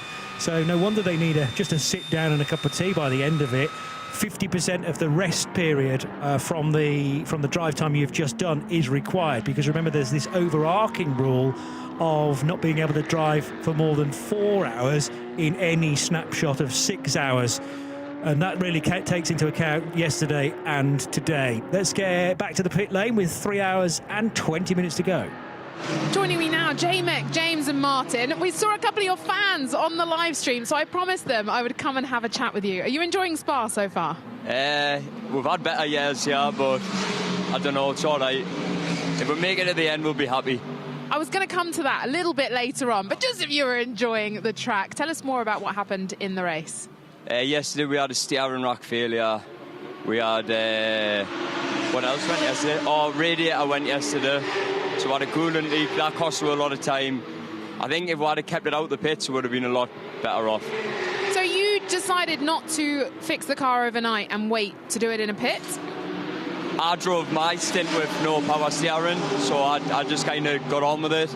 And then eventually when we did get the time to pit under a code 60, we fixed as much as what we could, so we'll try and keep it going. How are your arms feeling this morning? Sore. Well, thank you so much for having a chat with us. One quick question, though. Well, a lot of the teams are saying to us about the camaraderie between the teams. You're sharing a garage here with Simpson Motorsport. How much do you enjoy being part of the Creventic series? Absolutely, man. Really good. It's just a full experience, so, yeah, it's good. Well, thank you so much. Martin and James, J-Mech. Yeah, I believe the common or the modern day vernacular is I was having a crack with those boys a couple of days ago, and they were saying we are really up against it in terms of the other cars that they were fighting in their class. But at the end of the day, just entering a 24-hour race is a challenge in itself, regardless of who you're racing. It's a massive achievement to get to the end of a 12-hour race and a 24-hour race. So they'll be very, very grateful if they can get their 133 J-Mech Engineering BMW to the finish. Brummy Kevin Clark is at the wheel at the moment, 5th placed in TCE. The gap's coming down nicely between Conrad Laveau doing the chasing and who's in the 974, Ahmed Al Amadi now for QMMF by HRT Performance, the Qatari Motor and Motorcycle Federation supported car. And Mühlner, in fact, now in front, aren't they? So Conrad's got the place in 921. He caught them, he's passed them. That must have been on that lap, Johnny, I think, because it was... They started the other way around, didn't they? 1.2 the other way around, yes. And look, a bit of windscreen wiper action from Conrad Laveau there. So that is what a colleague of mine refers to as psychological rain. Mike Jordan. Which is basically where you get a little bit of rain and it's in the air and you can see it on your screen. Worse still if you're a bike racer and it's on your visor. Goodness knows how frightening that would be going around here. Going around anywhere on a motorbike's crazy, let alone around here. And it's like, at this point, where it's just in the air, it's not affecting the grip level. You haven't really got it. The tyres are nice and hot. Slick race tyres, as long as they stay up to temperature until you get standing water, they can still work really well, even up to the point where you would look at it and think, well, surely we must be thinking about wets now. But you look at the lap times, yes, of course, the times will drop away a bit, but certainly from that perspective, you don't actually necessarily have to pit until you get a little bit more coming down. That goes back to the earlier point I was making about where you've got the superstar drivers in the car. They will be able to maximise the time staying out on slicks when the conditions are changing like they are. Yes. But it could be just simply that one of the reasons why Conrad Laveau's got the wiper on, the obvious reason, clear the screen, but it's really just to say, okay, how hard is it coming down? It's an obvious sort of physical way of actually seeing exactly what sort of level he's got. At the front, we've got a gap of just over 20 seconds now, Tomlinson to Wellings. With Balkan with what now looks like a 20-second penalty. That was a 10-second penalty a minute ago. I'm sure it was. Did I misread? No, I think you're right. So it's already, he's just got another one. So I'll have to check in the penalty list precisely what that is for and when it was issued. There's often a bit of trepidation about when you do finally flick the windscreen wiper on, because there's that much gunk on the screen. Actually doing the wiper makes it worse, even if there are a few flecks of rain. But I suppose if you've been in the pits quite recently, you might have had a screen cleaned or even a tear off removed. There's just lots of spots of localized rain very close to Spa-Francorchamps, but Nothing. It doesn't look like it's going to rain kind of consistently for hours on end. Maybe just a passing shower for half an hour or so. Yeah, and that's often the problem here at Spa, isn't it? It's so, because of the nature of the circuit, we've got so many tall trees, such a sort of forestry area that you've got, that it can become, and it's saying on their rain now. So we've seen it several times at here, the Nürburgring, other long circuits where you have isolated parts of the circuit that it's raining pretty hard, and other bits where it's bone dry, so it can really confuse and catch out. You can see a bit of spots of rain on the camera now. A car that's making some really impressive performances this season, and specifically today, currently being driven by Steve Jans, is the Get Speed Mercedes, and one of the drivers of that car is with Sarah, and that's Patrick Liddy. Patrick, we've just seen, well, we're looking on your weather radar here, a couple of patches coming in. We've just seen one of the Get Speeds come in and put new slicks on. What's the decision there? Yeah, you never like to see weather on the radar with just a few hours left of these races, but at the moment, it looks like just some drizzles in cutting 1 and 2, so just one sector of the track. At that point, you just have to keep your slicks on and hang on. Hopefully it doesn't get too much worse, but it looks like we might have some rain incoming in about an hour. So. Well, Spa has different altitudes, so sometimes you can have rain in one part and completely bone dry in the other. How do you manage that as a driver, and in terms of the decisions with which tyres to put on? Well, as a driver from Los Angeles, we don't manage the rain very well. But no, I've raced here at Spa before in the wet, in full wet and partial wet, and it's actually quite good in the wet. It drains well, so we'll just stay safe out there and see what we can do. Well, I can hear a couple of cars coming into the pits. I'm going to go have a look and see if they're putting some wets on. It's probably not wet enough for it yet, but it's interesting to see what decisions they're making. Sounds good. Yeah, we're crossing our fingers and hoping it stays dry. Thank you so much, Patrick. What I'm not sure about is whether we've had the message yet from Race Control declaring it a wet track. I know it's saying 18 reported in sectors 2 and 3, but strictly speaking, it should actually say wet track before you are permitted to put wet tyres on. But maybe we've already had that, and I've just blinked and missed it. I've always found that a bit of an odd rule. Yeah. Permitted to put wet tyres. Surely the drivers and the teams are the ones who should be deciding whether they feel the need to put wet tyres, and especially even more so where you have, this pro-am type racing where you've got some relatively inexperienced drivers that are, perhaps would feel a lot more confident if they were on wets. Perhaps earlier, going back to the earlier point we were discussing about how the pros can live with it. You heard Patrick Liddy there talking about how he hopes it stays dry because it means it will be easier for them in terms of to stay where they are. But I would suggest that probably as a combination, they're one of the better equipped cars to deal with these sort of conditions because of the mixture of drivers that they've got. So whereas some of the others, you'd sort of look at and you got one, one really experienced driver and the rest are, really newer to it. So, but you can see it's great to get some more on board with Anthony de Barm, because you're starting to see, we already saw that car had a bit of understeer in it and the odd snap of oversteer as well. So just watching, you can almost sense just from the way that he's being very tentative with the car that he's just sort of making sure that he can keep himself nice and consistent. Nobody getting themselves in, nobody in these sort of conditions wants to take any unnecessary risks. But the sort of the difficult thing to come to grips with, quite literally grips with, is exactly, is it changing much corner to corner here, especially because, as we've just seen, he was talking on this timing screen about rain in sectors 2 and 3, but not rain in sector 1. So that's how big a difference that we've got there. And down in the pit lane and fighting for the lead in the 992 category, as they regularly are, is the team from Red Camel Jordans, and the man that looks after the strategy is with Sarah, and that's Paul Trustwell. Paul, earlier on today you told me it's going to be completely dry. Can we just step outside a little bit? It started spitting. Yeah, but it's Spa, isn't it? It always does this here. You look at the weather forecast and it tells you one thing. You look at the other weather forecast, it tells you something else. There's blue sky up there. There's a black cloud up there. I love it. It's great. And I'll tell you what's down here are some wet tyres. Are you about to put some wet tyres on the car? Or are you putting a bit of a bluff into the other cars? We wouldn't bluff. You know me better than that. I mean, we're always ready, always prepared. If Luke's out there, he's in charge, basically. Now, if he says he wants wets, we put wets on.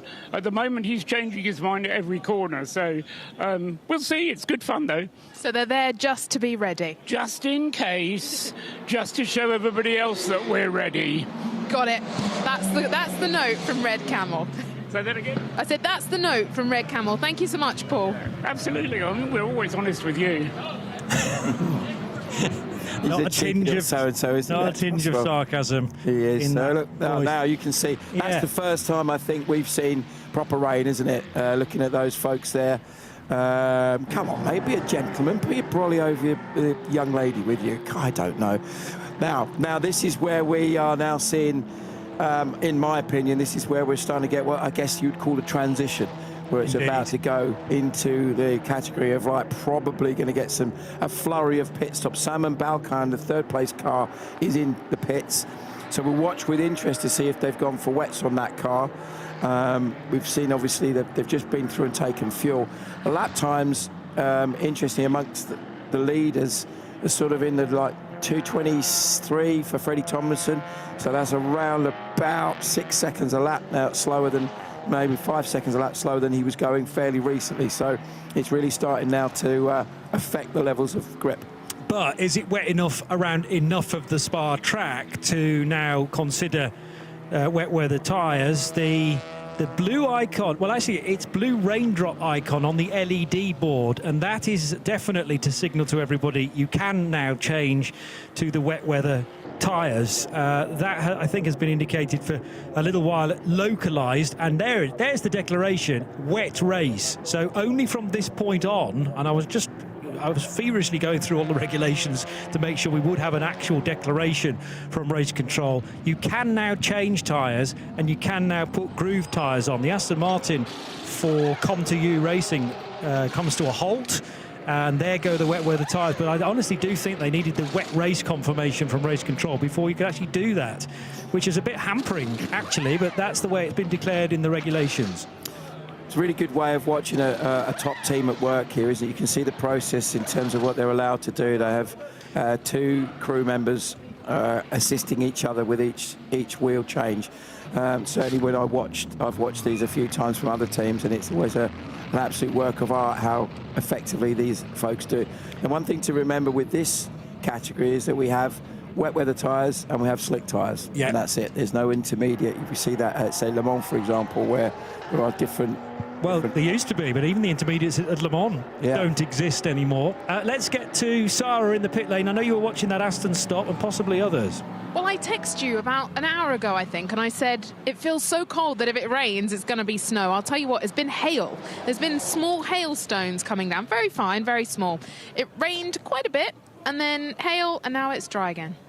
But wet tyres have just gone on the Aston Martin. We've also got another car coming in here. Let's see what they're deciding to go for. This is the 902. They're putting slicks, new slicks on. So different decisions being made up and down the pit lane. But I can tell you, it's kind of stopped raining. So kind of stopped raining. Okay, so maybe if you can survive in this halfway house condition. The other problem is, of course, we had overnight rain, so a very green track, then more rubber being put down. And what this small amount of rain does is make the road surface very, very greasy indeed. And Freddie Tomlinson, some fabulous car control there from the race leading McLaren. But that is almost the last place you want it to be damp, which is Eau Rouge Raidillon. And now the LED boards are striped red and yellow. That's not the Spa national flag. That is a slippery surface. And that's one of the Audis going right towards the barrier. The 21 car for Nico Gulinks, which is the car on the lead lap. And it's done heavy damage to the rear right corner. It's now going to be steering from 3 corners of that Audi. I fear that might be suspension damage rather than just a wheel off the car or working its way off the car. And it's going to have to trundle its way for probably 6.5 of the 7 kilometres all the way back to the pit lane. This is an absolute nightmare blow for Haas RT, who are second but will no longer be second.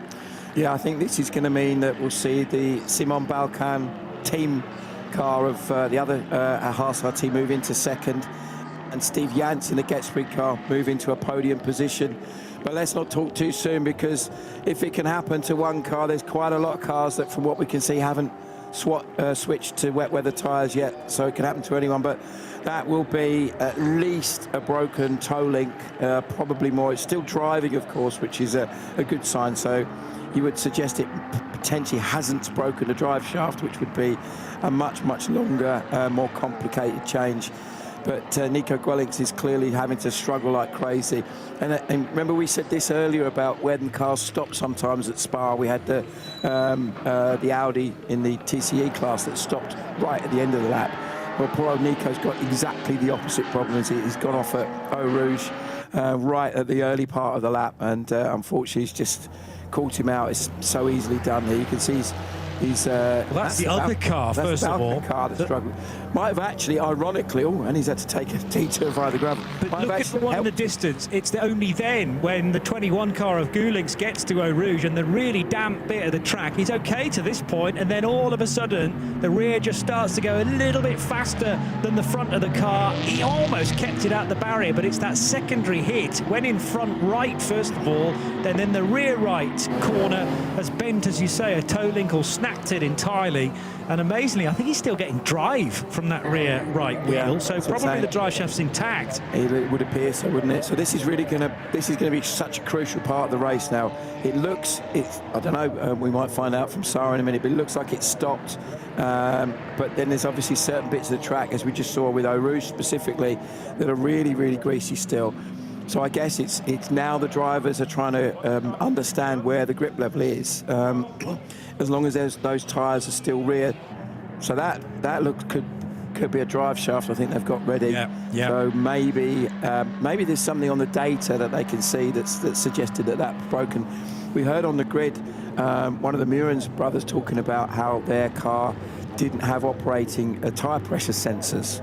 Now, in these sort of conditions, that could be a real disadvantage, because obviously it gives you an understanding of how you're keeping the pressures and potentially the temps in the car.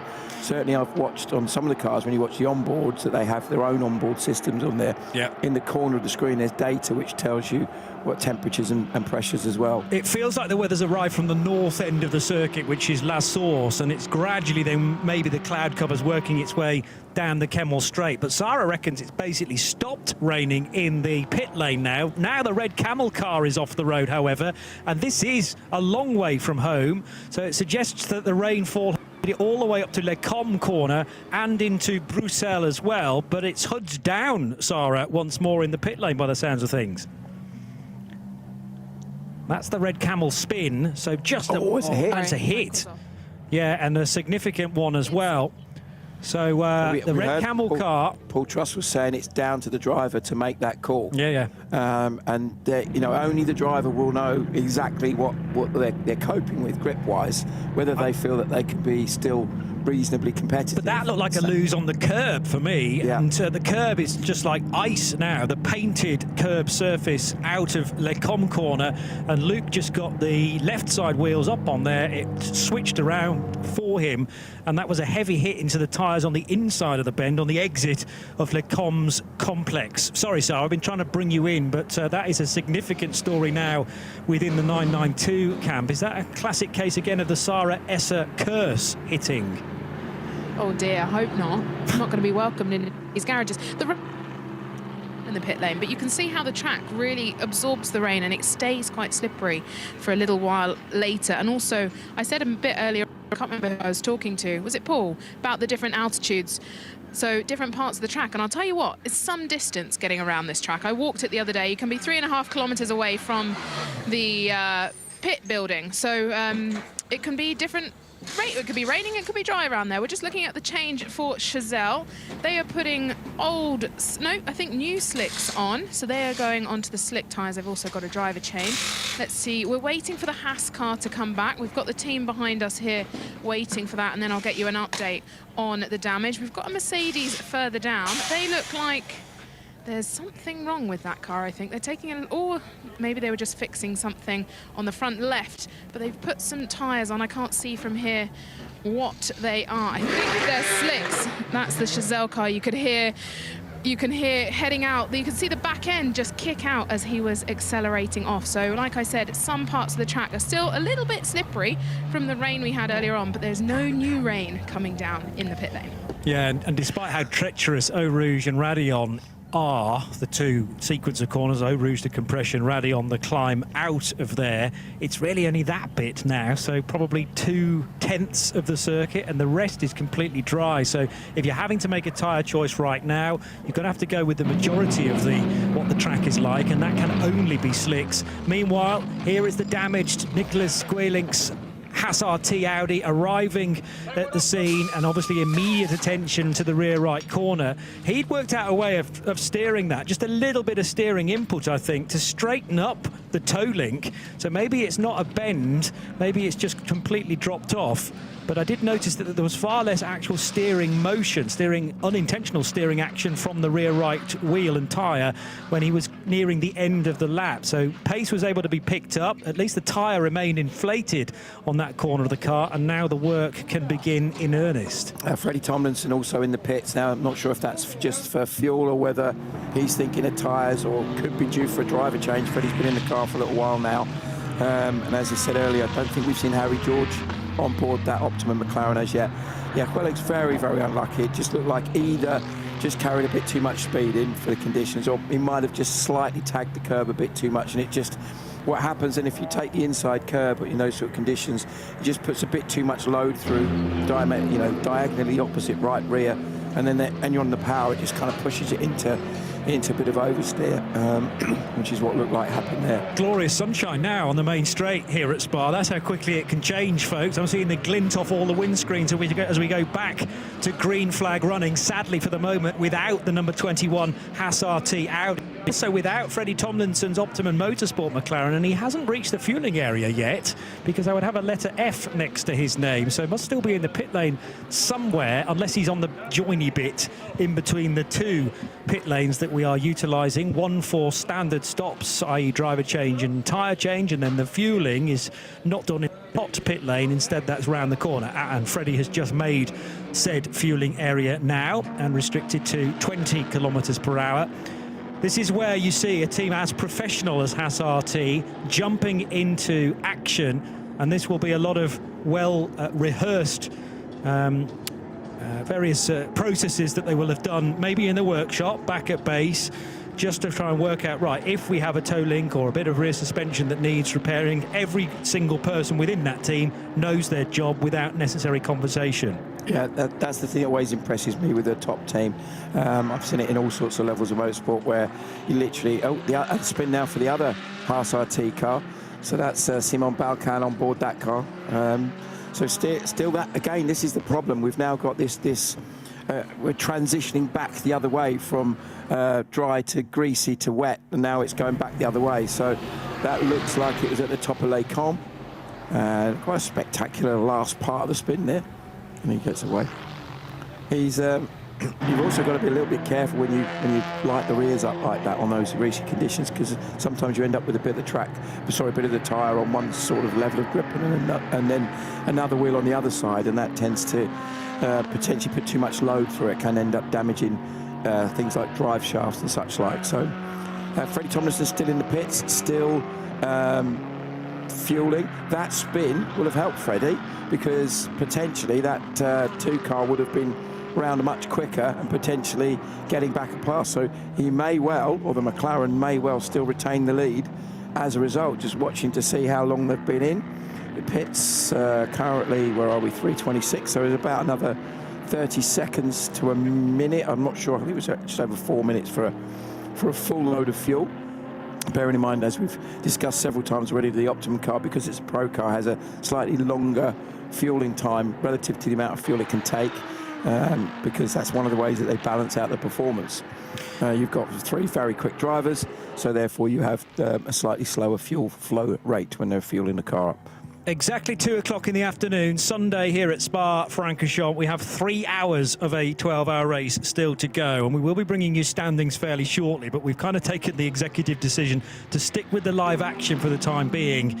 because of the track, the nature of the track, and the fact that some of it is wet, a lot of it is drying, and nobody really wants to fully commit to a wet weather tyre because not enough of this Spa-Francorchamps asphalt is damp enough. But there's the chance of something big and crucial happening, maybe per the race result later on, as, to be honest, the number 2 car of Salman Balkan has just proved, as Nicholas Guelings for Haas RT also has just proved. And Freddie Tomlinson is still, I think, in the fueling area somewhere, just off shot there to the left. He's certainly within that quadrant getting more fuel, and therefore the number 2 car of Simon Balkan gets a further lap back on the 77 Optimum Motorsport McLaren. Very busy on the Kemmel Straight, including, is that a bit of debris? Yes, it is. Bits of plastic maybe that are sitting in the middle of the racetrack, and Hoffa Racing running right over those. Probably little warning that they were there until the Hoffa car was right on top of them. That's Torsten Kratz. Here's the 902 Holmgard D-Volt sponsored car within the Porsche 992 category, driven by Jonas Holmgard. And that behind him is the Moulin Motorsport Porsche of Conrad Leveau, trying to get a lap back. And there is proof that Freddie Tomlinson is still getting fueled, but he is on the move now. Let's just see if it is still Freddie on board or whether it's changed. No, Harry George. Did think that might have been the case because we hadn't seen Harry for some time. So it's going to be really interesting to see. Harry is probably tippy toe, though, isn't it? Very quick in GT4, is new to GT3, so he's still learning that process. Here's that bit of debris you mentioned. It looked like one of the plastic strips from a splitter. I wondered that. Carrera Cup type splitter. They used to come off in great regularity in the Porsche Carrera Cup Great Britain when I used to be involved with that championship, where people would do a bit of grass tracking every now and again. Plastic's generally okay because it tends not to want to puncture a tyre, but if it's carbon fibre, then it's a different story. But Harry George, I mean, this is like a kind of outlight lap in an IMSA championship or a World Endurance Championship where tyre warmers are ruled out of the regulations now, past where the 909 Luke Bruyker's Red Camel Jordans.nl car had its moment, which was a significant biff into the barrier after he maybe took a bit too much curb in the very wet conditions, leaving Les Camps. But this is very much an exploratory lap. OK, Freddie Tomlinson might have given Harry George a bit of advice, but time is limited when you're doing your driver change. So Harry will have been paying attention to precisely where it was wet for Freddie's stint, but I bet it's all changed again. And once more, until he arrives at each and every corner, there's no real way of knowing how much grip he's got at his disposal.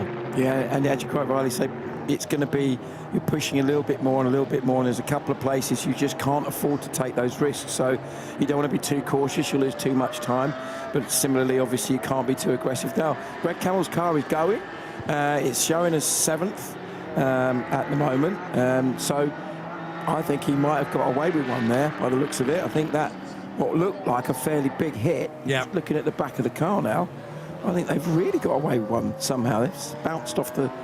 Sometimes you just get super lucky with the angle that it goes in, and it just sort of bounces the car straight back out without actually doing too much damage. But I would have expected, unless they've been in and put a new rear bumper on or something like that, I did miss that. So that may have been the case.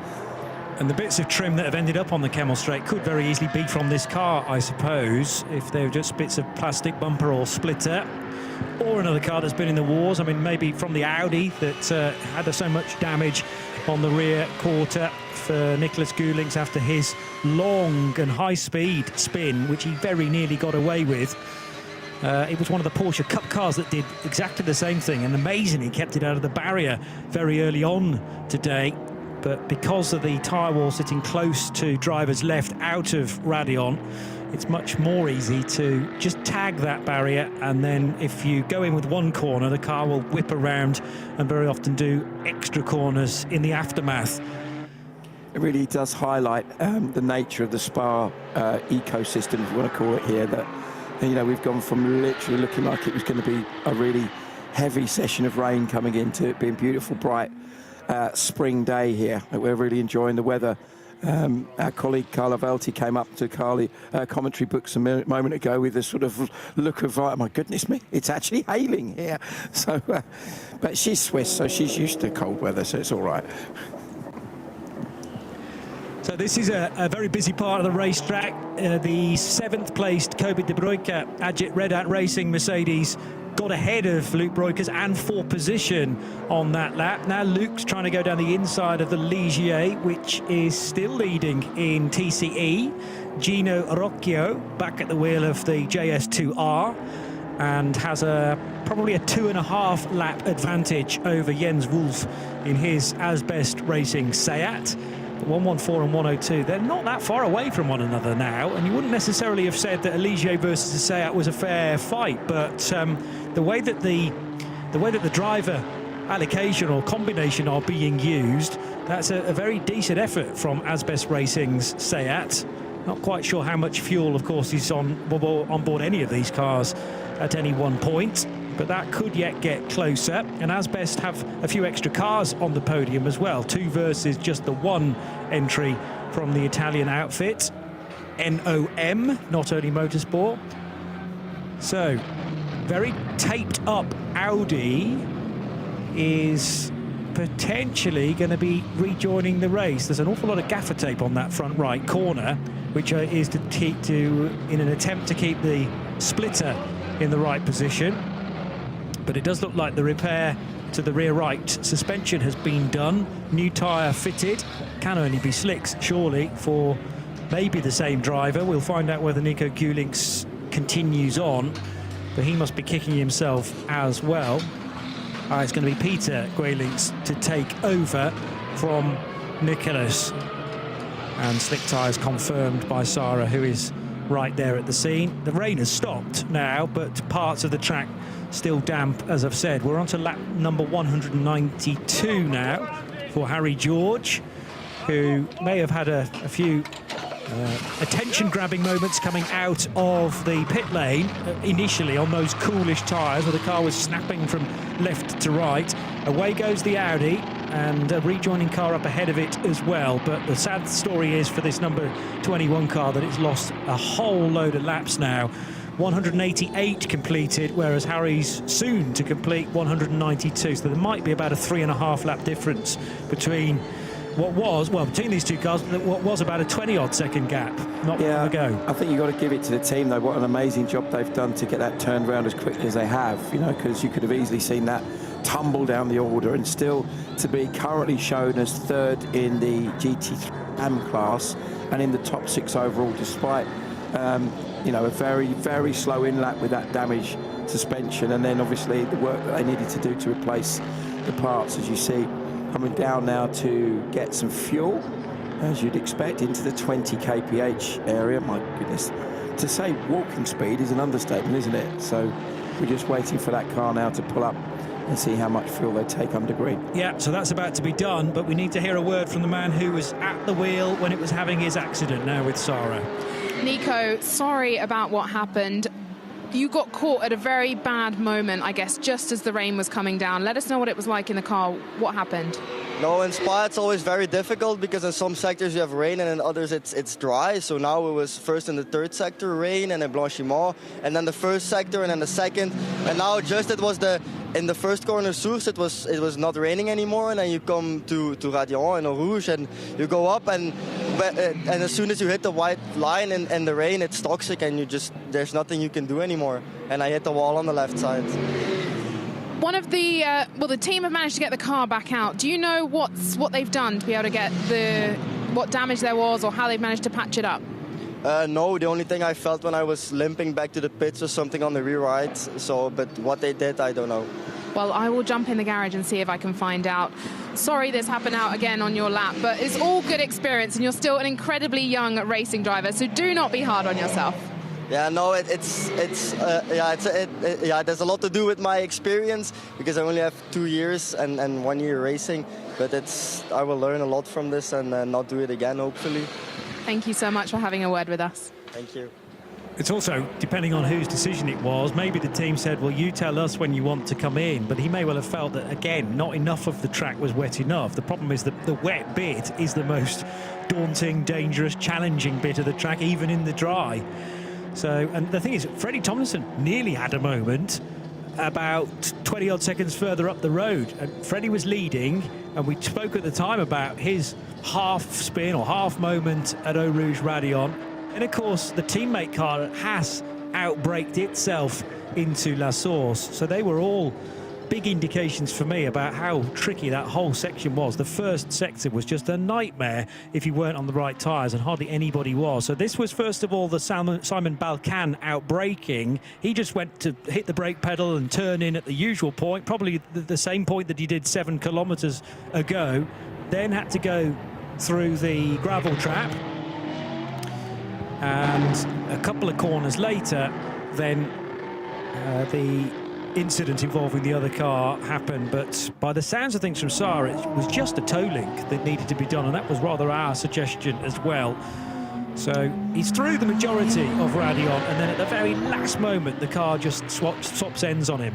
So if you compare that with what you just referred to about the moment that Freddie had through there, that was much earlier. That was just as he turned right into Eau Rouge, and he had the room on the left then to have a slide, and the car come back straight on him, whereas Nico was all the way out. What I did like about that interview in terms of his attitude, he's very humble about it. It's very much, I'm learning, I've only been doing this for a short amount of time.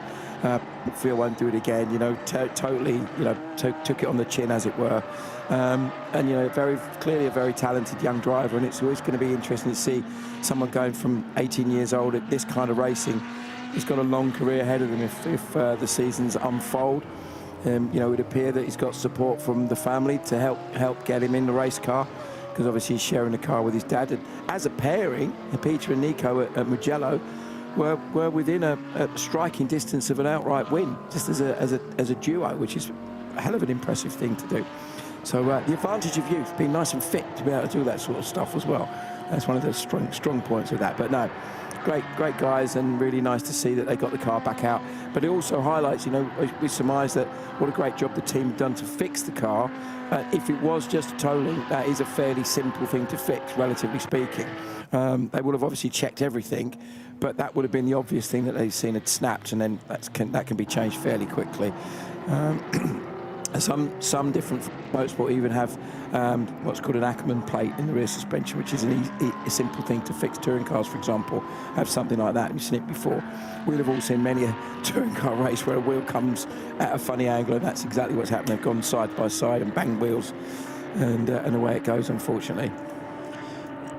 Interesting point about a Porsche Cup car. Obviously, we were dealing with GT3s who have, these cars have ABS, and I think permanent ABS, whereas actually in the 992 Cup division, the modern day cars in that class this year do have ABS, but it's ABS that you can turn off, or you can adjust at least, and you've got the brake bias element as well.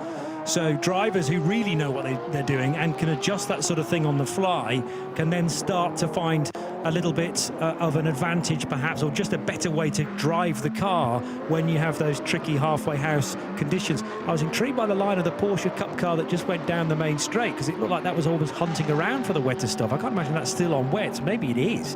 And they're just saying, we'll keep persisting with that. There's a definite dry line appearing out of La Source now and heading through the Eau Rouge Raidillon sequence, but the racing line for the main straight is over to the left, and that purple Porsche, I couldn't quite work out whether it was one of the Seb Lajou cars or the QMMF car, but it was well over to the right, not racing anybody. So I wonder whether that car is now on pretty battered wet weather tyres that will be overheating because the track is drying up. Yeah, the problem you have with a wet weather tyre on a dry circuit or a drying circuit is what happens is that the wet is a softer compound than the dry weather tyre, and the tread blocks are obviously they're designed to disperse the water. As soon as there's no water dispersed, then the heat just gets built up. The lateral force is so high, and the tread blocks start to move left and right. And eventually, over time, if you stay out there for too long, the tread blocks will start to disintegrate, and you'll end up with great big chunks of rubber coming off. And it is literally like driving on ice. Things just moving around. It's a horrible sensation. So I would be sweaty. The only car that I was totally sure that had wets on was the Come To You Aston that came in and got some wets. Yes, all the others I remember are a little bit unsure. Okay, so with 2 hours and 45 minutes to go, I'm going to run through how we stand at this point, because it's an excellent drive so far from all three, actually, within the Optimum Motorsport McLaren, of Salmon Ovega, who began today, Freddie Tomlinson, who's done a stint in a bit, and Harry George, who's now taken over that car. 194 laps completed. He leads, and I'll give you a real-time gap in just a tick back to Steve Yance. Just as soon as Steve crosses the line, I don't believe there's a full lap between them, but I might be wrong. The 286 Mercedes that has Harvey and Patrick Liddy and Adam Osika at the wheel of that car as well at other times through the course of the race. Tanner Harvey it is, but currently Steve Yance drives it, and he's just pitted actually. So as he came into the pit lane, he was 1 minute and 20 seconds behind the Harry George Optimum Motorsport McLaren. Third position, and in GT3 again, a GT3 AM car, so second in GT3 AM is the Haas RT Audi of Simon Balkan, car number 2. Then the first placed of the 992 Porsche Cup cars, 992 AM again for QMMF by HRT Performance. So they're leading all of the 992 cars, whether they're in the AM category or not. And 974 is being driven by Ahmed El Amadi, ahead of Kobe De Bruyke's Mercedes for Agit Red Ant Racing. Tim Shearbart and Luke Breukers, they're separated by just 4 seconds. It feels like they've been glued to one another, or at least the cars have been glued to one another for most of this race to this point. 6th and 7th. 8th place for the 73 Konstantin Dressler-driven Proton Competition Porsche. That's the purple and orange car. And then Seb Lajou Racing's 910 and the Chazelle Technology Course Porsche, both in the 992 class for Alessandro Tudisca and Jean-Mathieu Leandri. On we go and back into the GT3 land for 2 AMG Mercedes. Vipanitsa Racing's car for Aaron Lim Sejun, and Get Speed Team PCX's AMG for Ben Pack, number 28.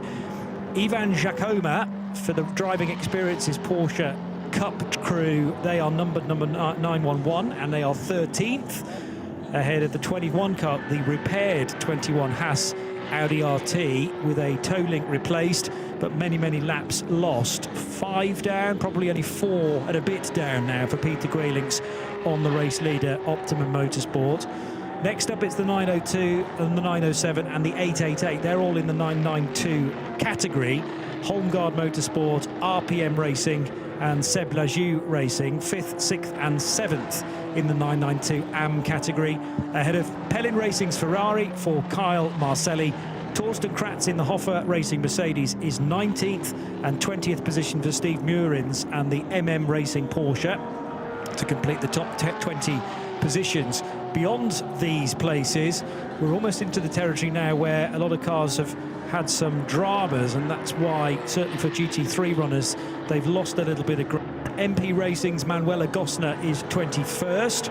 The GTX class leader is Julien Boileau in his Vortex, the first of 2 Vortex. Sadly, the other one, though, is heavily damaged after a crash that also involved the 69 Continental Racing by Simpson Motorsport Audi, and it does look like both of those cars are now out of the race. TCE/TCX race leader remains the Not Only Motorsport Ligier for Gino Rocchio, car number 114, ahead of Nil Montserrat's NM Racing Mercedes AMG number 715, which is 2nd in GTX. 2 more TCEs, the Asbest Racing entries for the Seat and the Cupra for current drivers Jens Wolf and Junichi Umamoto. Then it's Oliver Campos in the E2P Racing Aston Martin, who is 27th and 12th in GT3. Colin White's CWS Engineering Ginetta is still pounding round. Car number 178 moved from the GT4 category to TCE at the start of the week. Sebastian Krubelay's in the pits. Has he been there for a while? Yeah, 8 minutes or so. But hopefully the Krubelay Sport Porsche will continue. Then Javier Nauf's Aston Martin, which is doing laps again, but it was late to join today's portion of the race after a problem with fuel starvation that they couldn't solve for about an hour or so. Klaas Bachler is in the race in the 269 Herbert Motorsport Porsche. That's the Porsche that broke down with no real obvious reason for it yesterday when Alfred Renauer was at the wheel of car 269. But they are back in the race, as is Kevin Clark's J-Mech Engineering BMW and Robert Gilise in his JW Race Service Audi. Beyond that, Paul Scheusner, as I've explained, out of the race with too much heavy damage after he clashed with the Thierry Ciucandali 702 Vortex, and Gerhard Twarasa had a big off out of Blanchimont in the ARC Bratislava Lamborghini. So car number 44, I'm predicting, will do no further laps because of that as well. And that followed two huge crashes in a similar part of the racetrack yesterday, one for Dwight Merriman and one for John Kearney in a Ferrari and Porsche respectively. So they are the 40 cars that we started the race in, but as you can see, the last few numbers are explained by the crashes yesterday and the repairs. No amount of repairs, sadly. We're going to sort those cars out in time for part 2. So we virtually a 50-50 split across each day. 5.5 hours yesterday, 6.5 hours planned for today, and we've had nearly 4 of those hours now. In another 8 minutes we will have had 4 of those hours.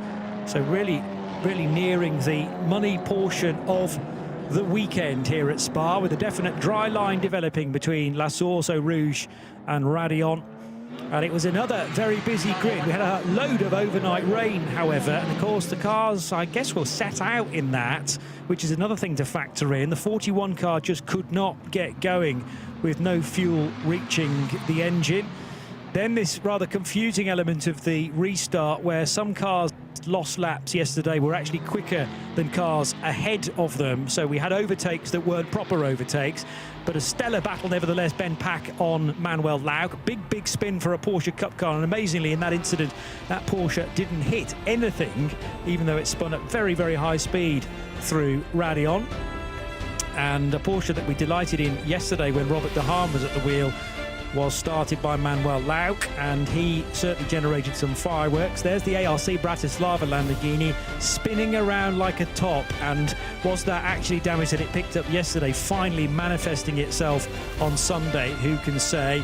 Paul Scheusner and Thierry Ciucandali clashing coming out of the bus stop chicane. Big hit for the Vortex, I'm afraid to say, but Frenchman Thierry Ciucandali did walk away from the incident. Then 2 spins on the same lap for Tracy Krohn's RPM Racing Porsche. There was another Cup car off on the same lap, and a big suspension failure doing damage to the tyre on the rear of the Audi TCR car for JW Race Surface.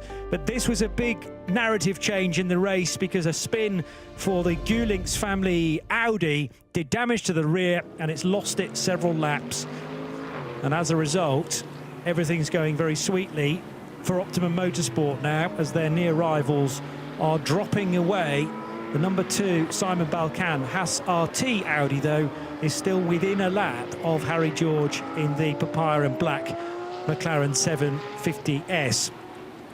So, 720S, I should say, GT3 Evo, to give it its full title. I know Sarah's been patiently waiting beneath us. We need to get back to racing action pretty soon as well, mind you. 2 hours and 35 minutes to go. Have we missed the moment with you, Sarah? Or are we not far away, probably, from a bit of a shift change anyway, to hand over to Carla?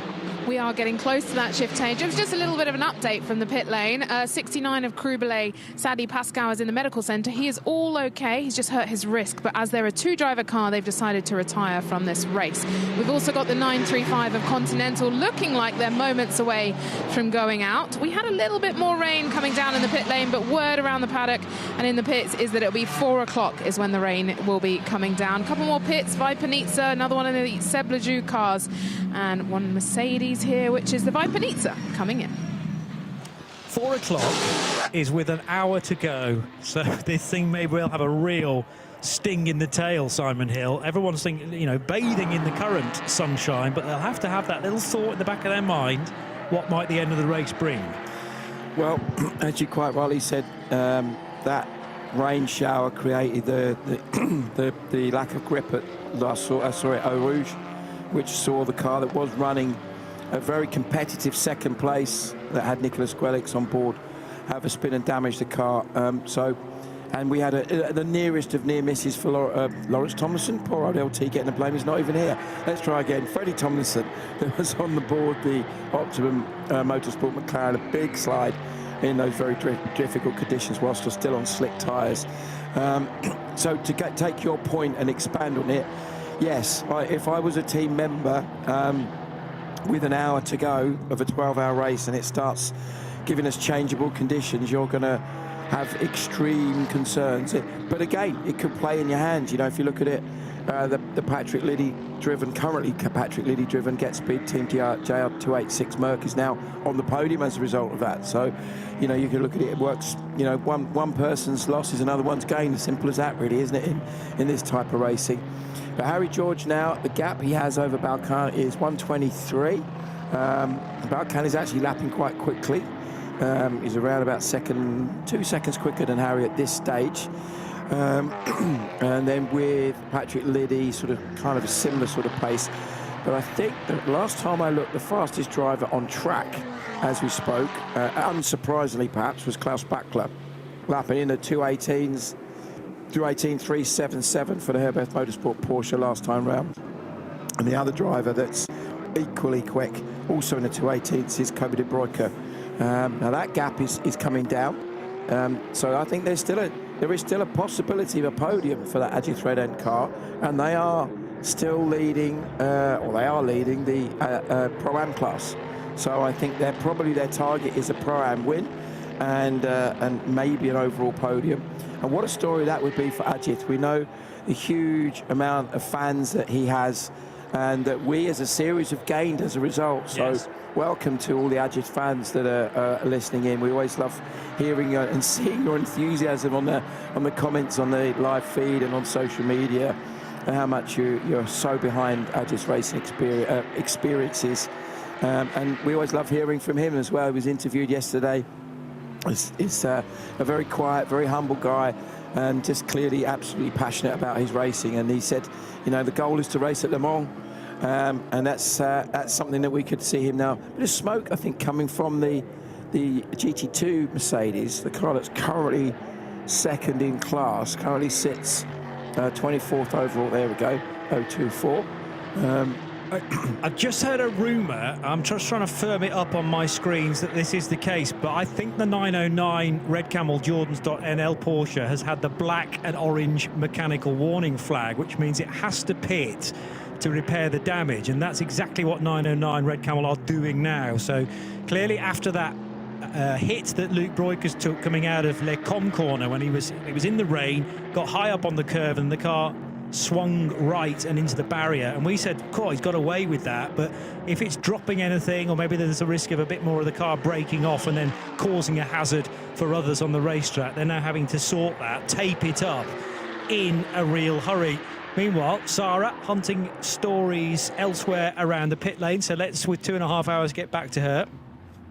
Ali Al-Khelaifi from QMMF Motorsport. Incredible lap times around this circuit. Looks like you're getting extremely comfortable in the car and getting a lot of track miles. Yeah, I think the track is really suiting me. I have been here for several years now. I did the 992 Cup endurance race specific to 992. So I have a lot of experience, and luckily this time I was able to put it all together. Fun battle happening out on track with Mulner Motorsport. You were in P1, you fell to P2 for a pit. This will be interesting to watch towards the end of the race. Yeah, I think all the Code 60 fuel limit that we have is giving us a much better advantage than the pro classes. So I'm hoping for more Code 60s to fill up more, and we keep the good run. Well, QMMF, all three drivers from Qatar. It's not often it rains out in Qatar. How much experience do you have in rainy conditions? Not much, honestly. I tried this year. Initially, we had one rainy race, I would say, or partially rainy in Malaysia and Asia Le Mans. So I think I can manage, but I would prefer to have a better gap so I can at least have my time in adapting. Well, enjoy the time that you have now to rest and recover ahead of you jumping back in the car towards the end of the race. Sorry? Enjoy the time you have now to rest and recover ahead of you jumping back in the car towards the end of the race. You might be in there when it's raining. Yes, yes. Thank you. Thank you so much. Well, he's entered into the European Le Mans Series this year, part of the ACO ladder, effectively, that can lead to the World Endurance Championship, and certainly a chance to run at the 24 Hours of Le Mans as well. So if he's not done a lot of wet weather racing to this point, he's certainly going to get his fill in 2026. Abdullah Khelaifi, great to have him here again in Europe. I doubt he's been home in the meantime because he was in action at Barcelona last weekend.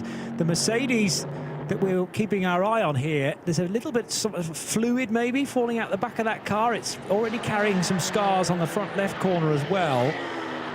There are wisps of something, smoke, or maybe, yeah, as I say, some sort of oil fluid coming out of the back of that car. It's very difficult to tell from that sort of speed that it is doing, and whether the team are majorly concerned. I don't know how long it's been doing that for, but they're happy to keep the car out of the pits and in the race. So that is the NM Racing Mercedes for Nil Montserrat himself, car number 715. Lap time that time through looked okay with the 2:24, faster, quite a bit faster than the GTX leader of Julien Boileau in the race leading Vortex. Yeah, had some dramas early on that car, but Boileau has got, what's that, 5 laps, as you were saying, so it's going to take maybe a rain shower with an hour to go. That might be a decisive thing, perhaps. I might be able to rustle one of those up for you from the latest news we're hearing on the weather apps. I mean, you look at it, it's just doesn't look possible at the moment. It just looks such a beautiful, lovely spring afternoon now.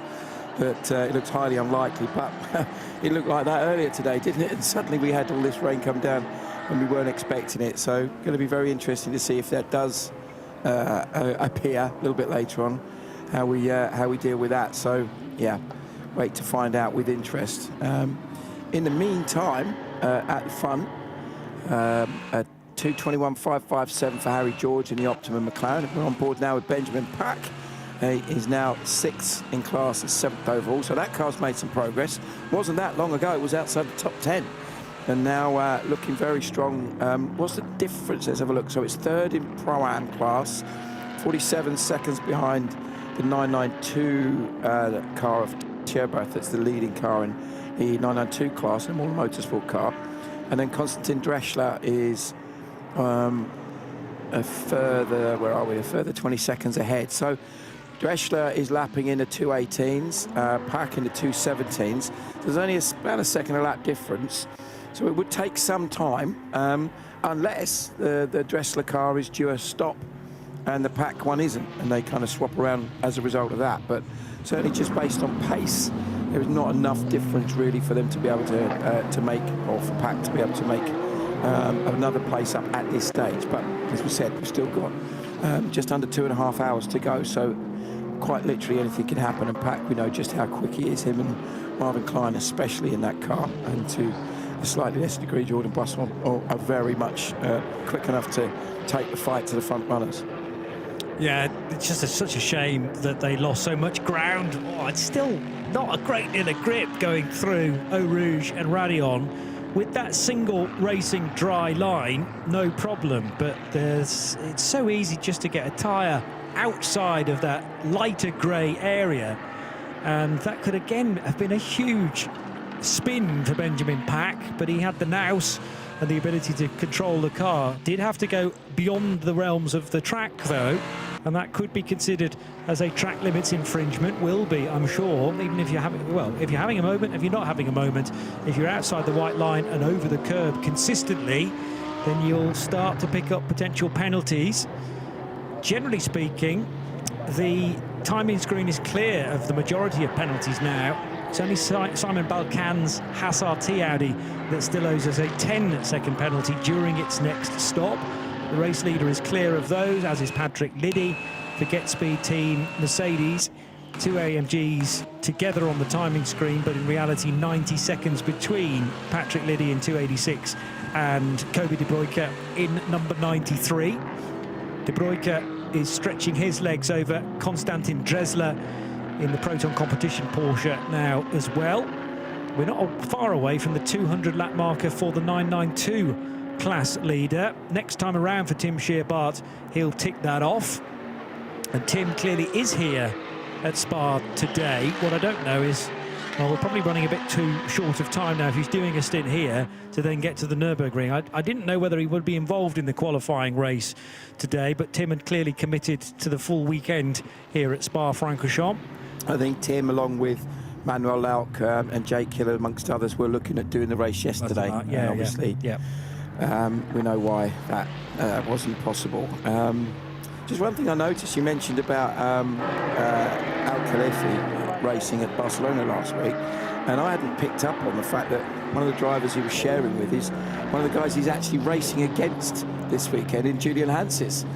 So Julian Hanses, we know, a very quick, very experienced driver, and Adam Christodoulou. And Adam, of course, hugely experienced, multiple. I think he's won the N24 in the past in a Mercedes, possibly with Black Falcon, if my vague memory is correct. Adam's a great guy. Adam and his cousin Ricky are well known in the British motorsport scene. Certainly, I remember them both in karting and Formula Renault. Adam is a Formula Renault champion, amongst other things, and has had a very long and successful sports car career. Still a young guy, but been racing these kind of cars for a lot of time. So, yeah, great to see those guys. They're running with the Team Qatar by Iron Lynx car in the Mercedes in LMGT3 category. In that, some fantastic driver team combinations in that, as you know all too well, Johnny. Well, I'm just looking back to the result of the 2016 Nürburgring 24 hours, in fact, and the race was red flagged that year early on for 4 hours due to heavy rain, fog and hail. It is the Nürburgring, but the eventual winners were Adam Christodoulou, and then get this for the rest of the lineup: Bernd Schneider, Maro Engel, and an up-and-coming in those days, Manuel Metzger, who's also a real star now for Mercedes. But you're quite right that Adam Christodoulou was victorious, the only Brit in that otherwise German lineup, and it was quite some statement from Black Falcon. What are we, 10 years ago now? Will be the 10th anniversary of that victory this summer. You mentioned a little bit earlier, I think it may have been yesterday, when we were chatting about the evolution of some of the cars, how the previous generation of Mercedes GT car was, of course, the SLS that was running for many years with great success. And Bernd Schneider was, you mentioned there, when he moved away from his full-time role in DTM, he was a bit like now Maro Engel is in the Mercedes development program, was very much the driver that pushed the development of the SLS. And they were developing not just cars, but also tyres and things like that. And he was driving for the team, which was at the time was owned by Toto Wolff. So, you know, they were doing some young driver development, and way back in 2012, out in the wonderful Portimao circuit, did a driver assessment, because I happened to know who one of the drivers was that was assessed as a certain young Master Hill. He was 18 years old at the time, never driven any quicker than a Ginetta, and did a great job on the day, but unfortunately, as often is the way, weren't quite in the right place with the budget to get the deal done. But yeah, it was a great experience, and Bernd was an absolute gentleman, as you can imagine. So it was a real pleasure. So here we see the Proton Competition 73 car now currently sitting 5th overall and 2nd in the GT3 Pro-Am category. Looking at the gap now, I think De Bruyker's just edged away a little bit last couple of laps. They're lapping actually about the same sort of time last time round in the sort of the 218s, as is Patrick Liddy, just ahead of them. The other driver that was flying was, as we heard, Klaus Bachler. Fastest lap of the for this particular car on that lap of Oliver Campos in the E2P Racing Aston, 2:17.422. That also gives us an indication the track is properly dry now. There's no doubt that it's really got back to where it was earlier in the day for them to do that sort of lap times. And that's always a good reference to see what kind of consistent or general average times are being produced. But as Ben Pack proved only 3 laps ago or so, the hazard is still potentially there if you still take a bit too much curb here and there. But that dry line is getting wider and wider. And wonderful shot there of the 73 Konstantin Dresler driven Proton Competition Porsche, snaking its way through Eau Rouge and Raidillon, and then on to the Kemmel. Lots of gravel offline still at Les Combes, so you can't afford to be too abreast through there without fear of picking up a lot of stones and a potential puncture with it, because these stones, they only look tiny, but they're So, you know, they're probably a couple of inches across, some of them, and very, very sharp in certain areas, so they could very easily slice into a tyre if you catch them at the wrong angle. 2 hours and 20 minutes to go, and there are murmurs up and down the pit lane, in amongst the paddock as well, that maybe the rain isn't completely shelved for the rest of the day. Could there be a sprinkling or worse in the final 60 minutes? And that is where those teams that have kept their best drivers back for the closing stint, probably about the last hour or so, although it traditionally doesn't fit in exactly the final hour. It very much depends on how much fuel you've got on board. But if the rain hits, and again it's not quite wet enough for full wet weather tyres, that's where you want a pro driver inside the cars. But you can't always have that luxury from this far out from the checkered flag. So we're concentrating on the orange and purple car, which is on the ragged edge coming through curve Paul Frere, and one of its drivers, not in the car at the moment, is now with Carla. Manuel Lauck is stuck next to me from the Proton competition team. Welcome, you finally made your way to us here as well. Thank you. Yeah, it was a quite tough program for me this weekend. I drove actually on 3 cars in 2 races, means I was at the Nürburgring and today here. I could do the start turn, which was quite interesting, let's say. Had some really nice fights with the Mercedes. I think it was also for the spectators nice to watch, and I think it was quite fair. So I really enjoyed so far. Tell me, we just had the situation of half rain, half not rain. It was a little bit cold and windy and then sun. Can you explain to me how exactly that feels for you in the car, these differences, I'm guessing mostly because of the tires?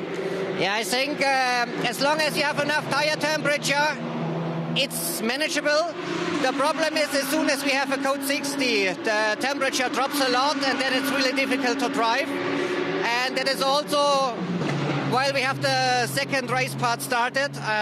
We are not allowed to preheat the tires, means we start with nearly cold tires, which makes it quite interesting because you drive more sideways than normal. And in the rain, it's even worse. But we have a quite experienced driver outside, and he could manage that quite well. You're probably one of the most experienced drivers that we have today on the grid, or you definitely belong to the most experienced drivers. Yet Spa is still always fascinating when you come back to it. What is your favorite part about it? I mean, it's a typical part like Eau Rouge and Blanchiment. Everybody speaks about it, and it is like everybody says. In every lap, it's still, it is gone, and you survived. But on the other side, it's also a feeling what you cannot describe. It's definitely in my top 3 of all racetracks in the world. That is fascinating to hear. Will you be back again in the car for today, or are you done? Yes, I will do the last stint, which should be approximately 50-55 minutes. And next it's Robert de Haan. He jumps in. Hopefully he can create some gap in between the other cars, and I just have to bring it home. Well, he did prove yesterday that he can be very aggressive and proactive in the car, so let's hope for the best. Thank you. Yeah, absolutely. I mean, he was fighting like hell for coming in the lead. He's quite impressive. It was the first time for him in the GT3R, and it's unbelievable which feeling he had immediately. I mean, he fighted or he drove in the same car like Klaus Bachler, and Klaus Bachler is world champion in this car, and he was even faster. So for me, it's the upcoming star in the GT3 scene. That's really nice to hear. Enjoy the last stint. Thank you very much. Yeah, Robert de Haan doing more time than both you and I had expected, I think, in the early phase of the race side, because he did 2.5 hours, or near enough 2.5 hours. Then they got him out, and I said, what they've got to do is not breach 4 hours in total for Robert de Haan. So once they get to about 1.5 hours to go today, they'll put him in, and I think they'll just then keep him in to the remainder for the checkered flag. But you can't go over 1/3 of the total race direction according to how they've come to the race with their driver combination. And there are about 6 different rows of various combinations, whether you've got an AM in your lineup, are they then AM Advantage or AM Spirit, blah blah blah. I mean, there is a document out there online. If you the other thing I should actually encourage you to do is get the Creventic smartphone app, and I believe it works on Android and Apple devices, very easily found. It's called the Creventic app.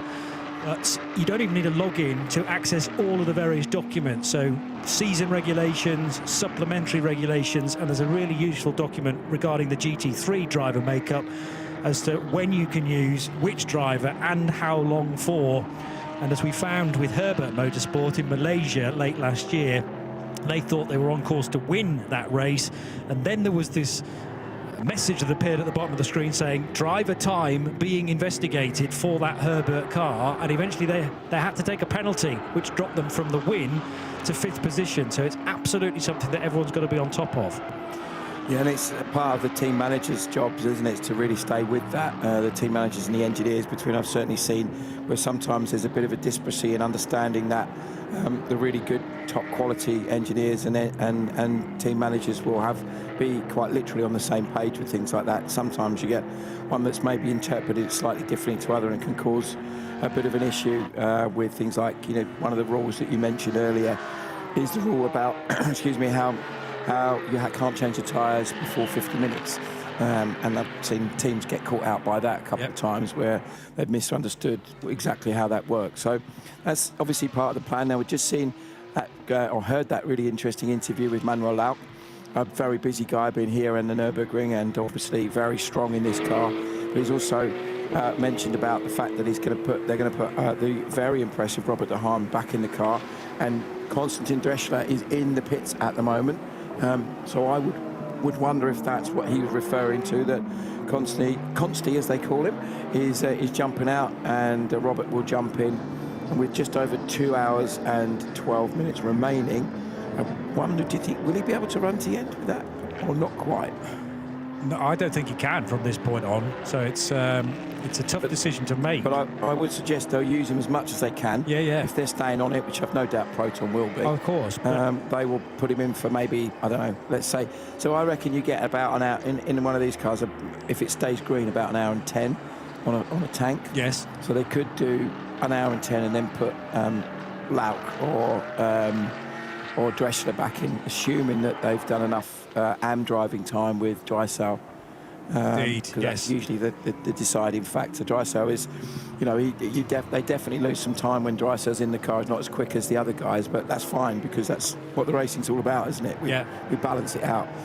The Optimum McLaren has just blasted past us on the start-finish straight. The gap last time round was coming up to 2 minutes, I think. So he's putting on the best part of a lap on the Balkan car, so that's going to bear well for them. Yeah, he's around about 7/10 quicker than Balkan on that last lap. So if that difference in performance remains for the balance of the race, Dressler is now in fuel, the Proton car is now in fuel. Whether it's Dressler in it or not, we'll find out in a sec.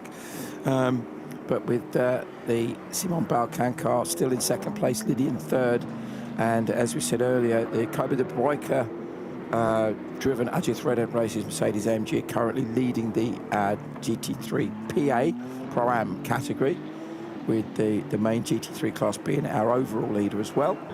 And then the GT3 AM class is the second place car of Simon Balkan and Haas RT. So the Haas RT car could, if it stays as is, end up with an overall second place and a win in the AM category. That's, I'm sure, what they are at least working for. Obviously, they'd like to win it overall. Yeah. But barring disasters for the Optimum car, I think they're looking in incredibly good shape. Oh, I've probably jinxed it now. Almost certainly, but that wouldn't be the first time for you or I, frankly. Commentators' curse can often creep in. So just looking at the driver combination within that Proton competition Porsche, because it's certainly of interest to I know a lot of you. There is a column, or rather a row, that says if you've got an AM Spirit driver and you also have a Pro in your lineup, which Proton competition do, Jörg Drysdale is the AM Spirit driver, Robert de Haan is the Pro, and then there's a semi-pro Manuel Lauck, and Konstantin Dressler is an AM rather than being an AM Spirit. He is just AM. So when you take into account the stint time that Konstantin and Jörg do, collectively they have to do a minimum of 4 hours in this 12-hour race, but of that 4 hours, Drysdale's got to drive 2 of them. So you could almost treat it like 2 and 2. 2 hours for Drysdale, 2 hours for Konstantin Dressler. Then the other restriction at the other end is that Robert de Haan can't do more than 4 hours in total across the 2 days, and Manuel Lauck's entirely free in terms of a maximum or a minimum, so he just fills in the rest. See? Simple. Here, it's making a lot more sense, is Carla Velti in the pit lane. Well, I try to make a little bit more sense. I'm here at Viper Nizza, number 65 car, with Douglas Koo. I just realized it was kind of quiet around you guys. Has it just been going smoothly for you? Well, so far into the 10th hour now, yes, everything has been going well. So far, no issues with the car. The drivers are all feeling fine. Yeah, it didn't help that we had a bit of a slight shower, but yeah, all good. And tell me, do you have experience here in Spa, or is it something? Yeah, you do. Yeah. So the first time we came here was with TCR 500, a Creventic event, and we came in first in our class, M class.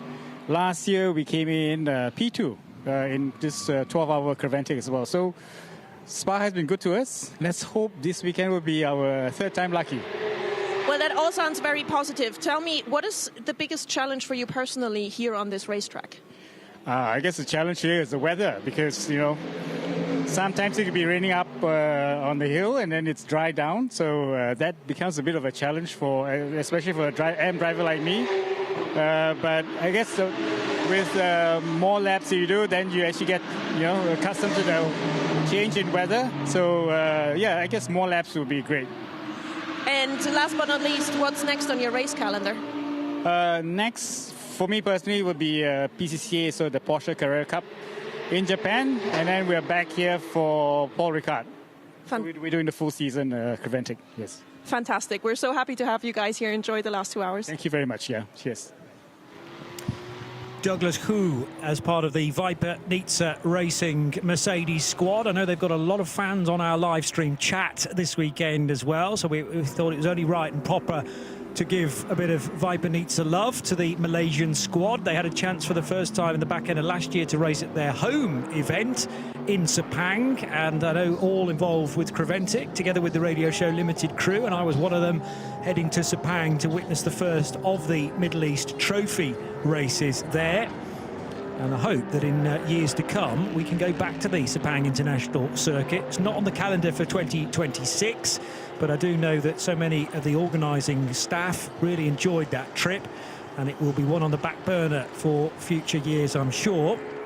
But Viper Nizza Racing have had their interest stirred by being involved, actually prior to that race as well, with the 24H series, getting more and more experience with doing some European races here on these classic tracks, and as Douglas said, have committed to the full season. So Paul Ricard at the start of June, Nürburgring at the start of July, Barcelona middle of September for the 24-hour race, the only 24-hour race within the European calendar for this year. And we heard an interview earlier with the guys from the QMMF Formula saying, and the question was about, have you raced much in the rain? I would suggest probably being from Malaysia, having been to Malaysia a few times, when it rains, my goodness, it rains there, doesn't it? It's I think you can probably remember we used to have the Malaysian Grand Prix. I can think of a few examples where they'd stop races or had to you know, delay races and things like that, because it comes down in absolute biblical quantities when it rains. And there is a monsoon season, of course, and the F1 date tried to avoid that, but sometimes didn't really matter. The heavens would still open. And yeah, you'd either have a horrendous race, but an entertaining one for a spectator to watch, or it would just be stopped because it was unsafe to continue. I went there in the year 2000, just after, not long after they had the first Grand Prix there in '99, for an event for one of the car manufacturers there, and I just remember it being so insanely hot that you literally kind of got out of the car and ran straight into the aircon of the buildings there. They've got the little offices there. And then you'd watch it in the rain, you'd see it suddenly go black, and it would absolutely hammer down with rain for like 10 minutes. And within 10 or 15 minutes of it stopping raining, it was completely dry again. It was that hot. It was just such an unusual climate. But too right. But I don't think I've ever felt humidity like in Malaysia. It's it's a beautiful country, lovely people. I absolutely loved being there. But it was the food was stonking when we went as well. Oh yeah, it's amazing, isn't it? A few people that had been before, Bruce Jones, for instance, he'd been in his FOM days when he used to be part of the Formula One circus, and then there was Peter Mackay and I, who had never been before, but we had a great deal of fun on one of the days leading up to the race weekend, where there's a kart track, similar to here at Spa. There's a kart track at Sepang as well. Yeah, it's great fun, isn't it? Yeah. Team building exercise. I mean, that's what we called it. but actually we were taking chunks out of each other. Now, here is the tartan liveried Herbert Motorsport Porsche. Klaus Bachler in fact, he's getting out. Bachler out, and I'm not sure if it's Moritz getting back in or Renauer this time. I think it'll be Renauer. I'm pretty sure Moritz did quite a long run earlier in the car. And Bachler being the absolute pro in that, probably they would have used as much of the time as they could. Having said that, when you're in a situation like they are, where they just tumbled to the bottom of the timing screens after the mechanical problem they had today, this is clearly a test session now, so they're not in a position to challenge for any really meaningful result. But the fact that they're able to get the car out, and it clearly, looking at the lap times that Bachler was doing, it's still running very quickly, which is important. Now, at the front of the field, Simon Balkan is in the pits, or the Haas RT car rather, is in the pits taking some fuel. And down in the pit lane itself, we have our Carla. I finally managed to catch up with Paul Scheuchner, who's been unfortunately out of the car for a little bit. First and foremost, are you okay? Yes, I'm totally fine, thank you. I was earlier in the medical center. They took really good care of me. And I have no pain, nothing, so everything is fine. I can luckily also say that about the other driver who was in the vortex, so you both are fine. That is great. Can you explain to us what happened there? Because we were not quite sure. Yes, so earlier I was at the exit of bus stop. I was behind a slower car. In front of me he had an oversteer, and it looked like he's going to the inside, but it seems like he had his foot still on the gas, had a counter oversteer, and then ended up straight in front of me, and I had nowhere to go, and just hit him. And and then obviously we had seems like both cars had really heavy damage, and it cost us like a lot of time to repair it. But again, seems like we're both fine, and we look forward. Now, you had a weekend that was full of ups and downs. Let's be really honest about it. And I did watch you yesterday, waiting while it took them roughly 9 minutes to repair that wing. Mm-hmm. And I looked at you, and I could tell you just want to keep going. Can you tell us what goes through your head in that very moment when you just have to wait? Yeah, so in these moments you just need to delete it from your mind and need to think forward, and you can process things like that afterwards. In that moment you need to keep your head down and keep going. And I had some moments to relax and drink something in the car, and then luckily the crew was able to repair the wing fast, and then we were able to get out again. Well, I'm sad to see you out of the car, but I hope everything is going okay for you guys, and we are going to see you in Paul Ricard again? Yeah, I'm looking forward to that. Fantastic, we are as well. Thank you. Thank you. He's a former Pro-Am category winner in the Lamborghini Trofeo Middle East with Conrad Motorsports, but now driving an Audi. Actually uses pretty much the same engine, by the way, which is a 5.2 litre V10 that goes in the middle of the Lambo and the Audi. It's an engine derived from the four rings. But he has also driven LMP3 cars in the European Le Mans Series as well for Inter-Europol competition. That was almost a decade ago. So very experienced racer from Germany, and bronze rated, but one of the quicker bronzes. We were saying earlier on that you can be called bronze, but that doesn't really tell you specifically how quick you are, because there are these sneaky almost bronze plus drivers. Not that that is a category, but then again there is the AM plus in Creventic racing, there's AM Spirit, and then there's just AM, but no real way of knowing necessarily who is quicker than the other. Yeah, I think it comes down to a little bit of the team declaring exactly what the driver has done, what sort of experience they have. Yeah. And, ultimately the organisers make a decision based on all of the facts. They may have previous experience in this series or in other relevant series that they can look at and go, okay, well, we can see roughly where that driver is. It's actually the easiest ones are the pros, because they're all pretty much the same. They're all very, very fast. And then you're talking probably, well, certainly thousandths of seconds, maybe hundreds of seconds between the two platinum drivers compared side to side. And a gold driver could easily be up there as well. It's just that they haven't got a super license, for instance. The silvers are always intriguing to me because they are up-and-coming golds, and some GT drivers have sort of based a career on permanently being silver. don't win any titles, because that will ruin a career path moving forward. So if you can stay silver, then you can, in AC overalls racing, that you always need a silver driver in your GT car to join the bronze and then to join the all-out pro. So silvers are very, very valuable, as you know well. Yes, yeah, I think so. So Harry George still on board the Optimum Motorsport McLaren that's leading. It's got a couple of laps lead over Patrick Liddy now. Stephen Paulette is now back on board the Haas RT, and we know how quick he was at the early part of the race. I would expect to see that car flying. I think the Liddy Get Speed Merc is due, owes us a pit stop fairly soon as well, just looking at where everybody else is, relatively speaking. So let's watch with interest to see if that is true. And I think Harry George probably got about another 20 minutes, I reckon, before they need some fuel. And whether they keep Harry in or whether get Salman Oveda back in the car, we'll have to wait and see. There we go, looking at perfect timing. It's almost like our director was listening to us, and we get a lovely shot of that. Hanging on our every word. So, exactly, that spectacular car in Papaya.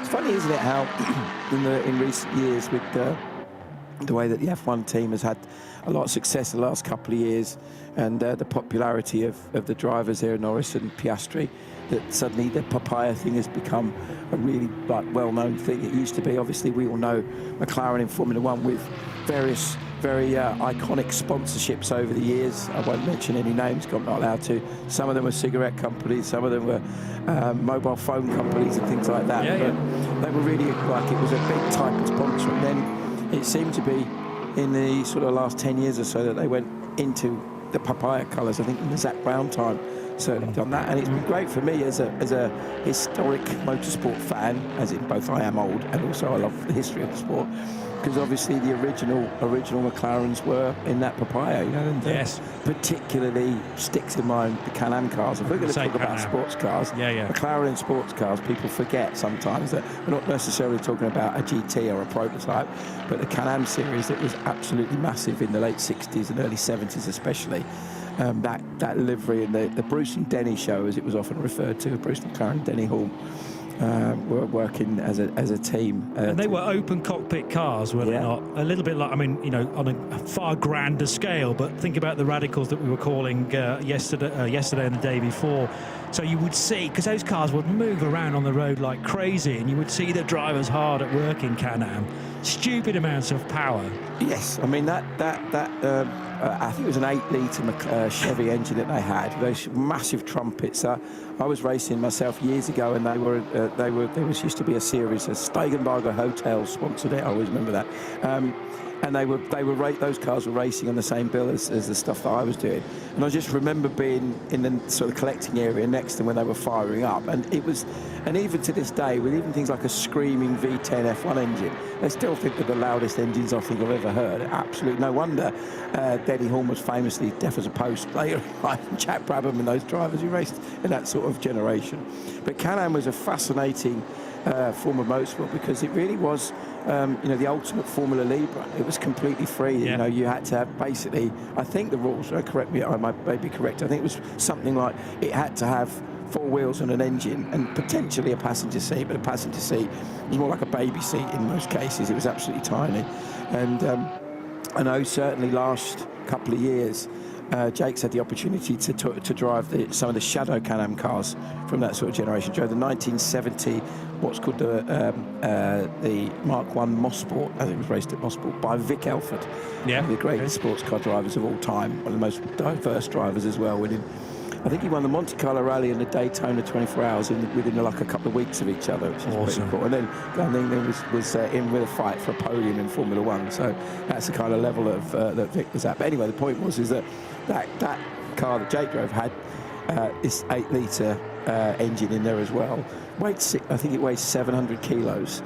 And it had 10-inch tyres on the front and 12-inch tyres on the rear. And the front was so low that the driver's feet were splayed out wide like a penguin. That's the only way you could drive it. So spectacular is the I would use for Can-Am of that generation. I need to have a word with Creventic to incorporate a Can-Am class in the 24H series. It would certainly, the livery would fit, wouldn't it? Now, hang on a minute. Off for racing. Off for racing off at Le Concorde, I'm going to suggest. That's Torsten Kratz in the 16th placed 16th place overall, but 9th placed GT3 car. And it's the thin amount of gravel trap to driver's right at the top of the circuit at Les Combes, I'm pretty sure. So, and it's a peculiar angle to have ended up there. He's obviously slid into the gravel trap and maybe just tagged the tyre wall as well.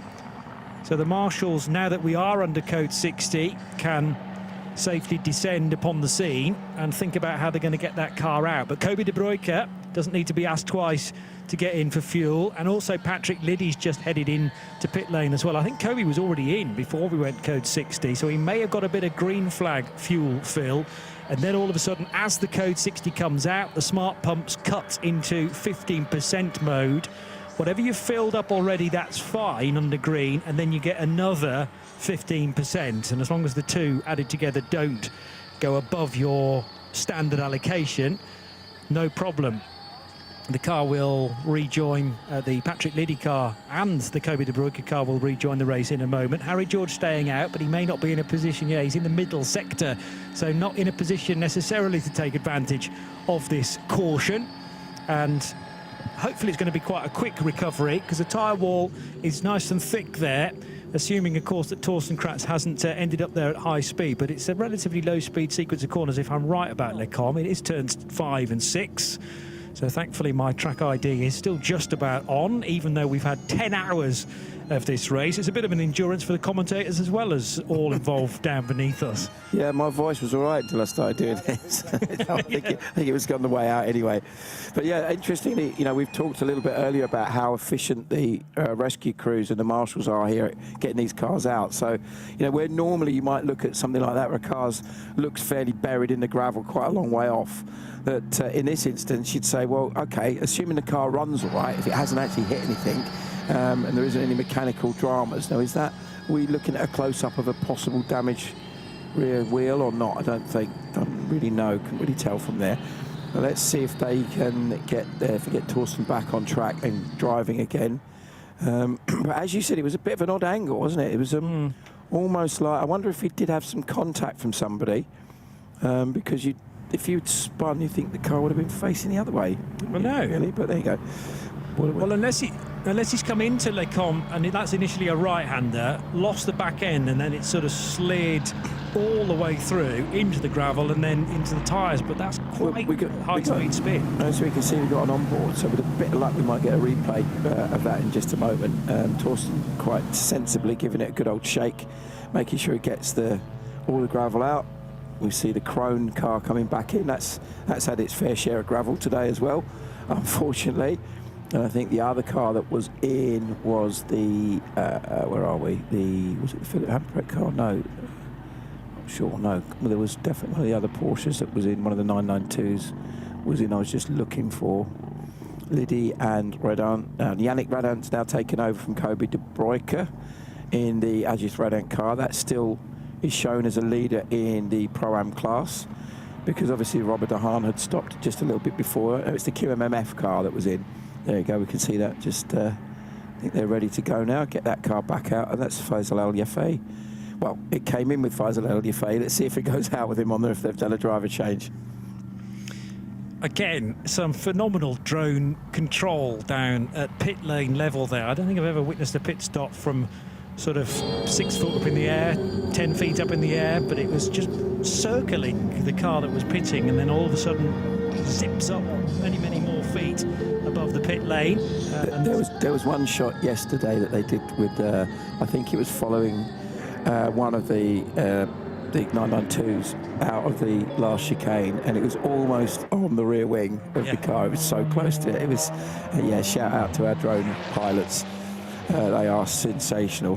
You were saying yesterday that they were the same folks that did the drones at the Olympics. As I understand it, in Cortina, yeah, that was certainly some of our members of the drone crew. Arrived in a Cortina or in Cortina, not in a Cortina. Not in a Cortina. Oh, okay, right, yeah. I don't know how many drones you could get into the boot of a Cortina. But is that like how many people you can get in a Mini? Is it that same sort of thing? That's right. I did actually, when I realised that, we'll go back to green, by the way, when I realised the Winter Olympics were in Cortina, in Milan, close to Milan this year, somebody said to me, isn't that a Ford? I went, yeah, but it's probably named after the Italian place. And then I had to go through the various Ford models that will have been named after various places around Europe. Sierra, is that a place? Capri. Yeah. Cortina. You see, you're getting the flavour of the names that Ford were using in the 70s, 80s now. It's very different because you look at Ford's naming policy in the States versus Europe. Like Mustang, you know, that kind of thing. It's very different. Thunderbird, you know. Too right, that's right. Yeah, absolutely. So, so in comes our race leader, Harry George, comes down the pit lane into the fuel area. And we'll watch with interest to see whether it's still him on board the car or whether it's swapped to. I would suggest if it has swapped, it will be Salman Aweda on board the car because it was Tomlinson on board it just before Harry took over. Yeah, so that's the pattern of the rotation, as we call it. And Harry George, good stint that. It was a tough start, and actually the wonderful wrap on that car that looked so resplendent at the start of the race yesterday is just looking a little bit beaten up now. There's no damage to the car, but after a 12-hour race, and particularly a 24-hour race that we'll have later in the year, if a car doesn't look like it's been through the wars, then for me it's not an endurance car. And you know, for a lot of the famous Le Mans winning cars, they would immediately try and lacquer that in, so that the wheel marks on it, perhaps, or all the grime and everything that is then kept forever. And you see cars now in the museums, and it's exactly that. There's a famous story I heard about. Remember at the end of the '97 season when Jacques Villeneuve and Michael Schumacher fought for the World Championship, and Schumacher famously drove into the side of Jacques Villeneuve and then ended up bouncing off him into the gravel. And Villeneuve won the race. Sorry, didn't win the race. He won the championship. It was Hakkinen who won the race from Coulthard.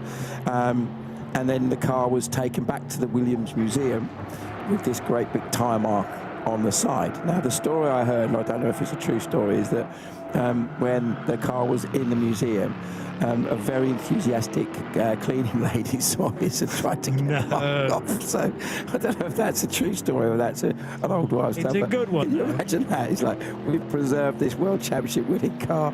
And she thinks it's a genuine mark that needs to be cleaned out with her fluid. If you don't know, you don't know. It's like, let's keep these cars nice and clean. Well, that one looks terribly tatty, you know, because it would do, wouldn't it? The untrained eye, or somebody who's not familiar with why you would leave a car dirty or with marks on it, then it tells its story, doesn't it? I was suddenly drawn, by the way, to the Stephen Paulette lap time that he's just done, but I think that's probably wrong at 1 minute and 4.5 seconds. This happened in testing the other day. Oh, yeah? Ryan Diel was on board the Euro Motorsport Ferrari and it did that. But the funny thing that I noticed when I looked at it was not only was it a 10 something, but it was also showing an average speed of 375 kilometres an hour. And I'm thinking, which is really pushing. If they've turned those Ferraris up to that, then he's going to win the race with one hand in his pocket, you know. But, no trouble. Yeah, Stephen Paulette's good. He's not that good. That's what's known as a timing glitch, I believe.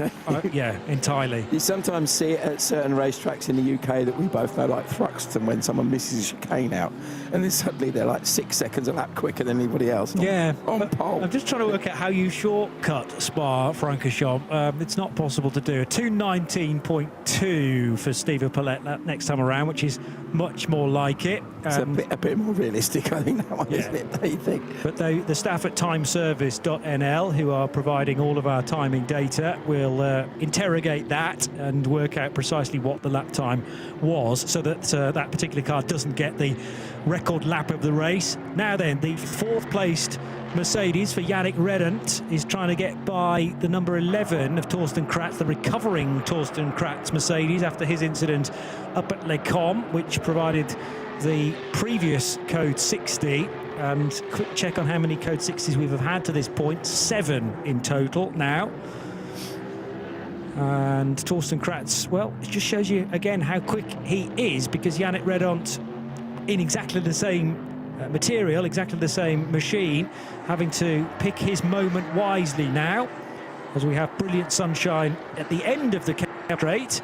There's the race leader, Harry George, on an out lap, and as he gets back up the speed, is briefly overtaken by Tim Scheerbart in the number 921 Milner Motorsport Porsche. But that'll be a brand new set of tyres for Harry George. You were wondering whether they might put Salman Ovega back in, but it looks like Harry's been retained for a further stint. He's got plenty of drive time to play with, having only done 1 hour. You can do 2.5 these days in the 24H series.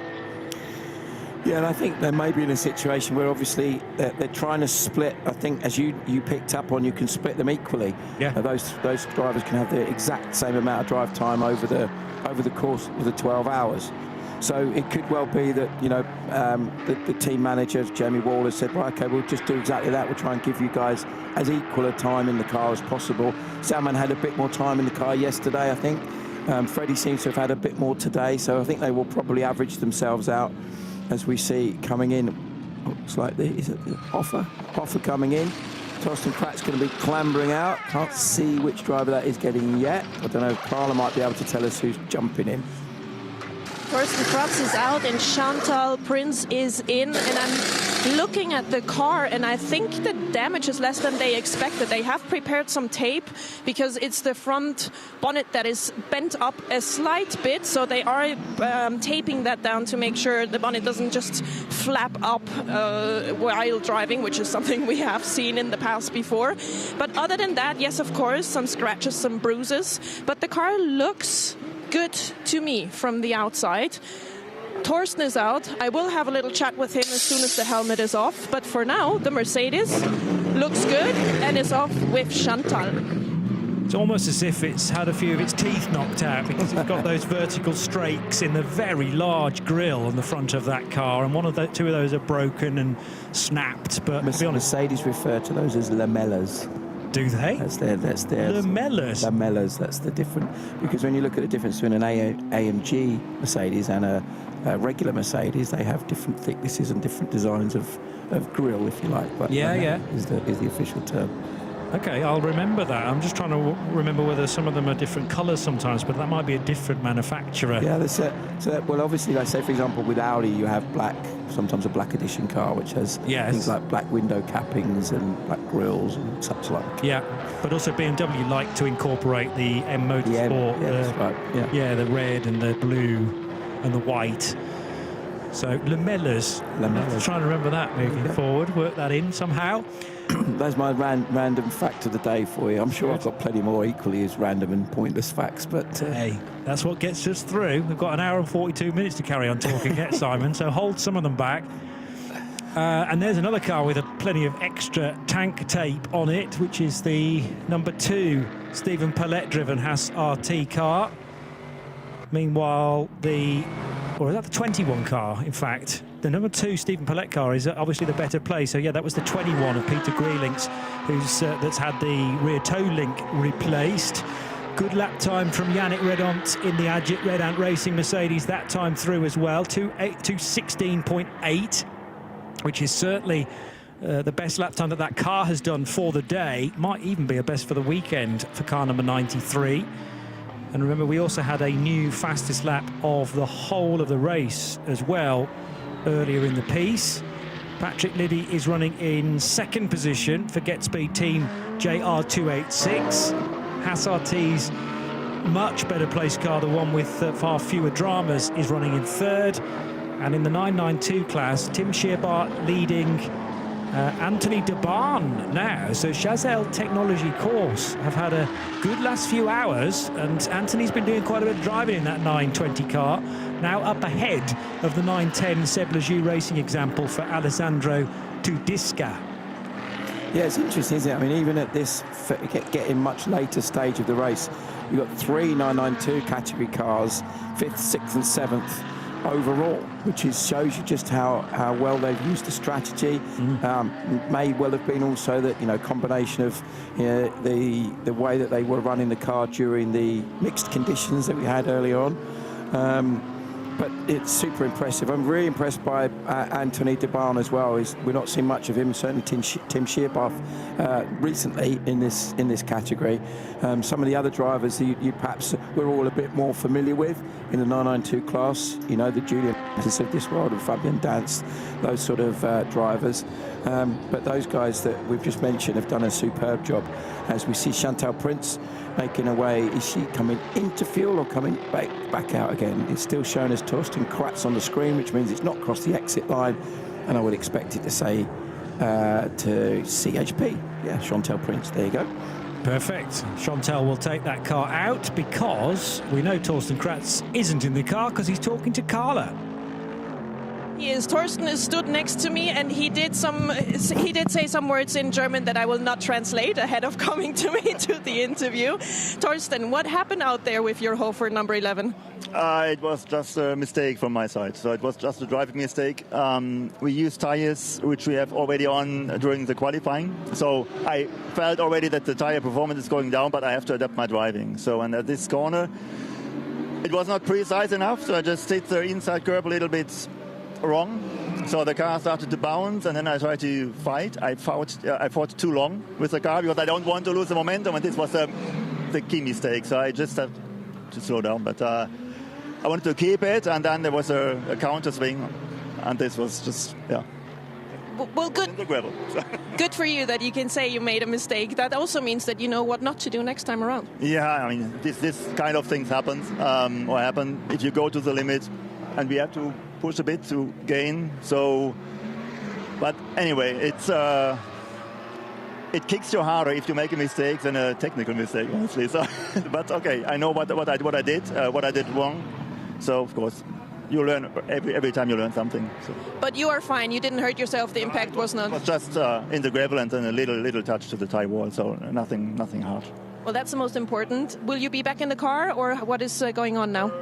I think so. Yeah, I think so. There are still nearly 2 hours to go. Maybe, I don't know. Let's see. It depends a bit on the code 60 and so on. But I'm ready to go in. So. Okay. Good luck for the rest. Thank you. Torsten Kratz is a highly talented bronze driver who's driven all manner of sports cars, whether they be the conventional, recognisable GT cars or into prototypes as well. Certainly LMP3s. He spent a long time competing within, either they be within the ACO rules ladder or outside of that too. But if there's a drive going in a car with 4 wheels, then Torsten is game for it, and he's a very useful bronze to have in the lineup because he's can often out-qualify fellow bronze runners very convincingly indeed. There's the Mercedes in the hands now of Chantal Prins, then from the Kroll family until she married Alex, and there's now a couple of junior Princes often running around the paddock as well. Maybe they are the future driving talent in a few years' time for Hofer Racing.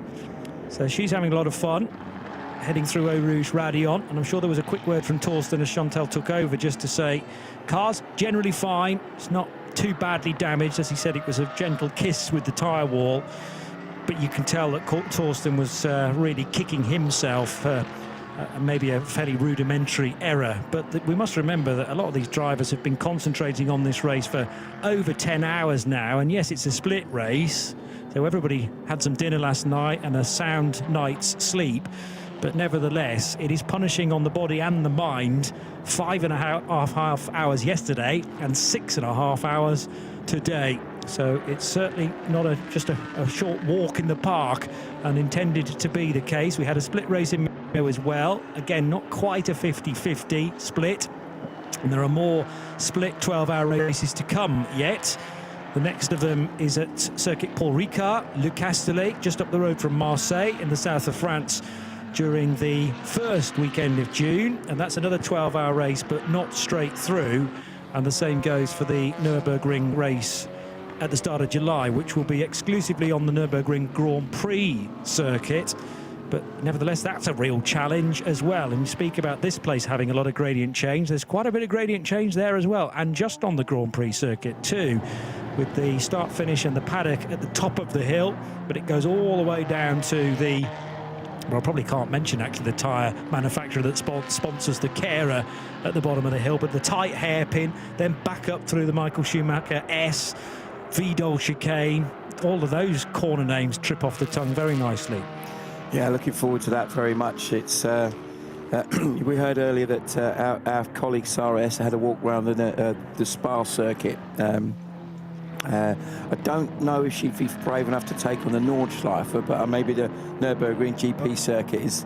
I'll give that a go. I think I could manage. That's about, what is it, about 3 miles, something like that. I might point her in the direction of Hatzenbach and not give away quite how long it is around there.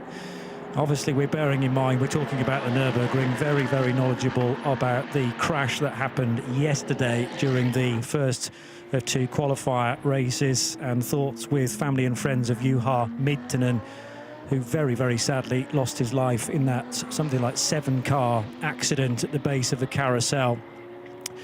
So we had the minute silence at the start of proceedings resuming today. I know there was a minute silence at the Nürburgring itself as well, ahead of their 1 o'clock start local time. Another 4-hour race taking place right now, in fact, on all of the Grand Prix track and the Nordschleife as well. So something like an 8, and in some cases 9 and 10 minute lap around there. We are covering that race elsewhere on the Radio Show Limited network of channels, but of course, if you're with us right now here at Spa, please don't go anywhere. We're just about to get into the really exciting part of this 12-hour race. You can always revisit the N24 qualifying race later this week.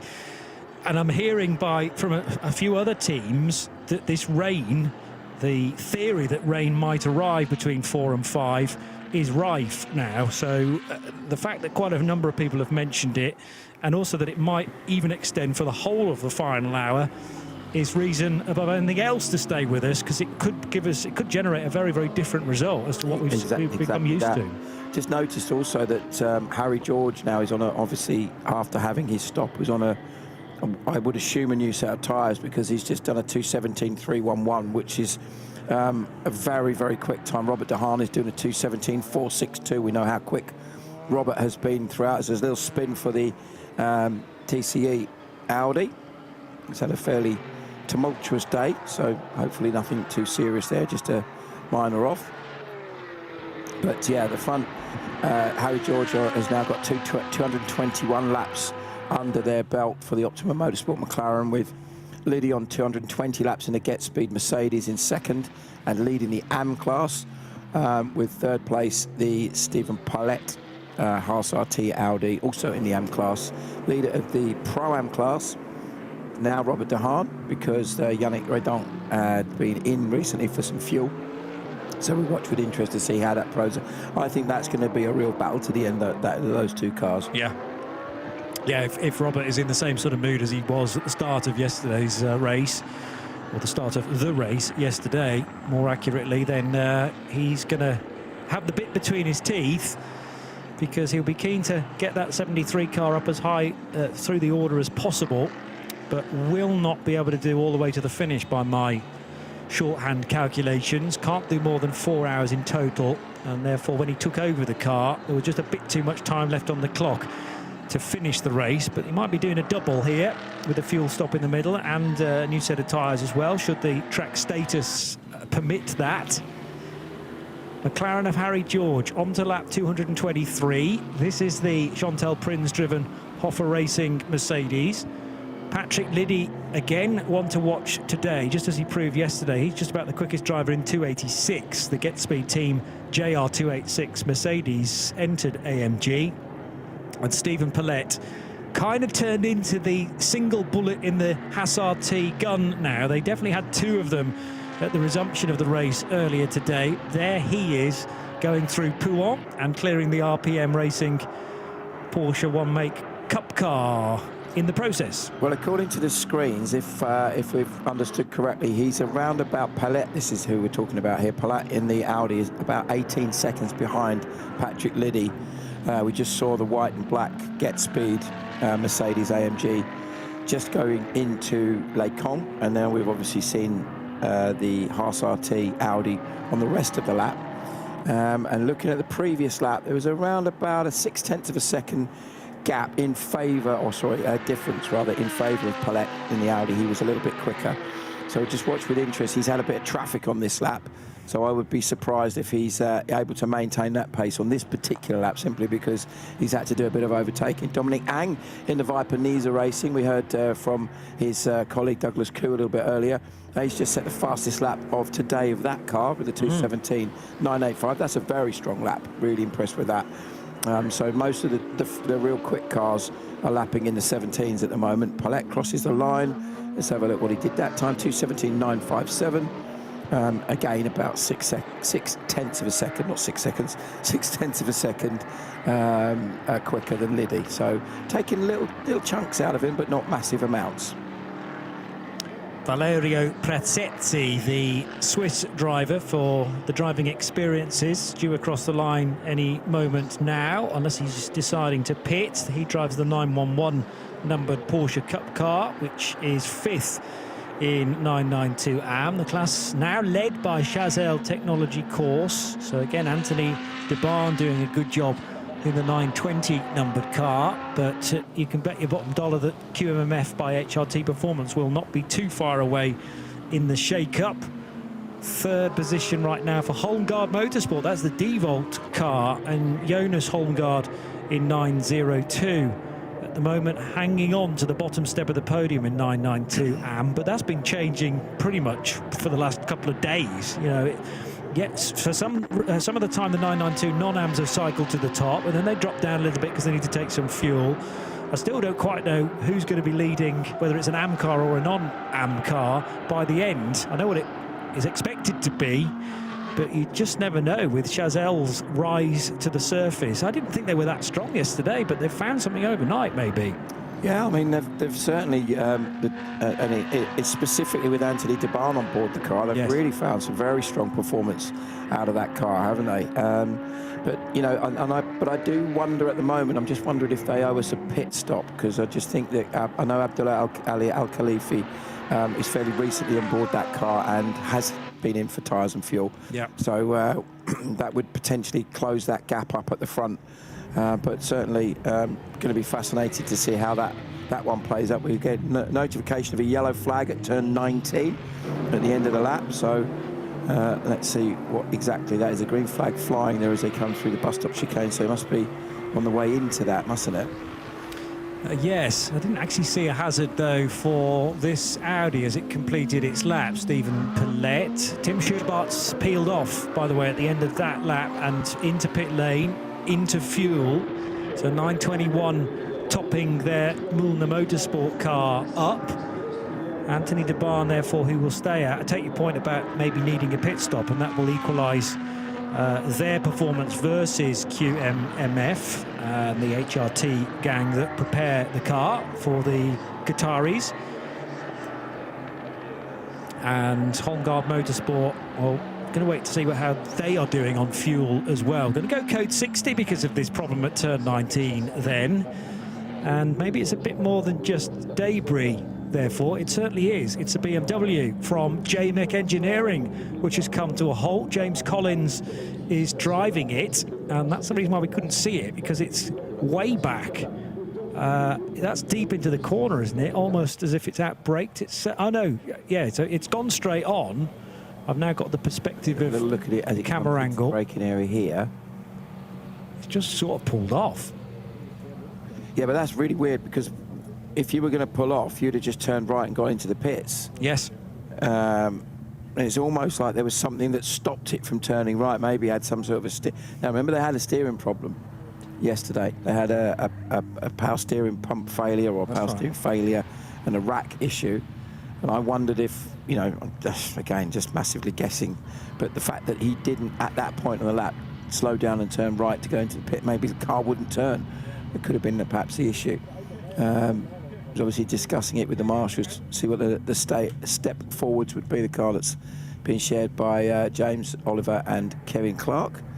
And are they able to perhaps, hopefully, because we've seen the evidence of our wonderful rescue crews here being super on it all day and yesterday, is they'll be able to get it around and back into the pits nice and quickly.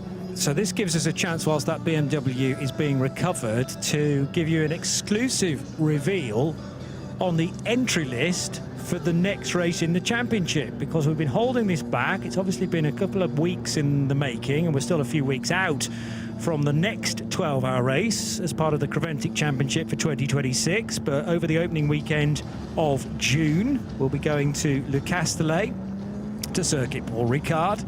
And I think on this entry list are going to be some familiar names, and they're going to be some names that are brand new to the championship. We will we will get to this promised entry list. I think we're just kind of keeping you in suspense if you're viewing it, but the graphic will appear, rest assured, very shortly. In the meantime, let's detail with the cars that are coming into pit lane. So Anthony de Barn sees that you were talking about Chazelle Technology course. That car did indeed potentially need some fuel. Yannick Redont coming into pit lane as well, and Abdullah Khalifi has just filled his car, or the team have filled his car up for him. Did Abdullah get out? We'll have to wait and see whether there's a driver change. But here's the entry list then, as promised. So the number 2 Haas RT crew will be there with, in fact, 2 of their cars, car 2 and car 21, just as this weekend. Hoffer are back. This is all for the south of France in a few weekends' time, over the 5th, 6th and 7th of June. Santalok Junior Team, we've missed them at Spa-Francorchamps, but they had a very, very strong showing in Mugello with Pierre Caffa part of the driver lineup. Driver lineups themselves are yet to be revealed. But some strong teams nevertheless. Get Speed with the number 28 car and the sister 286 will be present. Pelin Racing have committed to the full season. The 2 Com2U Racing Aston Martins that will obviously have to be repaired from this weekend. The 41, of course, is running again now, but heavily delayed. Car 40 with big damage yesterday. But there are enough weeks in between now and then to have resplendent brand new cars for that event. ARC Bratislava's Lamborghini, the MP Racing Mercedes, Viper Racing of Malaysia, as Douglas Koo had alluded to, are committed to the full season. Continental Racing by Simpson Motorsport, car number 69 will be back. We're back to Green Flag Racing, by the way. Yuho Racing, who aren't here, from Lithuania, will be there, together with the Proton Competition Porsche, the Era Motorsport Ferrari, and still yet the names come on. So look at that for the 992 division. Seb Lajou, Red Camel Jordans.nl, Chazelle Technology, who've just made a pit stop, and HRT. QMMF as well. I can't really mention everybody's name, but it's a huge entry from the 992s. Orchid Racing Team, it feels like they've been away for a little while. In GTX, One Vortex, the Asbest Racing crew as well, and Not Only Motorsports, Ligier, and a couple of GT4s heading to the south of France, including the Toyota from Circuit Toys, and Primus Racing and Audi from Sweden. So there you go, there's reason enough to be tuned into our coverage, and hopefully even on site at Paul Ricard. That's the entry list as things stand for a matter of weeks at the start of June. And as we go back to racing, let's return to the pit lane. I am with the JW Race Service team, and I have a Robert Gilles next to me. You just told me that you're here for the first time, correct? Yeah, correct. This is our first time, 12 hours in Creventic. Yep. How is it for you? How's the experience for the first time in Creventic? Well, the organization is fantastic, and only driving has been. I couldn't swear, right? So shit. Well, unfortunately, we cannot beep live, but okay, fair enough. What is the problem in general? It's just bad luck. Parts that are breaking off, and we've been unlucky. But now the last hours we're doing well, and we're just trying to keep up and finish the race. Are you guys expecting any rain for the last hours? There's talk about rain. Yeah. So we're expecting it the last half hour, and I'm going to drive then, luckily. Putting me in. Fantastic. Well, I guess good luck then for that last half hour, and we're really, really happy to have you here at Creventic. Thanks. Thank you. So many names that you've been enjoying seeing racing this weekend, returning for round 3 of the 12-hour race. And JMEC with their BMW yet to commit, I believe, to the 12 hours at Paul Ricard, but there is time yet. And the 133 car having been recovered with that slightly bizarre incident, but nicely explained. Sunshine still bathing the paddock. Say still, we've had a rain shower, and there's potential for rain to come in the final 60 minutes as well. But let's enjoy this 21-minute period of hopefully warmth and sunshine and a nice dry track. This is really the phase of the race where everyone is back timing their route to the checkered flag, depending on whether you've got fuel on board or you have not. Will it be one more stint? It can't be one more stint, but will it be two more stints? Will it be a driver change? Will we do tyres between now and the end of the race. An hour and 20 minutes is still a long time, but it does really feel like the end of the race is within touching distance now. Exactly that, and we've still got 3 drivers or 3 cars, obviously, that are really in with a chance of winning this race. And that's, at this stage, you know, I think realistically it's between the Optimum Motorsport McLaren, the Get Speed Mercedes and the Haas RT Audi, with a great performance, as we would have expected, by Robert de Haan to now get himself at the head of the Pro-Am category and 4th overall in the Proton competition Porsche. So 4 brands in the top 4 places, which is always indicative of just how competitive this type of racing, especially this class of racing, as in the 12-hour type races. And even in the 992, we've still got 3 cars very much in the fight there. The Miettinen Motorsport car currently driven by Julian Hanses, Anthony De Barn, our star driver in that category today in Chazza Technology course, and Abdullah Ali Al Khalifi, another very strong drive by the QMMF guys there. So any of those things can happen. And that actually, I've just mentioned Abdullah, and he's just set that car's fastest lap, 2:21.321. That's a very, very strong lap by the QMMF car. And that was with the pressure of Yannick Redant all over the back of him as well, probably thinking, where are you going to try to lap me, Yannick? And please don't ruin this neat and tidy lap that I'm otherwise doing. But a 2:21.3 at this stage of the race, with tired race cars, certainly tired drivers, is mightily impressive. Abdullah Khalifi then moving into the top 2 in 992 AM, on course at the moment for a 992 overall podium. Julian Hanses and Anthony De Barn switching places. That's because Anthony's just come in for a pit stop. Just noticed there, excuse me, with that long shot, there was, you can see in the distance above La Source, and we can sort of just about see it out of our comms box window. Very dark clouds, very dark clouds. And that is the direction that the weather came in from earlier, from the north end of the circuit. So I would expect, with the wind direction probably exactly the same, that La Source, the hairpin bend at turn 1, and then that run down to Eau Rouge and Raidillon will be first affected. A couple of cars not on the same lap, not in the same category, in fact, but almost clashing coming out of Le Com corner. That was the Stephen Paulette Audi, wanting to hurry things up, not be delayed behind the Porsche, because that gap between he and Patrick Liddy actually came down on the last lap. Yeah, it has, down to just over 17 seconds. So you could quite easily see that, and that is not only is that for potentially second overall, but it's also for the lead of the AM category. So there's a really good reason why Stephen Paulette is pushing as hard as he is to try to chip away at the gap between him and Liddy.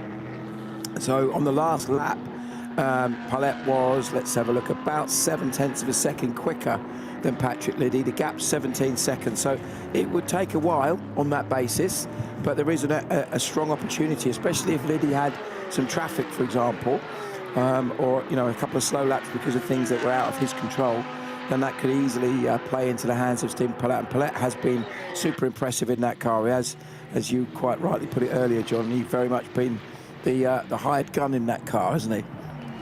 Yeah, there's nearly always space for 1, possibly 2, but if you have 2, then you've got to be careful when and where you use them, so you're not breaching any of the restrictions, limitations, number of minutes that each of the very quick drivers can be in the cars. The 2 Seb Lagier Racing Porsche Cup cars have found one another, so the similar livery from the French outfit for Enzo Joulet, and the sister car at Seb Lagier Racing, which is slightly further down, slightly higher up the timing screen, in 14th position for Alessandro Tudisca, 9:10. There's the Audi and a Vortex side by side, but the Audi should have the ponies on that, the straight line speed, and does indeed.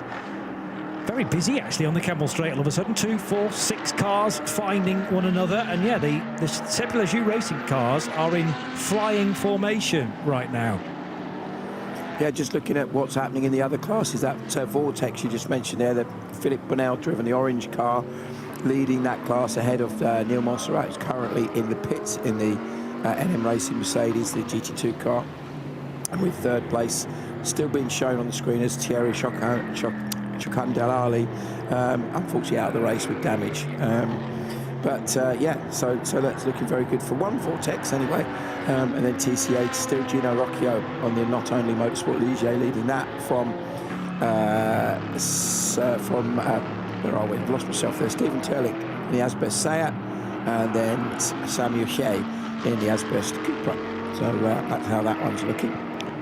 But front to the back, what's happening now is down to 15.8 seconds between Liddy in second and Palette in third. So it's coming down about nearly a second and a half that lap, so a big chunk.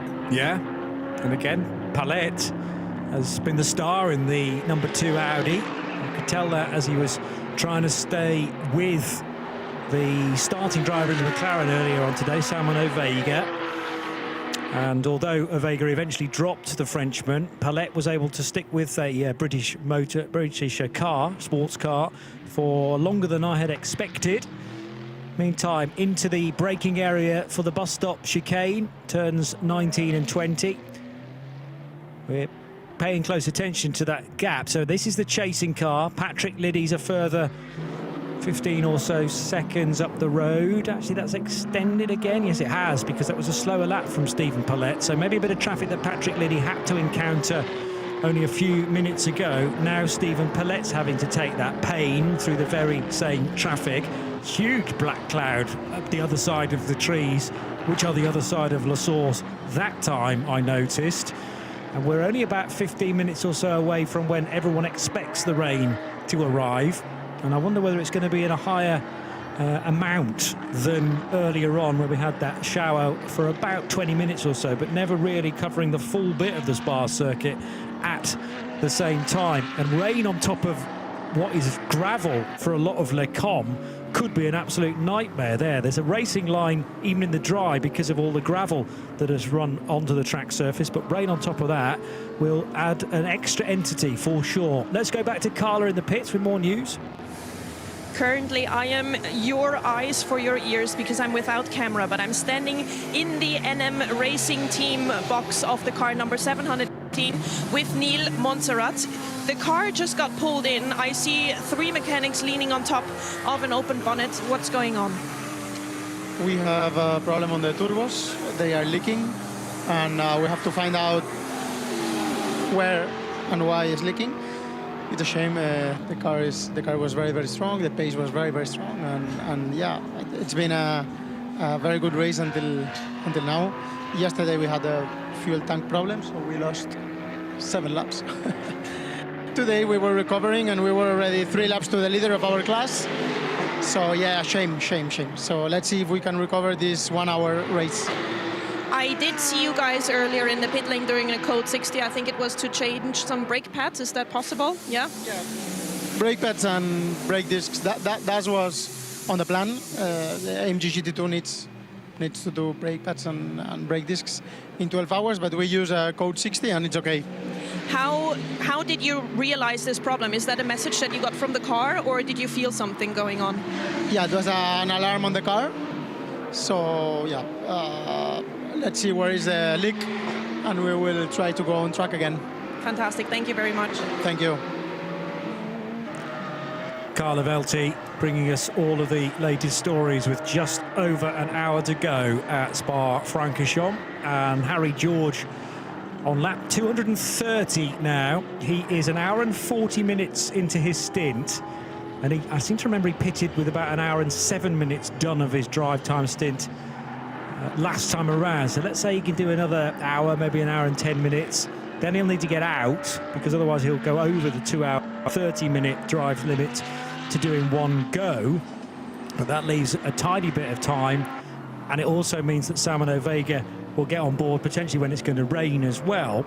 So we'll have, they're all semi-pros, but Salmon probably, you would say, has impressed the most of those 3. Freddie Tomlinson has certainly had his moments, and Harry George was given the responsibility to start yesterday's race too. So they've all put in their lion's share, but Salmon Ovega has been the standout for me of those 3. Yes, really impressive lap time is put in by Salmon, super consistent as well. I heard from The guys at Optimum, Jamie Wall was saying what a, how impressed he was with him by his attitude, very calm, got on with it very quickly. Although he's raced GT3 cars before, not raced a McLaren before, so as with any race car, there's always a certain quirk to it. There's certain ways and techniques of driving it. As we've discussed before, with a modern GT3 car, there's so many systems on the car.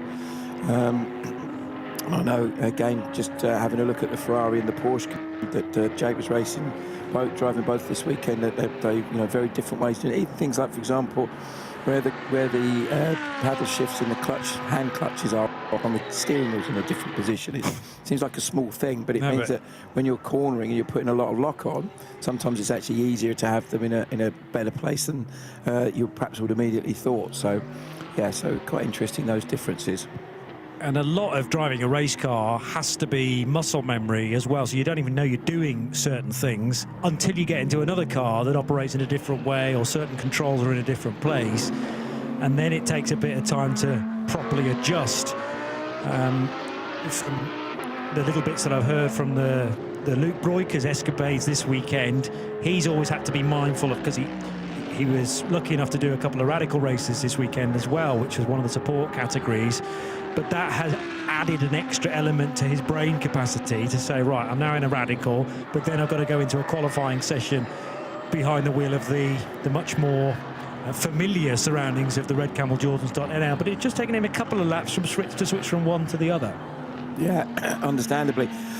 Just looking at this gap between second and third that we've been watching closely, that's sort of settled around the 17-second mark now. The last couple of laps, the two drivers have been fairly equal on lap times, which would suggest perhaps that the sort of tyre life is starting to even out, fuel load is starting to even out, things like that can make a big difference. Clearly, both the drivers are very strong, and interesting, two completely different configurations of cars as well. So it shows you how well that the balance of performance can work, in the sense of basically just finding different ways of creating a very competitive car.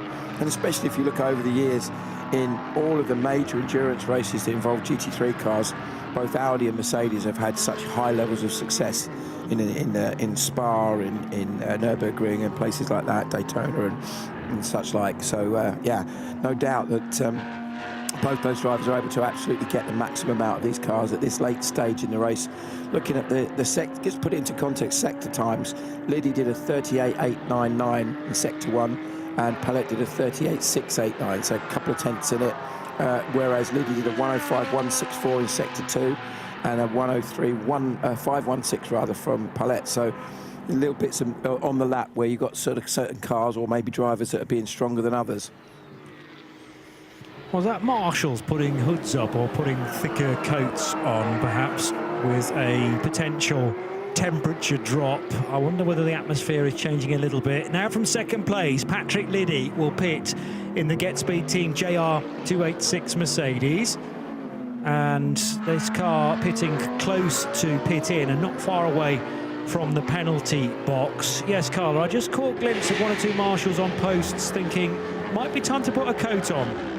Honestly, I just closed both of the jackets that I'm wearing. The wind picked up quite a fair bit here in the pit lane, which must mean that it's picking up even more outside of the area that we are in right now, but it's getting colder. It's definitely more windy.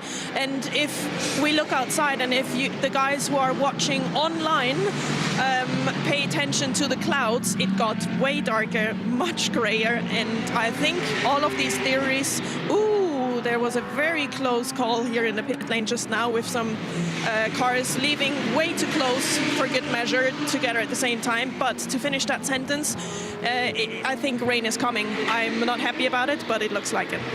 I don't think anybody's happy about it, but that's the beauty of a motor race that will continue till 5 o'clock this afternoon, and the rain might arrive at 4 o'clock. So we're racing in the outdoors, obviously, so we're kind of at the liberty of whatever nature might deliver. Interested to hear your comments about maybe a car being released at the wrong time, because there is such a thing as an unsafe release in 24H Series racing. The priority must always be the car that's already in the fast lane.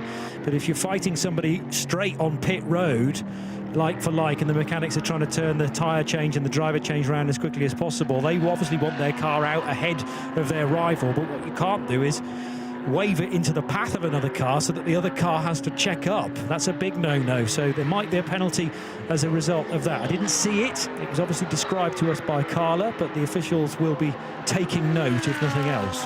Yeah, the car controller will be standing at the front of the car usually with a lollipop, and he or she should be looking down, obviously, to check, relatively speaking, the distances between the car that's being released that they're in charge of and the one that's coming down the pit lane.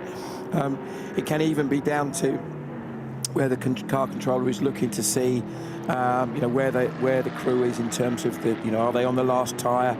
Are they about to get to it? Is it ready to drop?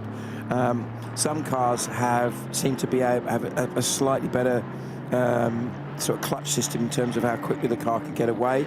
Some you tend to watch them; they tend to look a little bit more sluggish when they pull away. And obviously, some drivers are going to be sharper than others.